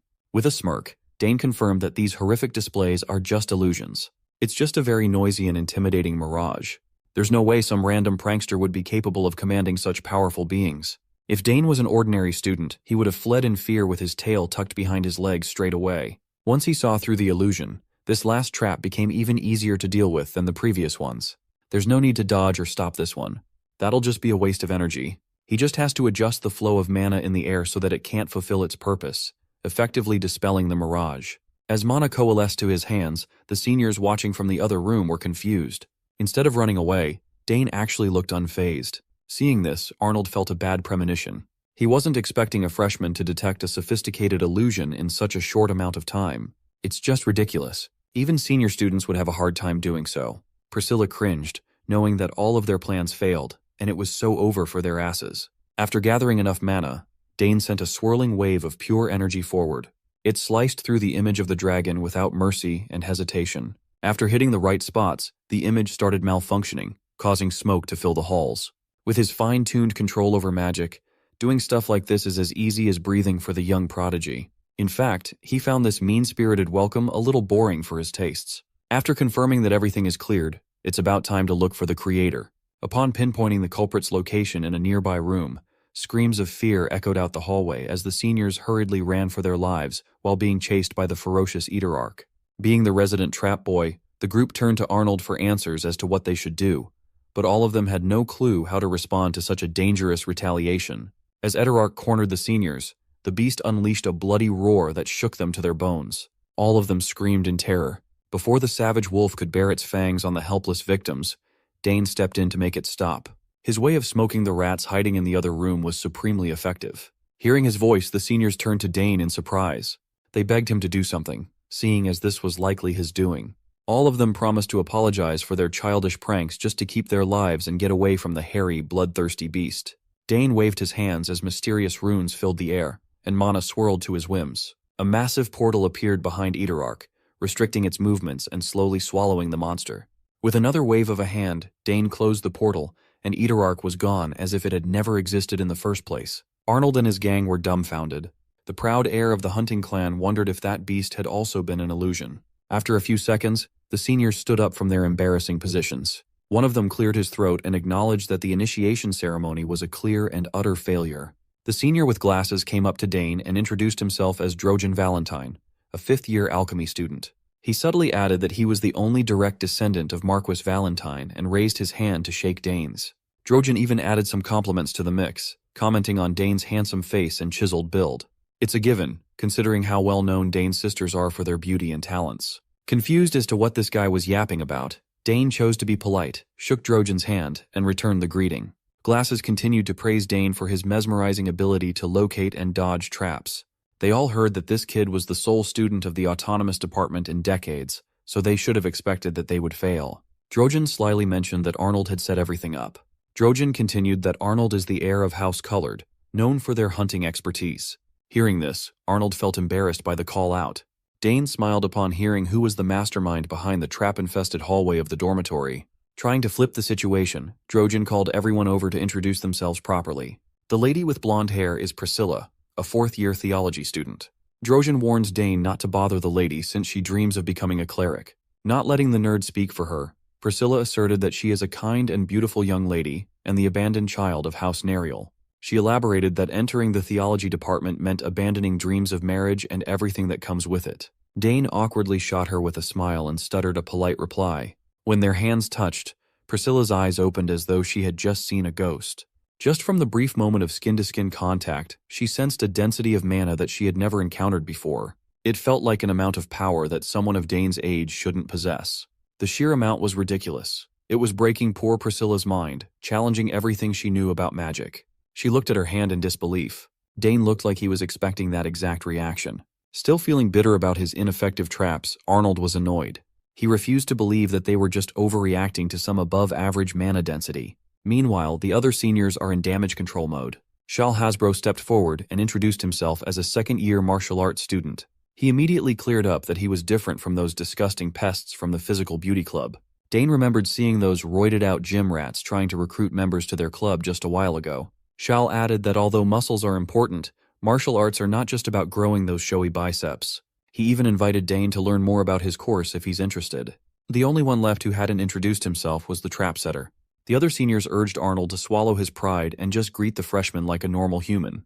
But the heir of House Colored just kept on sulking like a childish brat. A moment later, he finally caved and shook Dane's hand. Arnold Colored and Dane Sogres looked each other in the eye. It's plain to see that this brat was upset, given how Dane easily destroyed those well-prepared traps. He considered praising the guy a little to stop sulking. Dane claimed that the traps were pretty good. He praised Arnold's considerable knowledge of trap mechanics and setting triggers. However, to Dane's assassin-trained eyes, they were a bit noticeable. He pointed out that the paint was the problem. Arnold was surprised to hear such criticism of his craft. Dane added that next time, instead of F6 black, he should try mixing F3 silver and D6 black in a 4:6 ratio. Given the level of the hallway's brightness, that combination should be less noticeable. Upon thinking about it, Arnold admitted that what Dane said made a ton of sense. Other than the paint color, the traps were actually pretty good. Any other student with untrained eyes would have fallen for them. The other seniors were flabbergasted. Who would have thought that a freshman would teach the mighty Arnold about traps? They knew they were witnessing greatness at work. With the introductions done, the seniors offered to show Dane to his room. They walked through the hallway, leading the freshman through the place where he'd be staying for his entire academic life. Although they played some freshman prank on him, Dane thought these seniors of his seemed fun to be around. Seeing their dynamic and banter, he could not help but feel like he gained some goofy friends. All in all, things are just going to get more interesting from here on out. The very next day, Layla scolded Dane for taking 6 classes related to his majors this semester first thing in the morning. It makes sense, though. He has 3 majors, and he needs to take 2 classes for each of them. There are also liberal arts classes filling his schedule to the brim. At this rate, he might not even have time to sleep. Usually the first years take 4 classes at maximum load. Layla urged Dane to think carefully and consider canceling some of the classes on his docket by the end of the day. Dane assured her that he'll be all right. He even went all in and applied for 2 liberal classes and added military science to the mix. Bro is in hard mode. Layla could not relate at all. Military science scarred her from the first portion of the entrance exam. She lost a lot of points because of that pesky part. But as expected of the academy's top student, Dane liked military science. Finally, the duo bid farewell and agreed to see each other in the swordsmanship class later. For her first period, Layla is headed for a liberal arts class. She took the Understanding Cosmetics and Skin course. Even though she's the fiercest swordsman of her generation, Layla is still a young lady. Dane arrived at his first period, and his classmates buzzed with curiosity about the top students in their batch. They were all confused as to why he would take this subject as his liberal arts class. Most of them were planning on approaching him after class to talk, but they were afraid that he would be cold and distant. None of them were even bothering to conceal their whispers. The first period is Introduction to Military Science. From what Dane had read yesterday, there were some things he already knew, and some things that were at direct odds with the reality of war. Theory and practice aren't always matched after all. If they were, no countries would lose in war. The sheer fact that military science is still taught in an era of peace just shows how important theory and fundamentals are. When the professor entered the classroom and walked to the lectern, every student stood up in respect. The burly professor didn't like that and urged everyone to quickly sit back down. He gave his initial greeting after flipping through the textbook. The professor is a middle-aged man with white hair. In his eyes were battle scars, a clear indication of his practical experience on the battlefield. His name is Francisco Gavias, and he is a military theory instructor. First and foremost, he took attendance before starting the lecture. From his seat, Dane quietly sized up the old man. He can tell from a glance that this guy has spent quite a bit of time on the front lines. That fact alone made him all the more excited for this introductory class. The first thing out of the professor's mouth was a criticism of military theory. He claimed that theory won't work on the battlefield. Soldiers have free will, and commanders always have to balance the lives of their men against victory. However, theory remains important. Only when you have a theory as a foundation will you understand the field. This class will help everyone correct mistakes and see the true usefulness of military science on the battlefield. Scanning the lecture hall, Professor Gavias wondered how many people in this class would grow into elites in the future. Then, he posited a simple question. He asked the freshmen what they think is the most important thing in war. Among the dozens of students, only one student was confident enough to raise his hand. Professor Gavius gave that student a look of approval. Of course, it was none other than our boy, Dane Sogris. He confidently answered that the most important thing in war is the supply lines. The professor was pleasantly surprised at the excellent answer. He added that victory and triumphant return are only possible if supply lines are secured properly. The old veteran found it interesting that the best answer came from the first student. To test Dane further, Gavius asked the young man to list the 3 most important aspects regarding supply lines. Without hesitation, Dane listed off a comprehensive response. First is strict military management. A supply line from the capital to the front lines is stretched over a long distance, and the system involved is complex. If even one person in the process isn't aligned with the cause, corruption can easily occur. Corruption leads to supply shortages. In his experience as a soldier, most supply problems occurred because of greedy people in the middle. Properly packed and delivered supplies are skimmed and embezzled. Approving his first answer, Professor Gavius asked Dane to continue. Second on the list is the standardization of supplies. If supply specifications, such as quantity, weight, length, and width, are the same, mass production becomes easier. Standardization is of great help in rapid supply.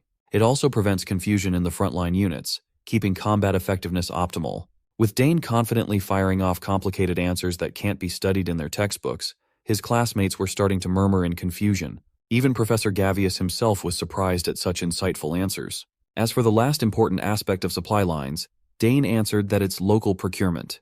You see, the longer a war drags on, and the more the 2 previous things mentioned are violated, the more the quality of the supplies will deteriorate. Local procurement enables the soldiers to achieve at least minimal self-sufficiency. They can grow their own crops or buy them from nearby areas. The quantity and quality might not be the best, but it would be more than enough as emergency supplies. Dane answered based on things he had seen, felt, and experienced on the battlefield. It didn't come from books. After hearing his astute answers, the whole class was dumbfounded. Professor Gavius was supremely excited upon hearing an amazing summation of supply line principles and asked Dane what year he was in. Upon learning that he was just a freshman, the professor was taken aback. He could not fathom how a newly enrolled freshman knew so much about the nitty-gritty of war. Gavius reiterated Dane's answer to the rest of the class. These concepts reminded him of soldiers and officers who have seen multiple battlefields in their lives. Given Dane's youth, there's no way he would have copious battle experience, so how on earth could he know so much? To cover up the real reason, Dane claimed that he often heard war stories from his father. Curious, Professor Gavius asked for the name of Dane's father. When he revealed that he was the son of Archon Sogris, the veteran's mouth hung wide open. Upon hearing that this young man is the son of the Blue Whirlwind, it finally made sense in Gavius's mind. Since he's the Sogris kid, he's also the rumored student who passed the autonomous major exam. No wonder he stands head and shoulders above your typical freshman. Taking over, Professor Gavius elaborated that the military science they will learn in this lecture hall will align with Dane's answers. They will rely on the textbook as an outline, but will focus on things that can be applied in real-life scenarios. This is the ultimate goal of military science, after all. Professor Gavius was extremely pleased that a really good seedling came in this time around. After the first period, students exited their lecture halls and flooded the academy's halls. Dane can be seen running away from the classroom, exasperated as he almost got suckered into graduate school on his first day as a first year. After the class, the professor called him back to offer a path to go deeper into his study of military science. Recommending graduate school to a freshman is crazy. Thankfully, Dane's second sister had already given him advice regarding situations like this one. Claire asserted that if someone offered him a place in the Imperial Graduate School, he should just escape and run away without doing anything else. By the looks of it, Professor Gavius is not the type who'll give up right away. Setting that problem aside for now, Dane pulled out his map and charted a path to his next class. It's his first day, so he's still unfamiliar with the lay of the land. It doesn't help that the academy's too large. He agreed to meet Layla at Central Fountain Square, which is quite a bit of distance from where he's standing. After scanning the map, he finally found the spot. By the looks of it, going through the Misty Garden seems to be the fastest way to reach his destination. After walking for a few minutes, Dane reached the so-called Misty Garden. They say that if the weather was even slightly cloudy, the garden would be swallowed by a thick layer of fog. This fog makes it very easy to lose your sense of direction inside the garden. As a result, most students avoid the large garden if they can help it. Furthermore, the mystery of Misty Garden has been linked to some scary ghost stories. Dane looked around him and was pleasantly surprised that the area looked a lot nicer than his eldest sister described. Since the weather is nice, he should be safe to take the shortest path and get to the other side quickly, right? While he was cheerfully traversing the garden, Dane suddenly heard an ear-piercing scream, crying for help. Looking in the direction where the pleading voice was coming from, Dane deliberated what he should do. Pinpointing the exact origin of the voice calling for help, he determined that it came from beyond the greenery. Dane sped off. His mother always said that if he finds someone in need, he should help without hesitation. Mind you, this boy's mother is an assassin. Since there's still quite a bit of time before his next class, he should be able to squeeze in a rescue mission in between. With Dane's outstanding speed and keen perception, he quickly found the lost student. It was a young man carrying a heavy backpack. He thanked Dane for responding to his calls for help. He thought he'd be stranded. Thankfully, he wasn't hurt. He's just exhausted after walking in circles for a long time. The dude introduced himself as Ernest Dillon, a first-year exploration student. Dane found it quite a bit ironic that an exploration student got stranded inside the campus. Ernest admitted that he might have gotten a bit too excited exploring the academy, excited enough to get lost and run out of stamina.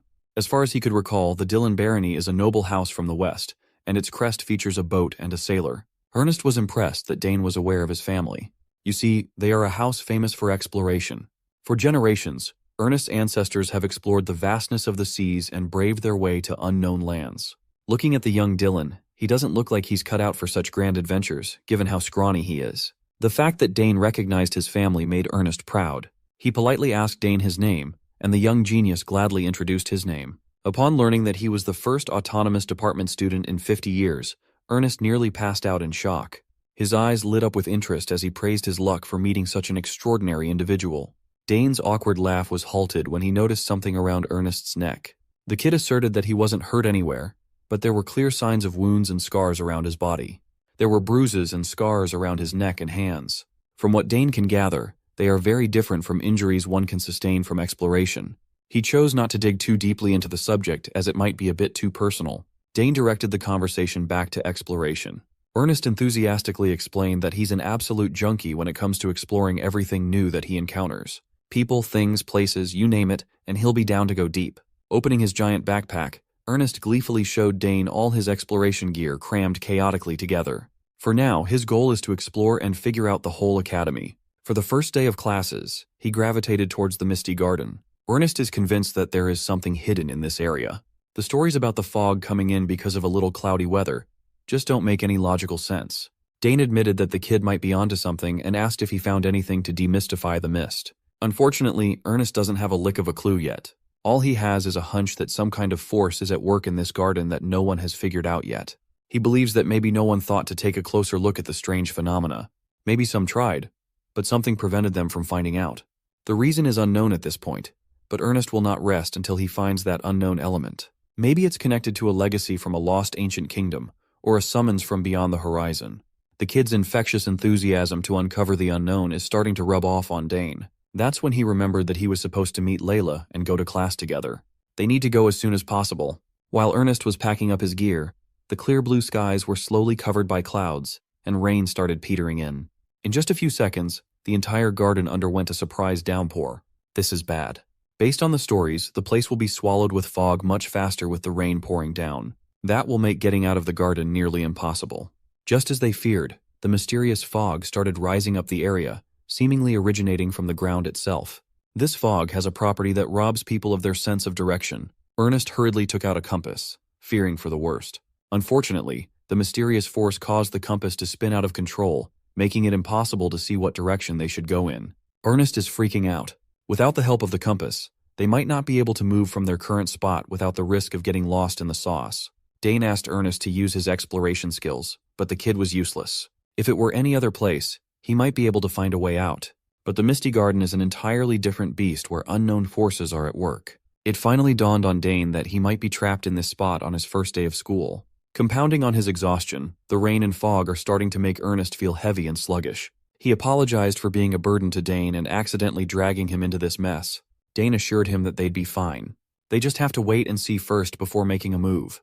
As the fog rolled in to envelop his body, Dane felt a familiar sensation. As opposed to Ernest feeling weaker, he's starting to feel more energized for some reason. While Dane was resonating with the fog, Ernest was crying his little heart out, feeling guilty for getting a fellow student trapped.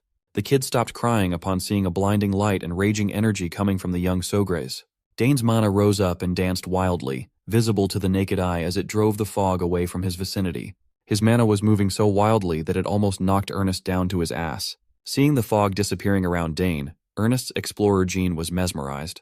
Just what on earth is happening? With a determined look in his eyes, Dane assured his new buddy that he knew the way out now. Although out of his expectations, our boy might have just run into a fortuitous encounter. There is a non-zero chance that he might uncover the secret of Misty Garden today. So, the duo traversed the garden as though the fog didn't exist. With Dane at the helm, his mana continuously cleansed the path as Ernest closely followed from behind. A lot of mages tried and failed to figure out the mystery behind the fog. But Dane is going deeper without any signs of difficulty at all. Everywhere he passes, the fog seemingly gives way. Ernest was certain that he was in the presence of a truly peerless genius. After a few more minutes of traversing the garden, they arrived at their destination. Ernest thought they were out, but they could not be further from the exit.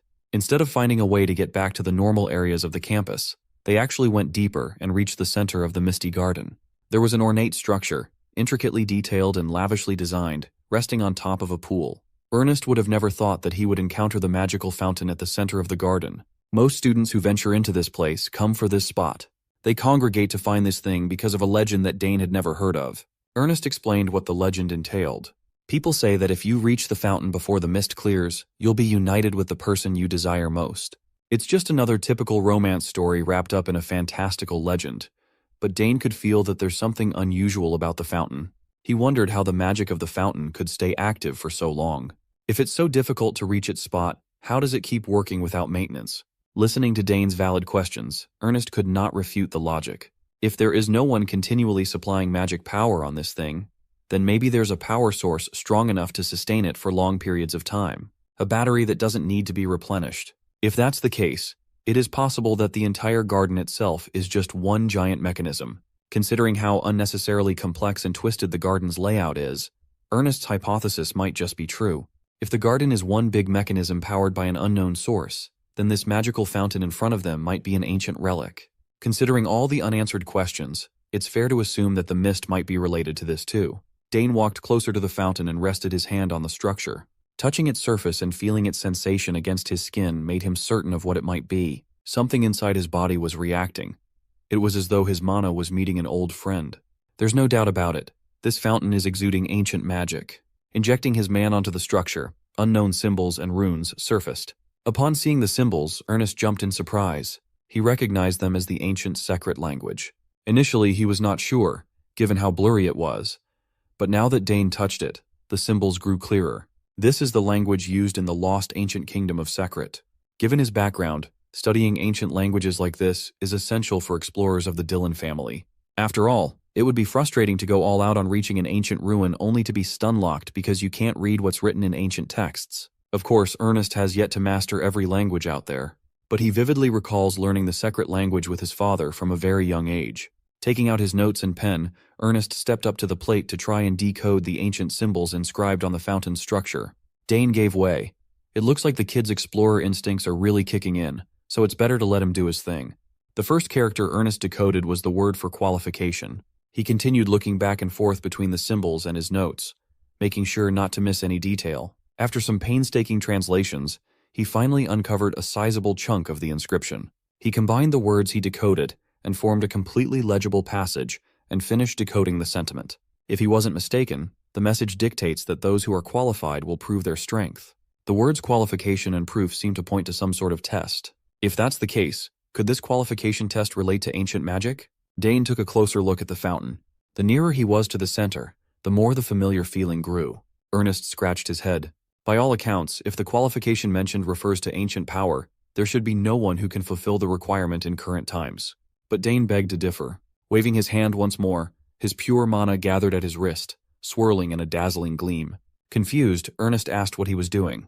Dane's focus was directed at his finely tuned control over the mana in the air. As far as he knows, runes hold power just in their shapes alone. If he uses the bracelet that he and Old Man Sidrain discovered, the ancient magical fountain might just react. As expected, the runes on the bracelet resonated with the symbols inscribed on the structure.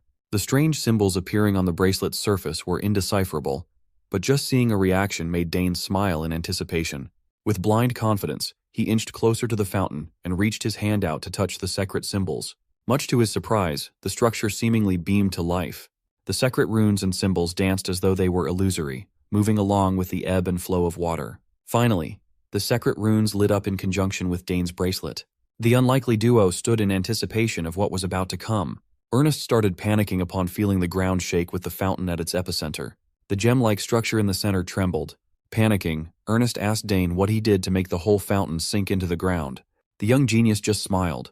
He took a risk, and it paid off. He found the right answer to the cryptic test of the misty garden. Suddenly, mana converged on their position, nearly blowing the scrawny explorer wannabe away. From the mist to the activation of an ancient relic, he's been going through mental shocks one after another. Who would have thought that the one who would qualify for the ancient test would be Dane? With the water drained out of the fountain, something glowed at the center of the structure. The sun rose up, clearing the dark clouds and revealing a polished and beautiful jewel. Ernest reckoned that this thing must be the power source that operates the fountain. Scratch that. Maybe it's the cause of all the strange phenomena in the garden as a whole. Opportunities like this are rare, and Dane is ready to seize that shit even if he has to face an unknown and ancient power. The mysterious ancient power emanating from the centerpiece of the garden coalesced towards Dane's feet, forming an intricate formation of runes. He could feel remnants of ancient magic, just like the mysterious magic power residing inside his body. Much to his surprise, the indecipherable symbols surrounding the fountain slowly started making sense in his mind. Arcana flourished before a calamity caused its destruction. This is the Forgotten Empire's legacy. He was amazed. The unrecognizable scribbles revealed its true meaning in Dane's eyes. It was as though he was destined to understand the ancient language upon absorbing the legacy of the ruined magic kingdom of Arcana. Then he felt a sharp pang of pain in his chest. It tightened and caused a wave of agony to wash over his entire body. Dane gritted his teeth and focused his perception on his heart. He can't quite explain what it is, but something is happening in his heart. Tendrils of pure mana wrapped around the organ, constricting tightly and going into every little crevice. With one final push, the ancient mana completely burrowed into his being with a dazzling radiance. Once the pain started subsiding, Dane noticed that he just formed a magic circle. You see, a core and a circle can never coexist in harmony inside any practitioner's body. Their roles completely oppose each other, destined to be diametrically conflicting with one another. It is highly unusual to see anyone who possesses both. The efficiency is bad, and it directly harms the user's body. That is why, even though magic swordsmen are formidable, they always suffer from heart problems, limiting their lifespans. This is also precisely why Dane did not want to make a circle usable only for magic. He already established his cores, so even if he wanted to cultivate a magic circle, he didn't want to take the risk. Now the legacy of the ancient empire is forcibly implanted in his heart. Seeing his worried expression, Ernest asked if he was okay. His complexion had paled, and he looked conflicted. Dane forced a smile, assuring his new buddy that he'll be fine. He just has a lot to think about. The young explorer inquired if he really absorbed the torrential power from earlier. Even to Ernest's untrained eye, he can see that the mist and the runes seem to have formed an inexplicable connection with Dane. It's only natural that Ernest is full of questions. He saw the entire process after all. But for now, it's better for this kid to stay in the dark. Dane used his magically gifted sister as an excuse, telling Ernest that he handled the bizarre incident the way she taught her. After today's events, Ernest can feel his explorer's blood boiling with the desire to discover. He proposed that they should look for more mysteries in the academy together sometime soon. They can stay in contact with each other to share any strange phenomena or places they discover. Considering that there might be other places with collections of magic, like the fountain, Dane agreed. Now that the fog has lifted and the commotion has died down, Ernest reminded Dane that he still has a class to go to. Inheriting an ancient legacy made Dane forget that he agreed to meet up with Layla before class started. He dapped Ernest up and apologized for rushing away. He's on a time crunch. He needs to get to the meeting spot, or that unruly young lady will give him the business. Dane bid farewell to his new friend and ran off in the direction of his next lecture. The young explorer looked at the retreating Dane with a smile on his face. He certainly found an interesting friend today. He had a feeling that if he kept exploring with Dane, more amazing things were bound to happen. After making sure that he was far enough from Ernest, Dane experimented with pushing his speed to the limits. He found it weird that every bit of movement felt a whole lot easier. Fierce undulations of mana surrounded his body, bolstering his already lightning-fast agility. He could clearly feel the circle and cores inside his body. Against the common logic of this world, they seem to coexist harmoniously with one another, devoid of any discomfort. Normally, the circle would interfere with the core's energy, reducing its efficiency. But that's not happening. No matter how much magic he generated around his body, there were no signs of any backlash or strangeness at all. Much to his delight, it's actually the opposite. His magic is constantly fluctuating and circulating through the circle, only to loop back and gather in his core. The whole process repeats, purifying the energy in his core even further. With this abnormally fortuitous development, Dane's first thought was to contact his eldest sister as soon as he could. One second he was dreading heart problems. The next, he was beaming with all the possibilities this unlocks. With his newly enhanced speed, it didn't take Dane long to reach the sandy grounds of the Hangston district. He arrived just in time to meet with Layla to take a walk around the famous area. After leisurely walking, the two finally got a glimpse of the district's entrance. The entrance was constructed in a weird way. Layla explained that they were about to enter the notorious magic barrier. She added that this bizarre structure was created by Saul Hangston, a legendary wizard from the academy. It's a barrier that is activated once a year for freshmen with magic talent. When a student passes through, a light will appear. Based on the color of that light, students will be classified based on magic quality and magic grade. Originally, this intricate device was used to filter out dark wizards sneaking into the academy. But after dark wizards went extinct, the magic barrier was repurposed to classify students. Curious, Dane asked about the color corresponding to each grade. Layla gladly explained that if a student has no magical talent, a color change will not occur. If the student has decent talent, a yellow light will appear. Considerable talents produce blue lights, and overwhelmingly talented individuals will show red. Layla studied a lot about the academy before they even enrolled. She wanted to know everything there was to know about the venue of the new chapter in her life. Also, both of Dane's sisters, Arabella and Claire, produced red lights. It's only natural, given their monstrous affinity for their respective paths. Layla can't wait any longer. She runs up to the magic barrier, excited to find out what color she will invoke. Upon stepping onto the district's entrance, a glaringly bright red light filled the area. Given her outstanding talent, this was par for the course. He gleefully smiled, pleased with her results as the red light reflected on her beady eyes. Proud of his childhood friend's potential, Dane congratulated Layla. Eager to try the barrier out for himself, he looked at the structure intently. With steady strides, he calmly walked into the district's entrance. In his mind, he was expecting to see a red light too. He's confident that after absorbing ancient magic, he might even be stronger than a normal red light prodigy. When he turned around to see his results, he was stunned to see a bright green light. This wasn't supposed to happen. Among the color classifications, green wasn't listed. Even Layla, who studied up on the academy systems, was flabbergasted. She looked at Dane and asked why this dude couldn't just be a normal genius for once in his life. Dane was clueless as to what was happening too. He just smiled wryly in response. After entering the district, Layla and Dane quickly made their way to the lecture hall, where all sorts of students from other departments gathered. It is widely known that magic department lectures are extremely popular. Students from all sorts of backgrounds usually stay for the first day of orientation and leave afterward. Among today's unusual guests was a senior named Arthur. Based on other people's reactions, it sounds like the big man is a big deal. Magic Department's fifth-year representative, Arthur Diomet, had stopped by to meet one particular person, the sole interdisciplinary student in the academy, Dane Sogris. The juniors were notified ahead of time that Dane would be attending the class, but there were no signs of the man of the hour yet. Arthur tasked his juniors to direct Dane directly to him once the kid arrived. Since Dane is Arabella's younger brother, those who idolize her, including Arthur, are paying very close attention to the young Sogris. Suddenly, a commotion occurred as two students entered the lecture hall. Most students who hadn't seen Dane before clamored to get just a glance of the boy's wonder. They were awed by his handsome face and emerald eyes. Standing next to him was the infamous Layla Thermion. Dane was not used to this type of attention at all. Seeing him freeze up under scrutiny, Layla added fuel to the fire by teasing him about his popularity. Arthur Diomet turned around and smirked upon seeing his senior's little bro. He was the first one to walk up to Dane and give a grand greeting. He praised Dane's commanding presence at the entrance ceremony. Confused, Dane wondered why an old-ass upperclassman was trying to act all familiar with him all of a sudden. Dane hit the big man with the stinging question, "Who are you?" He asked what this guy was doing in a magic department intro class. Displeased at Arthur's gaze, Dane stood his ground and urged the big man to introduce himself first. The easily irritable fifth-year representative did not like the cut of Dane's tongue. Their first impression of each other was poorer than poor. The juniors who knew who Arthur was held their breaths. They knew that messing with a senior was practically academic suicide. Arthur clapped back. He explained that he came over to see Senior Arabella's little brother as a sign of respect, only to be met with arrogance right from the get-go. Arthur asserted that Dane's attitude could harm the Sogris family's reputation. Dane refused to back down. From his perspective, the one being rude is this big oaf demanding respect while being unpleasant. Arthur gritted his teeth in frustration. This is not going the way he wanted it to go. If he lets this encounter go, word will quickly spread, and it will hurt his reputation.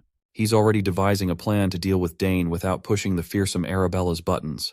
Bro is worried about the wrong Sogres.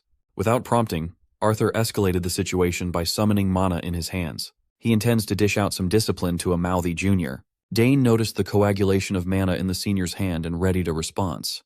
Before they came to blows, a textbook slammed to the lectern, and an imposing voice demanded to know if there was a problem. It was the professor. Upon seeing a faculty member interfere, Arthur excused that he just stopped by to greet the freshman. Magic Department Head. Denavo scolded Arthur to reserve the socializing time after class and to stop interrupting. Arthur dismissively excused himself, seeming unfazed. After the unpleasant encounter, Layla warns Dane to be careful since that Arthur guy looks like he's up to no good. As he walked away, Arthur whispered to one of his cronies in order to bring Dane to a particular place once they got a chance to do so. His crony hesitated. He's loyal to Arthur, but touching Arabella's younger brother might provoke a calamity. Arthur swore that he'd explain the situation to their venerated senior properly. He just wanted to teach the little Sogres a lesson. Proceeding with the class, Professor Denavo explained that this first day would be a simple orientation, and everyone would be dismissed afterward. Since this is a practical combat course, it's imperative that they measure everyone's mana first. He plopped a mana measurement device on the table, and every student's eyes focused on the ornate artifact. The mana measurement device is pretty straightforward. They just have to place their hand on top of it and channel mana. As a demonstration, Professor Denavo circulated his own mana on the artifact, making it light up with bright blue light. Behind him appeared 8 fully formed magic circles. He's practically on the same level as a Tower Master. The students were shocked. Almost all of them had never seen a fully pledged 8-ring mage. After flexing on the noobs, Professor Denavo elaborated that even within the same circle level, the color becomes darker if the level is high. Sometimes circles don't even appear at all. However, having no circles doesn't mean that a student lacks talent. There's no need to worry. After all, some people haven't formed their circles yet. That is why, for today, they won't just rely on circle verification alone. Given the standards of the academy, those accepted to the magic department should at least know beginner magic. Professor Denavo summoned countless balls and expounded that they'd be using balls to accurately measure mana. No diddy. Dane looked at the blue orbs intently, clueless as to how these round things could possibly measure mana with superior accuracy. Once again, the professor demonstrated his method by using beginner magic, psychokinesis, and manipulating the balls to fly all at once. The students will be tasked with showing how many balls they can control with an elementary spell. With a wave of his hand, Denavo charged the balls with stupendous amounts of kinetic energy, forming a consistent flow of mana and accelerating the flight of orbs to the limit. Every student kept their eyes peeled, making sure they analyzed the professor's hand motions. They had never seen runes formed so perfectly before. It's hard to believe that Denavo is pushing a simple spell like psychokinesis to the highest level of precision. While normal students were in awe, to someone like Layla, this display of skill wasn't worth fussing over. Even beginner magic varies in power and precision depending on the user. They just have to apply mana to each individual orb. For a freshman, manipulating 3 balls at once can already be considered the limit. Layla turned to Dane and asked if he could possibly control more than the 3-piece limit. Before he could answer, Professor Denavo called on Arthur from the back of the class.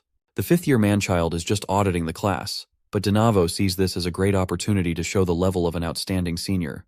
Given the chance to show off his skills in front of noobs, Arthur lit up and gladly accepted.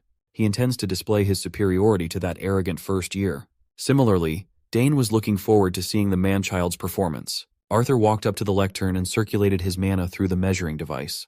The classroom shook with uproar upon seeing Arthur's 4 circles with incredibly deep colors. Professor Denavo praised the senior for improving his cultivation further, and Arthur humbly responded. Denavo was all smiles. Normally, 4 chains are only attainable after graduation. Arthur is proof that talented people will always find ways to shine. The professor continued glazing Arthur, telling the freshman to stay close to the 5th-year representative, as his advice might help some of them blossom into competent mages. The manchild was enjoying every second of the spotlight. In his mind, he's delusionally thinking that Dane must be cowering in surprise by now. Unbeknownst to him, the young man didn't give a flying fuck for his measly 4 rings. Next came the portion of ball control. Like an experienced gooner, Arthur's ball control was outstanding. By the looks of it, his manipulation was practically flawless. What's more impressive was the quantity of balls he can magically fondle all at once. If you look at the grown-up show-off closely, you'd see him sweating from the taxing mental burden of controlling the maximum balls he can handle. He's convinced that his ball technique must be blowing the rookie away by now. Dane just looked at the poor guy nonchalantly. After that weak-ass performance, Professor Denavo beckoned the freshmen to give a round of applause for their senior. The look of approval in the professor's eyes was palpable. Proud of how Arthur turned out as his former student, Arthur shot a cheeky glance in Dane's direction.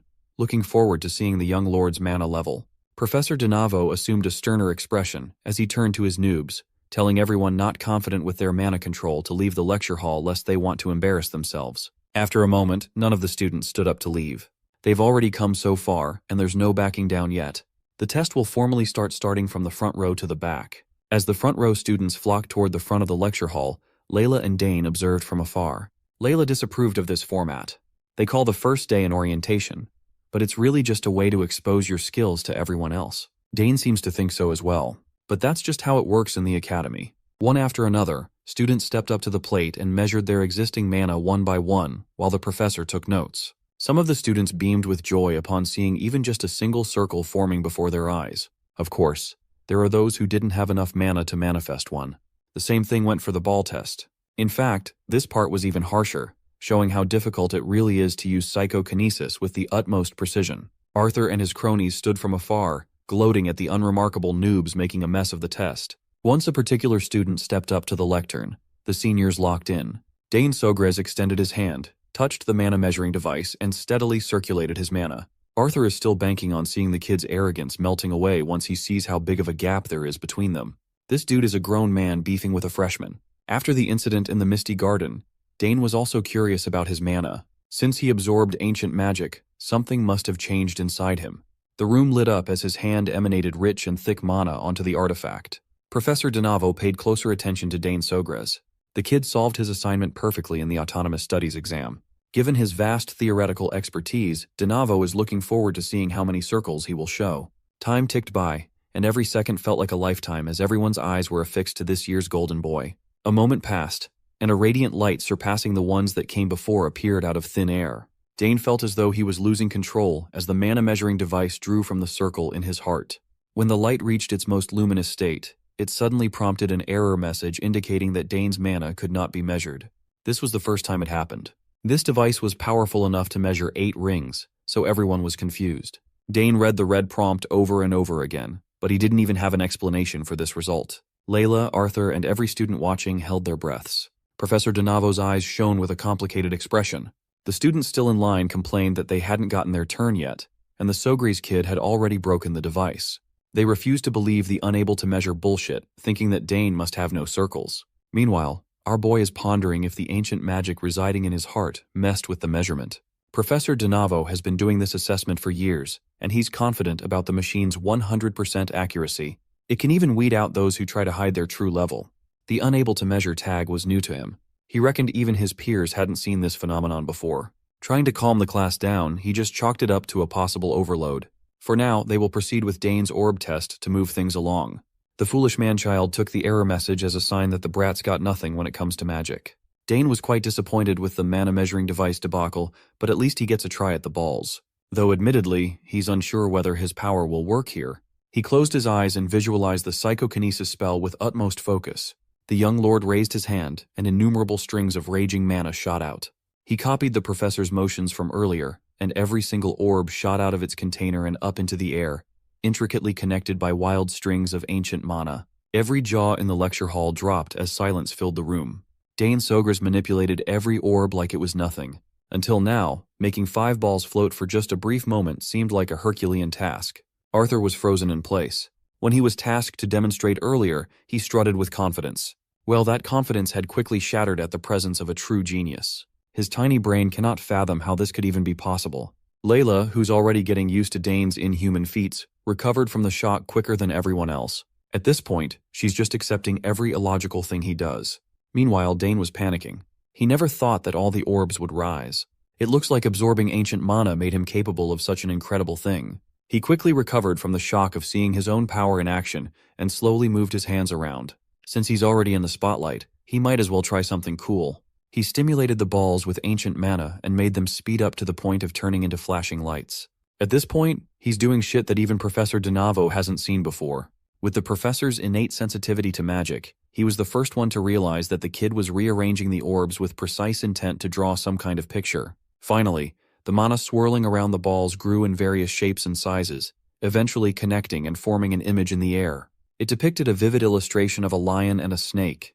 Everyone knew that these two beasts symbolized the crest of the prestigious Sogres family. Dane smiled, pleased with his work of art while Professor DeNavo was shitting his pants. Even Arabella, a consummate genius mage, wasn't this amazing. Layla was irked by Dane showing off. Since she's up next, it's guaranteed that her performance won't even compare to Dane's. After dropping the balls back to their container, the professor gave Dane high praise. Now he can see why Tower Master Sidrain, an old bat who never took a single student, took such interest in the kid. Dane humbly bowed and thanked the professor. Hearing their exchange, the noobs almost fainted upon hearing that Dane was taught by a Tower Master. The public image of the Golden Boy is slowly turning favorably. One of Arthur's cronies asks the big boss man-child if their plan is still on after seeing Dane's performance. Arthur clenched his fist. He blamed the Sogre's family for being too much and raising monster after monster. If Dane is at such a high level, they would have to change plans. As frustrating as it was, Arthur admitted that there was a chance that they'd lose if they picked a fight and lost by skill. There would be no coming back from that humiliation. His brain finally churned out a single plausible idea. If they can't beat the kid with force, they'll just have to win Dane over. Arthur didn't see any other options other than to bring Dane into the student council. Since he's a student council officer, he can put the young master under his control. But the kid is still in his freshman year. Even for seniors, getting into the council is not easy. There's no precedent for first years joining the student council, so they'll have to break that rule boldly. Arthur is confident that he can leech off of Dane's talent to raise the prestige of the magic department. Of course, Arthur's own status and career would soar. Professor DeNavo pulled Dane to the side of the lecture hall to shower him with more praise. If he had known the kid was this talented, he would have fought the other professors to keep Dane in his department. The sly professor used Dane to rile up the rest of his students with the kid's magical talent. Before letting him go back to his seat, DeNavo urged the rising star to come see him any time. Dane is not one to turn down an opportunity to learn. After class, Layla and Dane walked out of the lecture hall. As usual, she's calling him out for hogging all the spotlight. He replied with a sly grin, blatantly teasing the young lady. If it wasn't for his anomalous performance, Layla's 5-ball manipulation would have been the standout. Given how competitive she's always been, she sulked away from Dane. At that moment, Arthurs and his goons entered. His tone completely made a 180 as he praised Dane for his outstanding skill. He just came by to talk with the young master for a moment. Seeing how quickly the guy changed their attitude, Dane felt sus. Of course, Arthur talked about the Imperial Academy Student Council. You see, the council decides academy policies and manages the budget. Because of that, they hold enormous influence and various privileges. For example, the council can decide on disciplinary actions against students who cross the line. They also have the power to approve academic department events. Dane didn't need all that explanation, though. He had already heard all about the council's power and exclusivity from his eldest sister. Finally, Arthur offered Dane a recommendation to become an officer. He exceeds the requirements, so there should be no problems. In addition to all the perks, being an officer automatically inducts a student as a part of the Danterre Hall. Arthur must have forgotten that this year's top student is already in Danterre Hall. As the annoying senior continues to prattle on about the benefits of joining the council, Dane wonders if these people are gods with all their privileges. After Arthur's impassioned speech, Dane rejected his pitch. If Dane was interested in the council, he'd rather get in through his own strength instead of a back channel. Besides, he believes perks always come with a price. Arthur's goons can already see their plan crumbling in real time, so they resorted to reiterating the prestige of the council, talking up their recommendation offer. Layla was forced to listen to all this senseless drivel from deranged seniors, and she was getting irritated by their persistence. She grabbed him by the hand and dragged him away to the cafeteria. Arthur was left there, his shitty plan unfulfilled. Dane was just thankful for Layla's perfect timing. Today, they might have faced rejection, but Arthur and his goons are not giving up. Layla could see through the plan of those shady seniors. They're just trying to turn Dane into a pawn. More importantly, the young Duchess was pissed that she wasn't offered the same recommendation. By now, Layla had come to gracefully accept that Dane is just on a completely different plane to normal people when it comes to talent. And so, the two headed for the Imperial Academy's cafeteria, hoping that sweet tarts were still available. Meanwhile, Arthur came by to meet with Professor DeNavo. According to the professor's estimation, Dane might be more talented than even his eldest sister, Arabella. With how vast the field of magic is, it's hard to say for sure. But in terms of potential, Dane is a monster. Hearing that the kid is more talented than a senior he venerated, Arthur's head spun. The professor wants Arthur to subtly persuade the young Sogres to become a magic department exclusively. Since Dane arrived, everyone has just kept on seeing the same thing. They're all enchanted by the young phenom's undeniable talent. Arthur confessed that he already tried to convince Dane to join the student council, but was rejected. DeNavo just can't let it go. The kid's monstrous potential is too precious to give away. Changing the subject, Arthur asked the professor about some sort of recommendation letter for himself. The professor dismissed the matter, saying that he believed that magic towers would line up for Arthur by graduation in 2 years' time. But Arthur can see through the professor's intentions. If he gets an early magic tower placement, Denavo will lose his favorite student to boss around, his errand boy. Arthur heard murmurs that Denavo was the one who cut off 2 magic towers offers way back in his 3rd year. Knowing that his future is in this egotistical professor's hands, Arthur continued accepting his orders. He doesn't have a choice. On the way to the cafeteria, Dane noticed how congested the area was due to club events. Every club is scrambling to avoid being disbanded. The duo tried some of the booths and won a lot of prizes. It was a great detour. In Dane's bag was a haul of 20 mana storage stones, 15 lunch coupons, 5 general meal tickets, 8 convenience store vouchers, and a treasure map. The senior running the booth said it was bought at a blind auction at the Arkender auction house. Hearing the name Arkender made Layla's eyes shine with the possibility of a real treasure. Dane's dad once clued him in on the Arkender auction house, the hub for rare and beautiful wares from across the entire empire. The best appraisers in the country thoroughly examine everything, ensuring the authenticity of everything sold. The treasure map's seal is still intact, without any sign of tampering. Given how well-known tales of secret places and mysteries are in the academy, a treasure doesn't seem too unbelievable. Looking at the map, Dane thought of the person who would love this thing the most, that exploration nerd, Ernest.